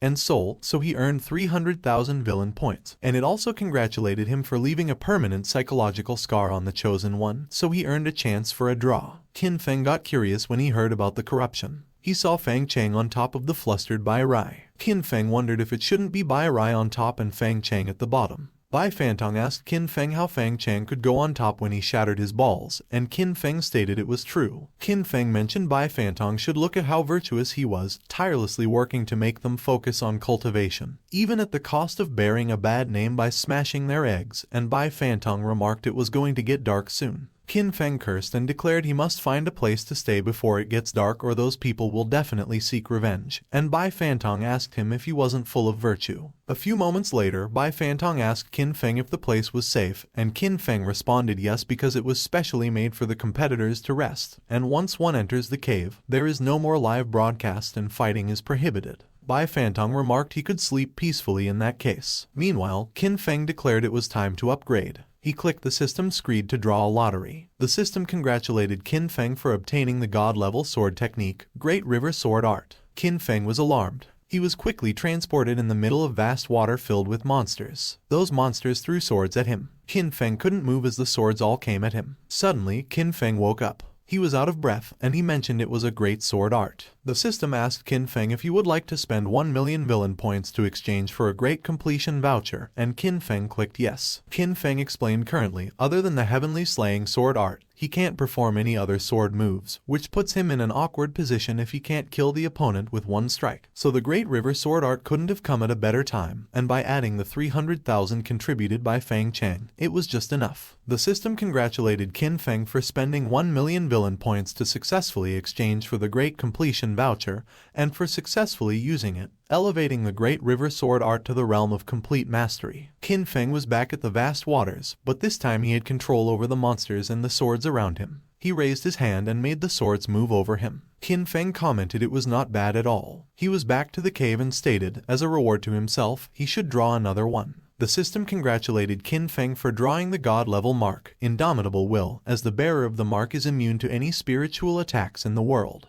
Qin Feng mentioned it was great stuff. He explained after all, in the cultivation world, spiritual attacks or soul attacks are the most damaging because they are invisible and intangible, and one could be ensnared without knowing. Qin Feng asserted with the indomitable will, he doesn't have to worry about those rogue attacks anymore. Qin Feng stated it was time for the Buddha relics next. He mentioned the heavenly dragon's might is a Buddhist technique, so he wondered what effect merging with the Buddha relics would have. Qin Feng began to meditate. A powerful aura suddenly surged out of Qin Feng. Bai Fantong asked Qin Feng what was wrong with him and what happened because the power in his body seemed to go berserk. He asked Qin Feng if he was okay and if he would not fall into Kai deviation like Fang Cheng. Bai Fantong placed a scroll in front of Qin Feng and expressed he hoped that it could make Qin Feng feel better. On the other hand, outside the cave, a cultivator asked if they really had to deal with Qin Feng, and as he mentioned Qin Feng does not hold back at all. The other cultivator stated Qin Feng is currently ranked 53rd and his cultivation is the weakest, so there was no one easier to deal with than him. The first cultivator asked what would happen if Qin Feng still has aphrodisiacs on him, and the other cultivator replied he shouldn't worry because with their brotherhood eternal, their chrysanthemums will remain undefeated and they won't break apart. The first cultivator told the other cultivator should get lost. A few moments later, back in the cave, Bai Fantong asked Qin Feng if he felt better. Qin Feng meditated, and he remarked everything in the world is truly connected to each other. He used his skill, 33 Heaven's Fortune. Qin Feng's aura continued to surge out of his body. His body began to self-heal. Qin Feng commented it looked like he could break through to the spiritual martial realm soon. Meanwhile, Bai Fantong noted it seemed like Qin Feng was okay. But suddenly, Bai Fantong mentioned it was not good because someone came. Bai Fantong worried as he gazed at Qin Feng. He explained he could only rely on himself at the moment. Bai Fantong faced the cultivators and mentioned Qin Feng was inside discussing a billion-worth deal, so he advised them to leave quickly. One of the cultivators asked if Qin Feng was really discussing a deal, and the other responded Qin Feng is already infamous because he made countless brothers call each other sisters in one day, so one could imagine the consequences if they really disturbed his business, and he asked if they should come back another time. One of the cultivators asked if they could trust Qin Feng's rabbit. He stated he bet that Qin Feng healed inside. Bai Fantong quickly moved and attacked the cultivator. The cultivator kneeled on the ground in pain, and he trembled. The other cultivators declared it was the power of teleportation, and Bai Fantong had the power to teleport. Bai Fantong claimed he has spoken and asked the cultivators who agrees and disagrees. One of the cultivators remarked if Qin Feng was really discussing business inside, there wouldn't be complete silence, so he bet that Bai Fantong was just trying to deceive them. Bai Fantong asked them why there can't be more trust between humans and rabbits, but in his mind, he thought that it was hard to deceive those people, so it looked like he had to fight with all he got. He lunged forward and attacked the cultivator, who just spoke. One of the cultivators asked why Bai Fantong was as shameless as Qin Feng. Another cultivator mentioned he should be confident and just remove the why. And another cultivator scoffed and observed there was no such thing as teleportation, and it was just a simple deception. He explained it was the time. The cultivator asserted Qin Feng was next. Bai Fantong screamed in pain, and he coughed up blood as he crashed on the ground. But Bai Fantong commented as long as he was there, they wouldn't be able to enter the cave. On the other hand, Ziyuan worried about Bai Fantong.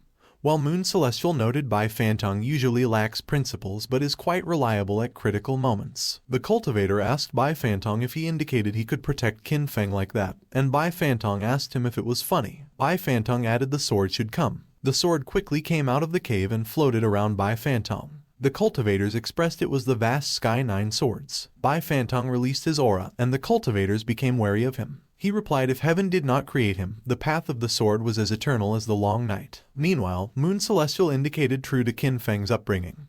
Bai Fantong didn't just learn his shamelessness but also learned his pridefulness. Bai Fantong directed his swords towards the cultivators. The cultivators stated they were in danger. The forest was filled with screams. The cultivators ran away in a panic while Bai Fantong's swords chased after them. Suddenly, Qian Jun arrived at the scene. He immediately blocked Bai Fantong's swords. One of the cultivators quickly recognized him. He explained Bai Fantong was a first-stage path of Dao practitioner, so they were saved. Bai Fantong was alarmed when he heard what they stated. He claimed he couldn't hold on for much longer. On the other hand, Qin Feng thought that the initial phase of the firmament domineering body has been activated, so he should enhance his physical strength further. Qin Feng declared it was the time. Meanwhile, one of the cultivators outside asked if the sound came from Qin Feng, but the other cultivator asked what they were waiting for when Bai Fantong is nothing to fear with Qian Jun's help. He replied they should rush in and finish Qin Feng. Otherwise, they will all become sisters once he emerges. One of the cultivators agreed and mentioned there was a chance to win, so they should all go together and kill the scoundrel Qin Feng that night.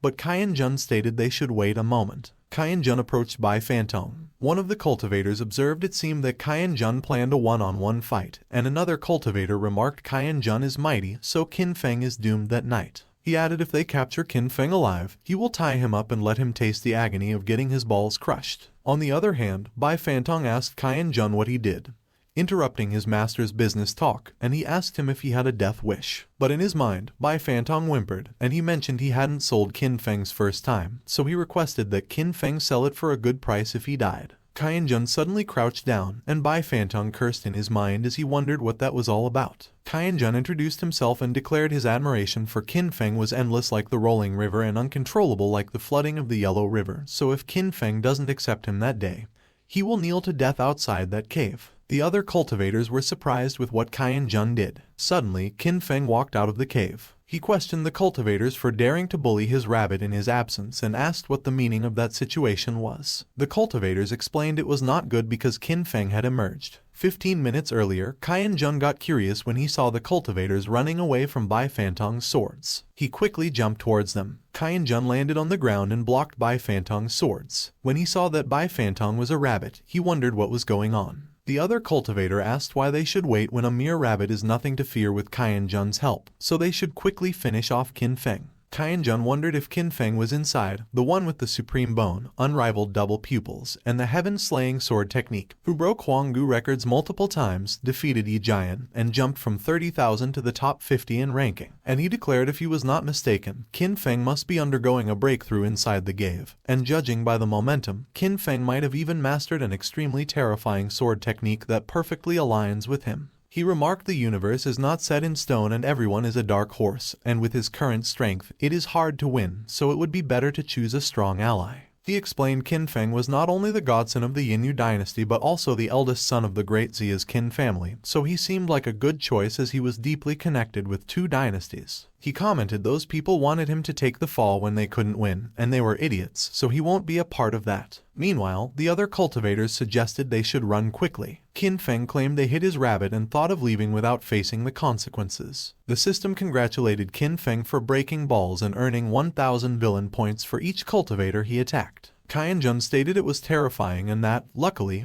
he kneeled quickly. Suddenly, Fairy Yulan commanded stop, and Jun mentioned the voice was familiar. Fairy Yulan floated in the sky and released her skills. Jun was surprised when he recognized Fairy Yulan. On the other hand, at the live broadcast area, one of the audience asked if it was Fairy Yulan and stated she was truly a legendary peerless beauty indeed. Another audience asked who Yulan is, and the audience beside him explained he must not be from around that region because in the Yinyu dynasty, everyone knows Fairy Yulan as she is the daughter of Lan Mo, who was one of the four beauties of Huanggu alongside Moon Celestial. Meanwhile, Qin Feng wondered who Fairy Yulan was, and he mentioned she was quite good-looking. Suddenly, the system notified Qin Feng that a Heaven's Chosen Lady was discovered. Qin Feng asked if Fairy Yulan's husband had arrived and stated he should let him earn some villain points quickly. But Qin Feng asked himself why his first thought was about Fairy Yulan having a husband. Qin Feng explained they shouldn't get him wrong because he is not into married women and he never read Young Woman 30, Young Stallion 20 is not a small pond in such books, and his computer is full of sophisticated books like engineering, philosophy, and he only does such things for the system missions. On the other hand, Fairy Yulan was pissed at them for daring to ignore her. Fairy Yulan asked if he was Qin Feng, and Qin Feng responded she was mistaken. Qin Feng asserted he is King Chu, the King Chu that surpasses Yulan.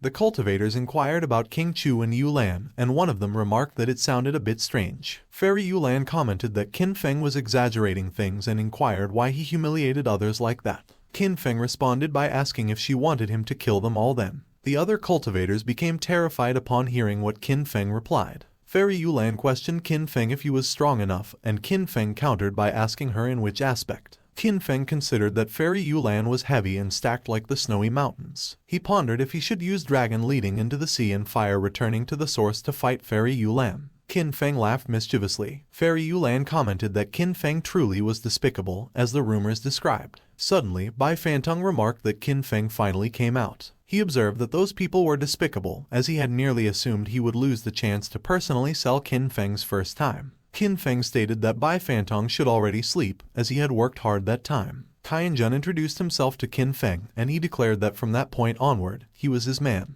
Qin Feng perceived that the first stage of Path of Dao Realm seemed decent, and the system congratulated him for subduing a groveling underling and obtaining the immortal slave seal. Qin Feng reasoned that sharing his combat power meant that by acknowledging him as the boss, the cultivator underling could boost strength, and it didn't seem beneficial for him in the short term, but considering the betray and die clause, he might as well give it a try. He inquired if Jun really planned to follow him, and Jun affirmed. Qin Feng implanted the immortal slave seal on Jun. A powerful aura immediately swirled around Jun's head. Fairy Yulan speculated if it was the power of Huanggu's prodigy and considered that just by imprinting a seal on the forehead, Qin Feng increased Jun's combat powers by more than 5 times. And even though he had just broken through to the first stage of the spiritual martial realm, it was still an entire realm lower than him. One of the cultivators remarked that the situation didn't look good, and another observed that he had seen underlings pay respects to a boss, but a boss voluntarily becoming an underling was a first for him. Meanwhile, Jun inquired what had just happened there and why he felt like he had become stronger. Jun thanked Qin Feng, and Qin Feng replied that he should stand up.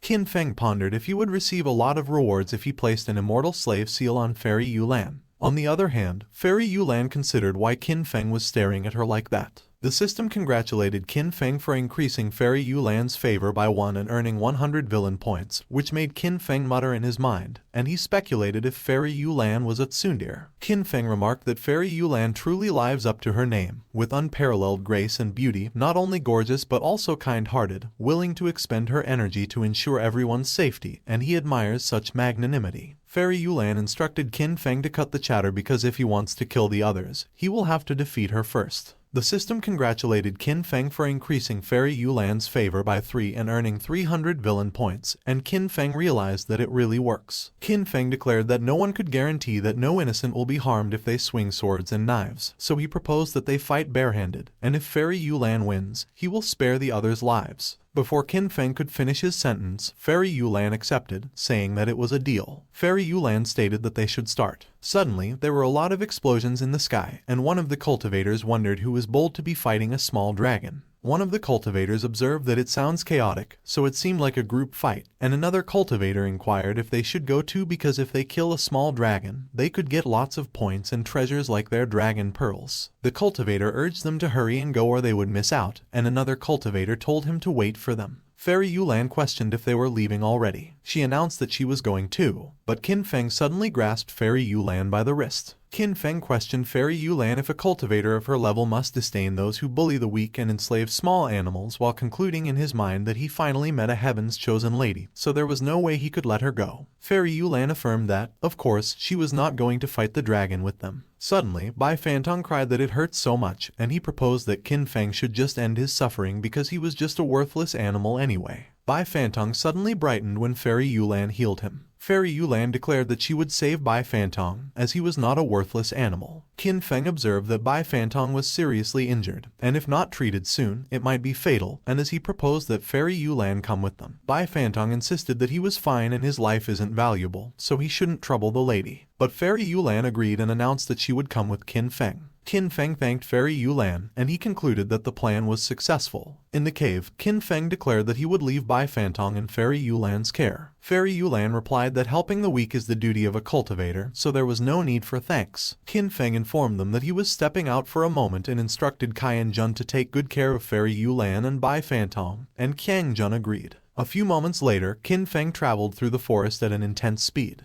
The cultivators from earlier were surprised when Qin Feng suddenly appeared in front of them. One of the cultivators questioned Qin Feng about what he intended to do. Qin Feng questioned them if he had permitted them to leave. One of the cultivators inquired what Qin Feng wanted and remarked that Bai Fantong was just a spirit beast, so after he slays the dragon, he will hunt a better one for him. But Qin Feng insisted that Bai Fantong was not just any spirit beast. He stated that Bai Fantong is his rabbit, and to harm his rabbit is to make an enemy of him, and he questioned how there could not be retribution when there's enmity. The system congratulated Qin Feng for smashing 121 balls and earning a total of 121,000 villain points. Qin Feng expressed that it was satisfying and that the work was done. Meanwhile, at the Flood Dragon Pool, Fang Chang observed while the other cultivators fought the dragon. The dragon attacked one of the cultivators, but none of them dodged or showed any fear. The other cultivators who had just arrived questioned what was happening there and if they weren't going to dodge. Suddenly, Fang Chang remarked that they had arrived just in time. Fang Chang attacked the cultivators, and one of them exclaimed that it was the Buddha demon sound. The cultivator remarked that it was the most despicable spiritual attack in the cultivation world, and if they got controlled by it, they would end up like those people, so they should hurry and run. The other cultivators became controlled, and the remaining one lamented that the heavens pride of the great Xia dynasty had resorted to such low tactics. Suddenly, Fang Chang seized one of the cultivators by the throat. He bit the cultivator on the shoulder and absorbed his essence. Fang Chang proclaimed that he was almost there and that his power was returning soon. On the other hand, Princess Nenfeng teetered on the verge of tears as she worried about Fang Chang.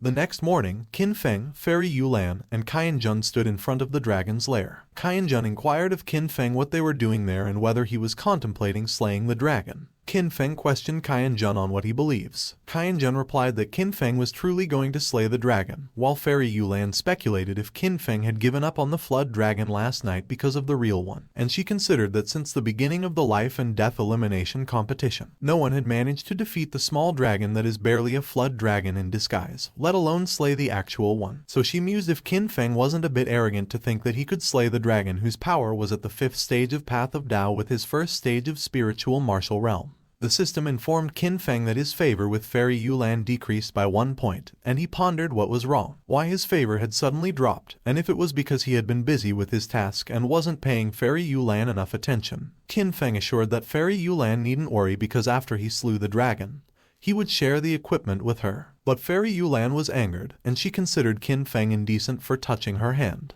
The system informed Qin Feng that his favor with Fairy Yulan decreased by a total of 3 points, and Qin Feng questioned what was happening. Qin Feng stated that, sure enough, a woman would simply affect the speed of his sword, so it was time to slay the dragon. Kai Jun urged Qin Feng to ensure his safety. Fairy Yulan reflected that Qin Feng had put aside his grudges and requested her to rescue Bai Fantong the previous night, and that day he promised to share with her the heavenly treasures he would risk his life for. So everything suggested that Qin Feng was not as ruthless as the rumors said, and she began to question if she was being too heartless and if she should treat him more kindly. On the other hand, the system congratulated Qin Feng for increasing Fairy Yulan's favorability by 5, and gaining 500 villain points, and Qin Feng questioned if the stupid system was toying with him. Meanwhile, back in the Yinyu dynasty, the emperor inquired if Qin Feng had stated that he wanted to slay the dragon. Moon Celestial affirmed it. The emperor remarked that it was a true dragon, and that the dragon race had always challenged the humans, and seldom had humans challenged the dragons, particularly when Qin Feng was at the first spiritual martial realm. Moon Celestial confirmed it. The emperor wondered if Qin Feng had a trump card, and Moon Celestial responded that she didn't know. The emperor speculated on what was occurring. On the other hand, the cultivators caused the flood dragon to explode, and it spurted out a lot of blood. Fang Chang remarked that the explosion was an art form. He declared that all of the cultivators should come and sacrifice for that art. Back in the Yinyu dynasty, the emperor considered it fortunate that it wasn't Qin Feng, and he observed that Fang Chang was rather cruel. Meanwhile, Princess Nenfeng asked the elder if it was all fake, but the elder replied that Kai deviation releases the suppressed desires residing in a person's heart. And as Princess Nenfeng questioned him if he was suggesting that Fang Chang's elegance and kindness were all just an act, the elder asked her why she was bothering to ask again when she already knew the answer. Princess Nenfeng reflected on whether Fang Chang had been deceiving her the entire time. The dragon slept inside the cave. Qin Feng announced that he found it. The dragon suddenly woke up when it noticed Qin Feng. Qin Feng quickly went and plunged his sword into the dragon's eye. The dragon jerked up, and its body slammed against the cave. Qin Feng realized that it was bad as the cave was collapsing. He quickly leapt away from the dragon. Qin Feng ran out of the cave. Kai Jun called Qin Feng when he saw him come out of the cave. The dragon also came out after Qin Feng just as the cave collapsed. Fairy Yulan invoked the great heavens and remarked that it was loud. Qin Feng charged to attack the dragon. He declared that the dragon should take his attack. The dragon flew back, and it crashed into the mountains. Qin Feng stated that it was time. He used his skill, Yin-Yang Divine Light. Powerful beams of light struck the dragon's body, and Qin Feng landed on its head. Qin Feng summoned his vast sky divine sword and urged that it should go. The dragon screamed in pain. It roared in the sky while its ass was struck, and Kai Jun groaned in pain below as he sympathized with the pain. On the other hand, Moon Celestial considered that Qin Feng was still such a brat. Meanwhile, Qin Feng reflected that it seemed that the dragon hadn't died yet, and the longer they fought, the more attention it would attract. Qin Feng determined that the dragon's life depended on his next move. He began chanting and proclaimed that the mighty heavenly dragon, the Prajna Buddha, the Prajna Bama, is void, and the dragon will fly up to the sky. At the flood dragon pool, the flood dragon lay extremely injured, and it fell onto the ground in front of Fang Chang. Fang Chang claimed that the dragon pearl was his. He questioned how Qin Feng could compete with him at the moment. On the other hand, the emperor considered that the disciple of the Xia dynasty was actually overwhelming his opponents in the Yinyu dynasty. He speculated that it would all depend if Qin Feng could overpower Fang Chang. Meanwhile, Kai Jun exclaimed to the good heavens, marveling that Qin Feng was amazing. Qin Feng asserted that they should see if the dragon could survive that.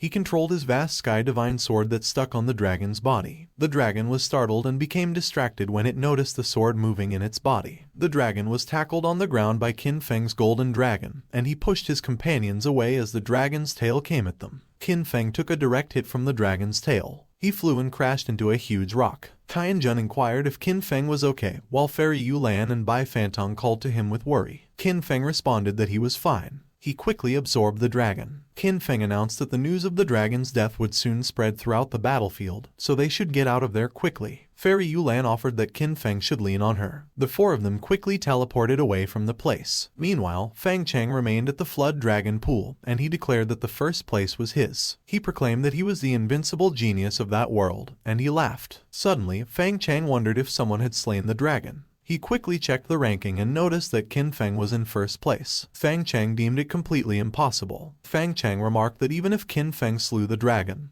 he would definitely be gravely injured. He claimed that as long as he finds Qin Feng, the dragon and Qin Feng's lives will both be his. On the other hand, the system congratulated Qin Feng for stopping Fang Cheng from showing off, for beating him, and for destabilizing his Dao heart, and he gained 60,000 villain points in total. Qin Feng inquired why they were only for Fang Cheng, and he questioned the system about Fairy Yulan. He discreetly glanced towards Fairy Yulan. Qin Feng supposed that it was whatever and that he would just be the man Fairy Yulan couldn't obtain. Fairy Yulan mentioned that she was going to find something to eat, and Qian Jun requested for her to be careful. She assured Qian Jun that he shouldn't worry because no one could injure her. Meanwhile, Qin Feng noted that he doesn't have a lot of villain points, so he should first spend 30,000 points for 1 month of 100-fold comprehension halo and reach the 4th stage of 33 heavens fortune. But the system notified him that he could redeem the 10,000-fold comprehension aura, which costs 100,000 villain points. Qin Feng questioned the system if that wouldn't make him go crazy, and as he approved it, the system congratulated him for spending 100,000 villain points and redeeming the 10,000-fold comprehension halo. He exclaimed that it was a wonderful feeling. Qin Feng meditated, and the events from earlier flashed in his mind.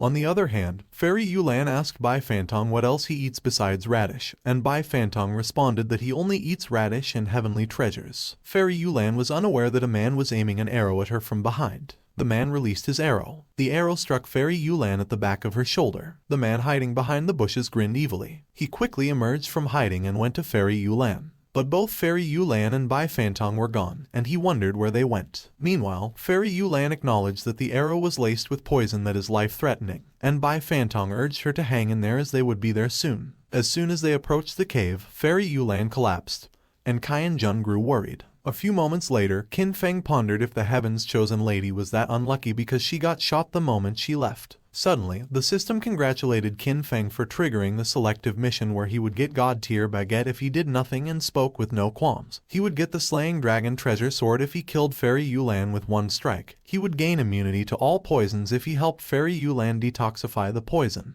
Qin Feng remarked that he found the system very lascivious. Qin Feng added that, however, if he remembers correctly, Fairy Yulan's mother is Lan Mo, one of the 4 beauties who was as famous as Moon Celestial, and he verified if he was right that she has to express her gratitude no matter what happens since he has saved her daughter. He examined Fairy Yulan's wound. Qin Feng stated that for the opportunity of Fairy Yulan calling him dad in the future, he would help her detoxify the poison. Fairy Yulan's wound was already gone, and she lay on her stomach with her back completely exposed. Qin Feng wrote a tattoo on Fairy Yulan's back. As Qin Feng inquired if he should change it to boss, it's satisfying whenever you go in and out, the system congratulated him for taking advantage of Fairy Yulan. So he gained 10,000 villain points and completed one of the 3 missions, making him immune to all poisons. Qin Feng realized that what he had done was worth 10,000 points, and he questioned himself if he should do it again. Suddenly, Fairy Yulan awoke. Qin Feng jumped when Fairy Yulan sat up suddenly, and as her top slipped down, exposing her bosom, Fairy Yulan also gasped. Fairy Yulan shrieked and covered her eyes, and Qin Feng remarked that she was covering the wrong thing. She quickly covered Qin Feng's eyes, and he pondered if Fairy Yulan was indeed the chosen one with that level of IQ. Qin Feng remarked that fortunately, he is a gentleman, otherwise, Fairy Yulan would have been devoured. He asked Fairy Yulan if he was correct that when important and critical things appear together with critical but unimportant things, the priority lies with the important and critical things. Qin Feng mentioned that he had already dealt with Fairy Yulan's poison and he was tired, so it would be wonderful if someone massaged his shoulders and legs. Fairy Yulan offered that Qin Feng should lie down as she could handle it for him. A few moments later, Fairy Yulan inquired how it was, and Qin Feng responded that it was wonderful. Fairy Yulan sat down on Qin Feng's back and remarked that she could make him feel even better. Qin Feng cursed inwardly, wondering if that wouldn't reveal the hidden mystery box. But Fairy Yulan suddenly yanked on Qin Feng's arms violently, and he howled in pain as his back cracked. Qin Feng's scream was so loud that birds in the area scattered. Fairy Yulan remarked that Qin Feng shouldn't act dead, as she hadn't used that much strength earlier. Qin Feng claimed that he was gravely injured from slaying the dragon that day, and he had expended his energy saving Fairy Yulan. Yet he was being treated like this by Fairy Yulan again, so he feared he wouldn't see the sun the next day. Fairy Yulan urged Qin Feng not to scare her and asked where he was hurt. Qin Feng questioned Fairy Yulan if she believed in love at first sight. Fairy Yulan asked Qin Feng what he was waiting for and remarked that he should inform her where he felt pain so she could assist him.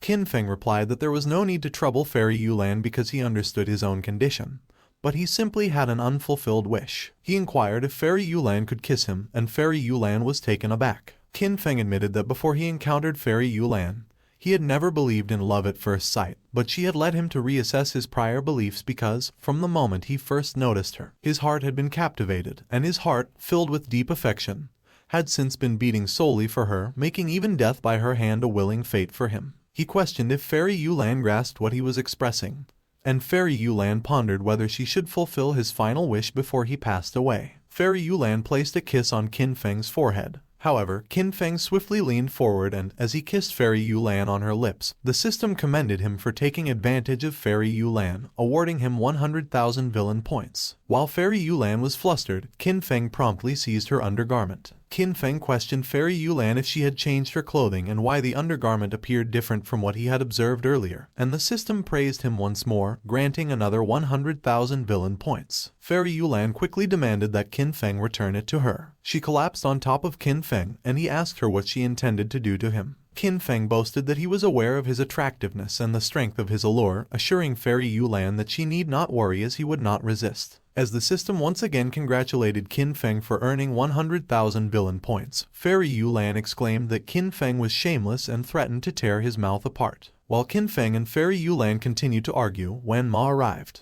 Wan Ma addressed Qin Feng as master, declaring that he had finally located him. In the meantime, Qin Feng asserted that he was conscious of his charm and good looks, but matters of romance should be shared with someone they truly love, urging Fairy Yulan to cease pressuring him. Wan Ma questioned who the demoness was that was endangering Qin Feng's moral integrity, and, as he threatened to slash Fairy Yulan, Qin Feng cursed internally and considered that Wan Ma had a fiery disposition. Qin Feng quickly suggested that they should discuss matters peacefully, assuring there was no need for violence. Wan Ma introduced himself and pledged that, from that point onward, he would follow Qin Feng's instructions without question, affirming that if Qin Feng directed him to go east, he would never go west, urging Qin Feng to accept him. Qin Feng found himself utterly bewildered. Wan Ma requested confirmation from Qin Feng on whether he would accept him. Qin Feng remarked that it was better not to act cute with Wan Ma's appearance. Wan Ma inquired if it implied that Qin Feng didn't want to accept him, and Qin Feng replied that he would accept, but Wan Ma should just cover up his face first. Qin Feng imprinted the immortal slave seal on Wan Ma while he covered his face. Wan Ma was startled by the surge of powerful aura. The system informed Qin Feng that the limit for the immortal slave seal had been reached,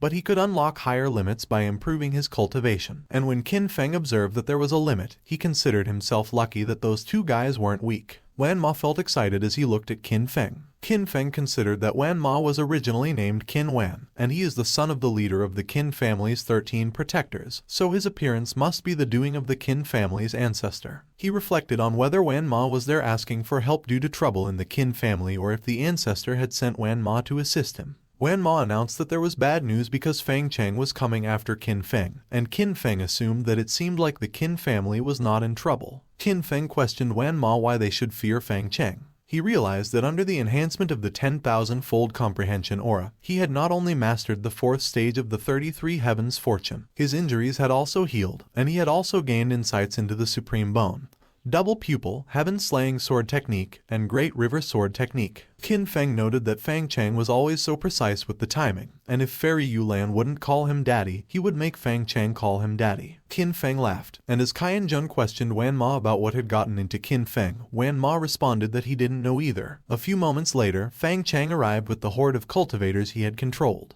Qin Feng commented that it was an old acquaintance, and he questioned Fang Cheng if he was not afraid of getting hypomenoria by putting on such a cold front. Fang Cheng was quickly enraged upon seeing Qin Feng. He lunged to attack, and Qin Feng observed that Fang Cheng had such speed. But Qin Feng blocked Fang Cheng's attack. Fang Cheng reasoned that he was at the 7th stage of the spiritual martial realm and had absorbed the dragon pearl, so he wondered how his strength could be on par with Qin Feng, who had just broken through the 1st stage of the spiritual martial realm. Suddenly, Qin Feng grabbed Fang Cheng's leg. He questioned why the emperor's disciple was rubbish. Fang Cheng crashed on the ground, but he pulled his leg away from Qin Feng's grasp. Fang Cheng immediately jumped away from Qin Feng. He remarked that brute force is nothing to be afraid of. Qin Feng multiplied himself and inquired about Fang Cheng's opinion regarding it. Fang Cheng declared that Qin Feng's life belongs to him. He swung his sword and released a powerful dark aura towards Qin Feng. Qin Feng stated that they should see who was tougher in that head-to-head battle. He released his slashing aura to cancel out Fang Cheng's attack. Fang Chang and Qin Feng's attack collided, and it created a strong pillar of aura that destroyed the area. Wan Ma mentioned that their young master is truly terrifying, while Qian Jun inquired if it was really a battle at the spiritual martial realm. Meanwhile, at the live broadcast arena, one of the cultivators remarked that Fang Chang should beat Qin Feng hard. Another commented that it was exciting, and another observed that Qin Feng should beat Fang Chang mercilessly and kill him. Back in the fight, Fang Chang noted that since Qin Feng's sword technique was used up, he was done for, so everyone should attack. Wan Ma and Qian Jun both announced that if the others wanted to fight their young master, they would have to get through them first, and the cultivators under Fang Chang's control proclaimed that they should die. Wan Ma and Qian Jun started fighting with the horde of cultivators that charged towards them. On the other hand, Qin Feng indicated that Fang Chang should bring it on. He voiced that he was not just skilled in the heaven-slaying sword technique. Qin Feng pronounced that his attack should go. A huge amount of water quickly moved and charged towards Fang Chang. Fang Chang was surprised that a river formed from the gathered sword energy. While drowning, Fang Chang insisted that Qin Feng did not abide by martial ethics. Meanwhile, Moon Celestial specified that she really didn't know about Qin Feng's move. One of the elders questioned the Moon Celestial what she knew. Another cultivator recounted that it was unacceptable because after 7 years, the Moon Celestial still knows nothing about Qin Feng, and as he queried where she has been focusing her attention. Another cultivator affirmed that if the Moon Celestial is in charge of Qin Feng's studies, he can't be at peace because such a perfect raw jade is being wasted and it was a total waste. An elder professed that Qin Feng practices in the sword and in the entire Yinyu dynasty. Only he is renowned for his swordsmanship, so after the competition, Qin Feng should become his disciple. But another elder enunciated that he disagrees because Qin Feng's strongest technique is the Buddhist golden dragon, and he has studied Buddhism, so Qin Feng should be taught by him. Another elder conveyed that it was nonsense because it was clearly the supreme bone and her ancestors had a supreme bone, so Qin Feng should be taught by her. But another elder expressed that the double pupils are invincible and his great-aunt's sister-in-law's grandmother's husband's sister's son's wife's great-great-grand ancestor had double pupils. The Moon Celestial was taken aback and was speechless by what everyone said. She pondered that it was not her fault for being careless because Qin Feng was just too strong. Back into the fight, Fang Chang wondered how Qin Feng could be so strong. The system congratulated Qin Feng for leaving a psychological shadow in the heart of the Heaven's Chosen One, so he earned 100,000 villain points, but Qin Feng questioned it for being only 100,000. Qin Feng called Fang Chang, and he reflected that Fang Chang did not leave until he earned 1,000,000 points that day. Fang Chang was startled when he saw Qin Feng's multiple huge double pupils in the sky. One of the double pupils fired a powerful beam of aura towards Fang Chang,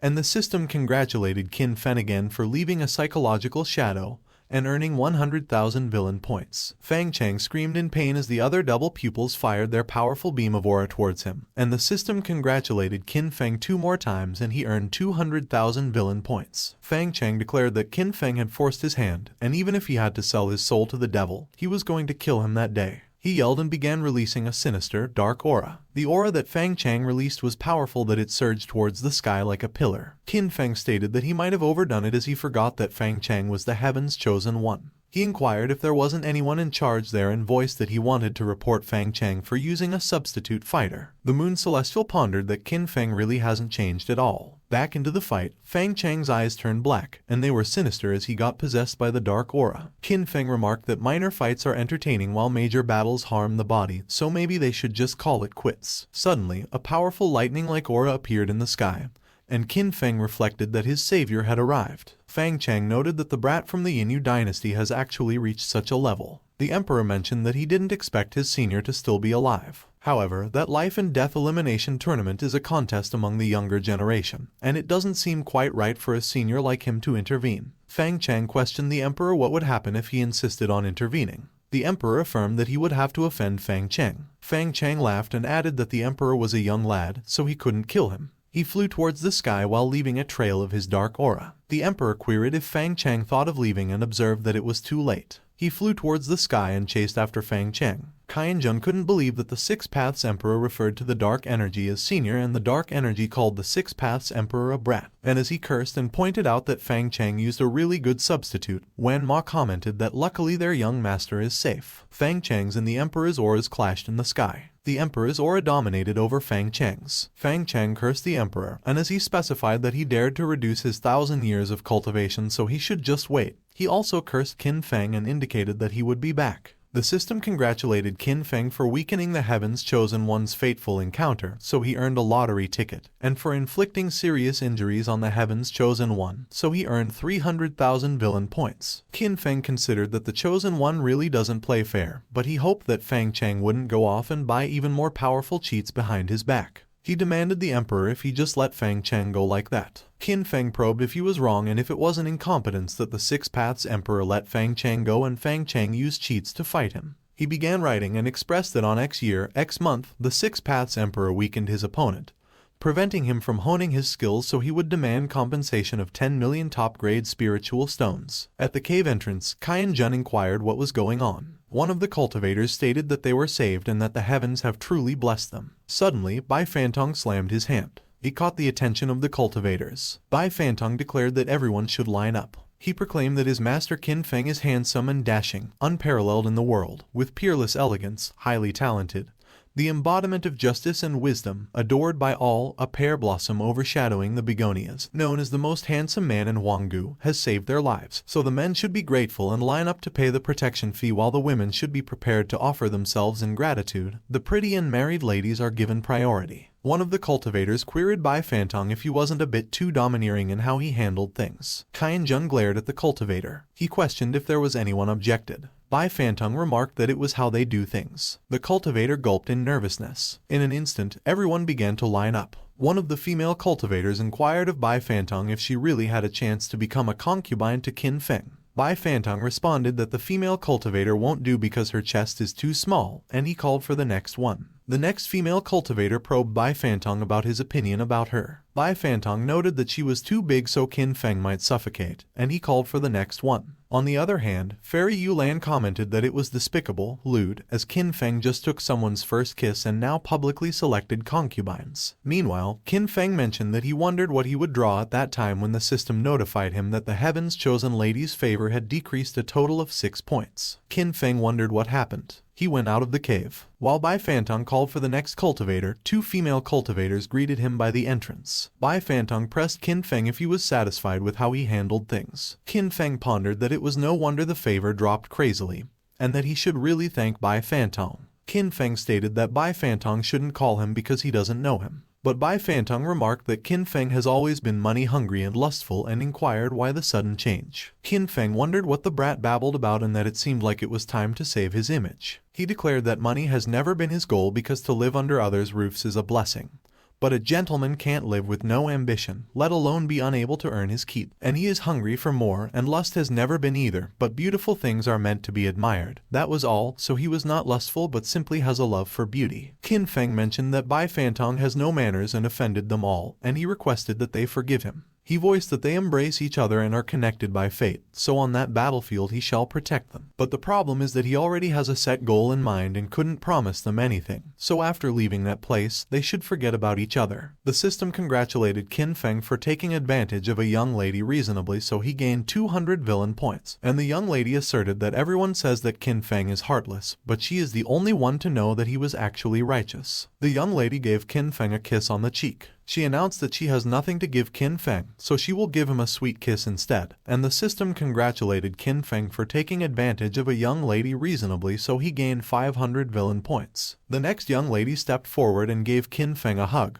and the system congratulated him once again as he gained 200 villain points. The young lady also gave Qin Feng a kiss on the cheek, and the system congratulated Qin Feng as he gained 500 villain points. The young ladies began to line up, and the system kept congratulating Qin Feng as he gained 200 villain points for each hug and 500 villain points for each kiss. Fairy Yulan, who observed from behind a tree, wondered if she misunderstood Qin Feng again. The system notified Qin Feng that the Haven's Chosen Lady's affection had increased by a total of 8 points, and he considered that it was all done. Qin Feng proclaimed that there are 2 hours left before the life and death elimination competition ends, so if they wished to simply survive, they could stay there and he will make sure to protect all of them, but if they still wanted to continue on their own, they could go. All the cultivators knelt and thanked Qin Feng. Inside the cave, Qin Feng revealed that he could take advantage of them, make money, and earn villain points, so it seemed like he had some talent for it. He called the system and expressed that he wanted to do the lucky draw. The system notified Qin Feng that he drew the heavenly mystery card.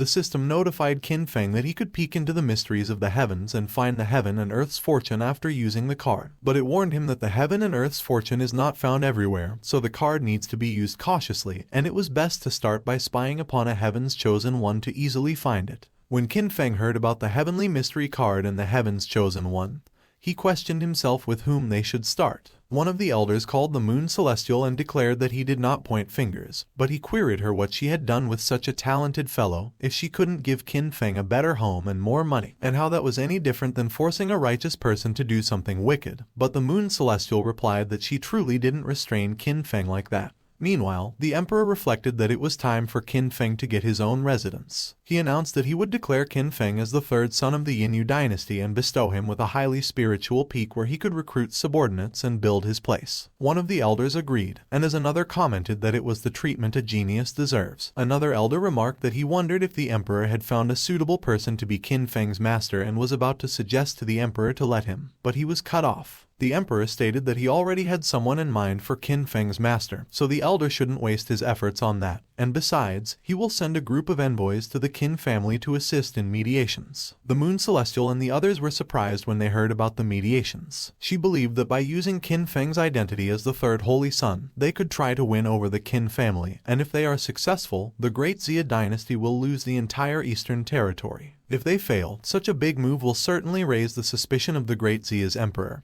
and cause disputes between the Qin family and the great Xia's royal family, so no matter what, it will benefit the Yinyu Empire. The moon celestial considered that the old geezer was truly horrible. On the other hand, Qin Feng pondered his younger brother, but he responded no, as he was too small and non-threatening. He mused about Lin San and affirmed that the connection is not bad, and he's naive and sweet, so fooling him several times is okay, and he won't need the mysterious card. Qin Feng contemplated Fairy Yulan, and he opined that the more she resists, the more excited he gets, but prying on that secret was rather dull. He asserted that it could only be one person. Qin Feng pronounced that it was Fang Cheng. The heavenly mysterious card started to take effect on Qin Feng. Qin Feng saw a vision of Fang Cheng, and he inquired if that wasn't Kunlun's secret realm that opens once every 1,000 years. He was surprised that Fang Cheng also found the fountain of purity. Qin Feng watched while Fang Cheng screamed in pain as he separated his cores. Fang Cheng started gathering pure energy in the middle of his abdomen. Qin Feng questioned if Fang Cheng also mastered the Tao of Inner Demon and noted that it was too unfair. He probed what was happening. The scene suddenly changed to where Bai Rai appeared and conveyed that if Fang Cheng was to blame anyone, he should blame it on fate because, as long as they sleep together, he could change his fate against heaven's will and become a great emperor. He just has to be obedient. Qin Feng repeatedly cursed, and as he complained about his eyes, he demanded what it was. Qin Feng declared that he considered Bai Rai was a victim just like his name suggested, so he didn't expect him to actually make such a fortune silently. He stated that Fang Cheng was the same. He also cheated, and as he inquired why the disparity turned out to be so huge, he remarked that he just stripped Fang Cheng of his Buddha herd and he obtained Tao Heart a month later. He cursed and questioned if he was used for Fang Cheng to gain experience. Qin Feng uttered no. He announced that he will not tolerate that, so in a month, Kunlun's secret realm and the fountain of purity will be his, and not even the heavens could stop him. But Qin Feng noted that if he wanted to make them his for certain, that wouldn't be possible with his current cultivation of spiritual martial first stage because the Kunlun secret realm is different from the live and death elimination competition of the Yinyu dynasty, and at that time, all the geniuses under the age of 30 will go to the Kunlun secret realm to try their chances. He commented that the lowest stage they will be at is around the level of Yi Jian and Fairy Yulan, and even if he has the power to slay a dragon, he can't defeat so many geniuses, so it seems like he will have to reach the path of Tao within a month, and if he dedicates all his time to training without eating or drinking for 24 hours, he will be able to advance by 2 stages in a month. Qin Feng observed that 1 month is a bit too short of a time. Moreover, intensive breakthroughs back-to-back will lead to unstable foundations and damage the body, so the gains won't actually compensate for the losses. The system notified Qin Feng that he could exchange for the spiritual martial foundation pill, which could fundamentally solve the issue of unstable foundations because of the fast breakthroughs that lead to cultivators going mad. But it reminded him that 1 pill could reinforce 1 cultivation stage and its exchange value is 500,000 villain points. Qin Feng queried the system if it would sell him an unknown pill for 500,000 each and if it didn't have a conscience. The system indicated that it was just a system and it has no conscience, to which Qin Feng replied and voiced that it was really something. Qin Feng pronounced that according to his calculation, if each stage requires 1 pill and since he needed 9, he would need 4.5 million villain points and he only has 597,000 villain points, so he could barely get one. He clicked his tongue and expressed that it was hard to resist buying it, so it was whatever and he should just do it. The system congratulated Qin Feng for spending 500,000 villain points in exchange for a spiritual martial stage foundation pill. Qin Feng took the pill. A powerful aura immediately started swirling towards Qin Feng. Qin Feng posed if it was how cheating felt like and mentioned that it was worth the points because the effect is the same as the Transcendence Foundation that he polished for 7 years. Suddenly, the bell began to ring. Qin Feng affirmed that it finally ended. He disappeared from the cave. At the public square, one of the cultivators called his mother and recounted that her son made it out of the life and death battlefield alive. Another cultivator asserted that it was difficult surviving that year around. And another cultivator clarified that it was all the fault of the emperor's disciple of the Great Xia dynasty, Fang Chang, because if it wasn't for him, there was no way the mortality rate would jump from 50 to 80%. Meanwhile, Bai Fantong conveyed that Qin Feng should remember to call him next time he does such profit-making things, and Qin Feng assented sure. Suddenly, Yi Jian called Qin Feng. Qin Feng and Bai Fantong both turned to see who called. Yi Jian looked pissed when he recognized Qin Feng. Qin Feng greets Yi Jian enthusiastically. Yi Jian stated that Qin Feng should go away. Qin Feng remarked that there was no reason for Yi Jian to be like that because battles were inevitable for everyone who participated in the life and death elimination competition back then. And since it was over, there is no concord without discord. And he queried Yi Jian if he was right that it was better to have more friends. He mentioned that he could tell Yi Jian a big secret as compensation, and he must tell no one. Qin Feng declared that he knew a quick way to become a great emperor. He added that there were 4 words, "There is still time." One of the eavesdropping cultivators inquired what that meant, and the other cultivator questioned if he was right that Fang Chang is the disciple of the Great Xia Emperor. And as the first cultivator wondered if that should mean to suck Fang Chang, the other cultivator probed if Yi Jian wasn't defeated by Qin Feng and how he could suck Fang Chang. Yi Jian yelled at Qin Feng, and as he asserted that everyone knows he can't suck, but he noted that he should suck Fang Chang, he demanded Qin Feng why he was humiliating him when there's no enmity between them. The eavesdropping cultivators were alarmed when they heard Yi Jian. Qin Feng pointed out that if Yi Jian didn't shout it out, no one would have known he couldn't. Yi Jian was enraged by Qin Feng's response. Suddenly, the emperor proclaimed that they should be silent. The cultivators were taken aback by the emperor's presence. The emperor pronounced that he would announce the end of the life and death elimination competition, and as he congratulated all winners, he revealed that according to the previous rules, the top 1,000 people will enter Tianhong Academy while the rest will receive the proper rewards for their points and return to their homes. One of the cultivators commented that it was great as he could finally enter the Tianhong Academy, the #1 academy of the Yinyu dynasty, while the cultivator beside him mused that the Tianhong Academy has a collection of hundreds of volumes of cultivation skills, techniques, and high-grade cultivation methods, and the most important, anyone who graduated from there directly becomes part of the top management of the Yinyu dynasty. It was one clear step to heavenly ascension. While the cultivator contemplated that he should keep trying, the other cultivator beside him posed what would happen about the one who was first. The emperor affirmed that Qin Feng, who ranked first in that year's competition, has been given the title of third holy son of the Yinyu dynasty so he could already create his own palace and recruit his own subordinates. The cultivators were shocked when they heard that Qin Feng became the third holy son, could create his own palace, and could recruit subordinates. Qin Feng pressed if that wasn't just becoming the emperor's son in name,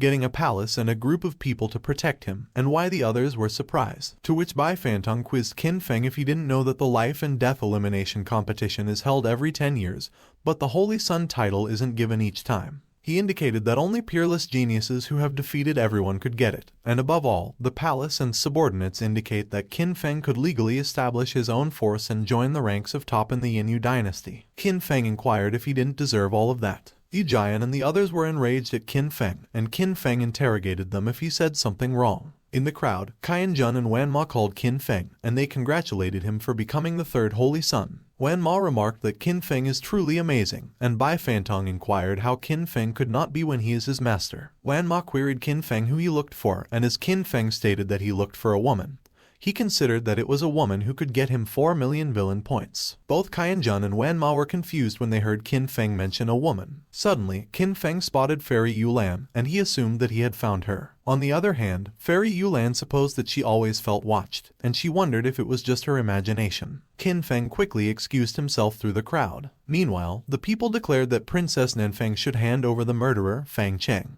Princess Nanfeng noted that she doesn't know where Fang Chang is, but one of the men wondered how that could be when Fang Chang was her lover. Qin Feng saw the commotion, and he questioned if that wasn't Fang Chang's old buddies. Princess Nanfeng responded that she disclosed that she didn't know, so it meant that she didn't know. One of the men insisted that it was lies and that everyone knows that Princess Nanfeng and Fang Chang. He pressed who else could hide Fang Chang if she didn't, and another man proclaimed that they should go because if they capture Princess Nanfeng, he was sure that Fang Chang will show up. Princess Nanfeng's guards blocked the men, and the men questioned them for daring to do such a thing. On the other hand, Qin Feng commented that it got fun, and as Bai Fantong indicated that Qin Feng mentioned that Princess Nanfeng wouldn't become empress, he probed if it was because she didn't sleep with Fang Chang and if her fate could be changed. Qin Feng concluded probably. Suddenly, one of Princess Nanfeng's guards pushed an old woman and a child, and they fell to the ground. The old woman lamented that her life was miserable because not only did the kid she raised with so much hardship be killed by the great Xia dynasty's princess man, they tormented her grandson too and she just wanted justice for her kid who died in vain. She complained that she was treated like that and demanded if there was any justice or law there. One of the men exclaimed that the great Xia dynasty was truly horrible and cursed them. The crowd got riled up and they started fighting with Princess Nanfeng's guards. Meanwhile, Princess Nanfeng repeatedly asserted that it was absurd while her hair was pulled by the old lady. Princess Nanfeng raised her hand to hit the old lady. Suddenly, the Cayenne New guards arrived and ordered that they should halt.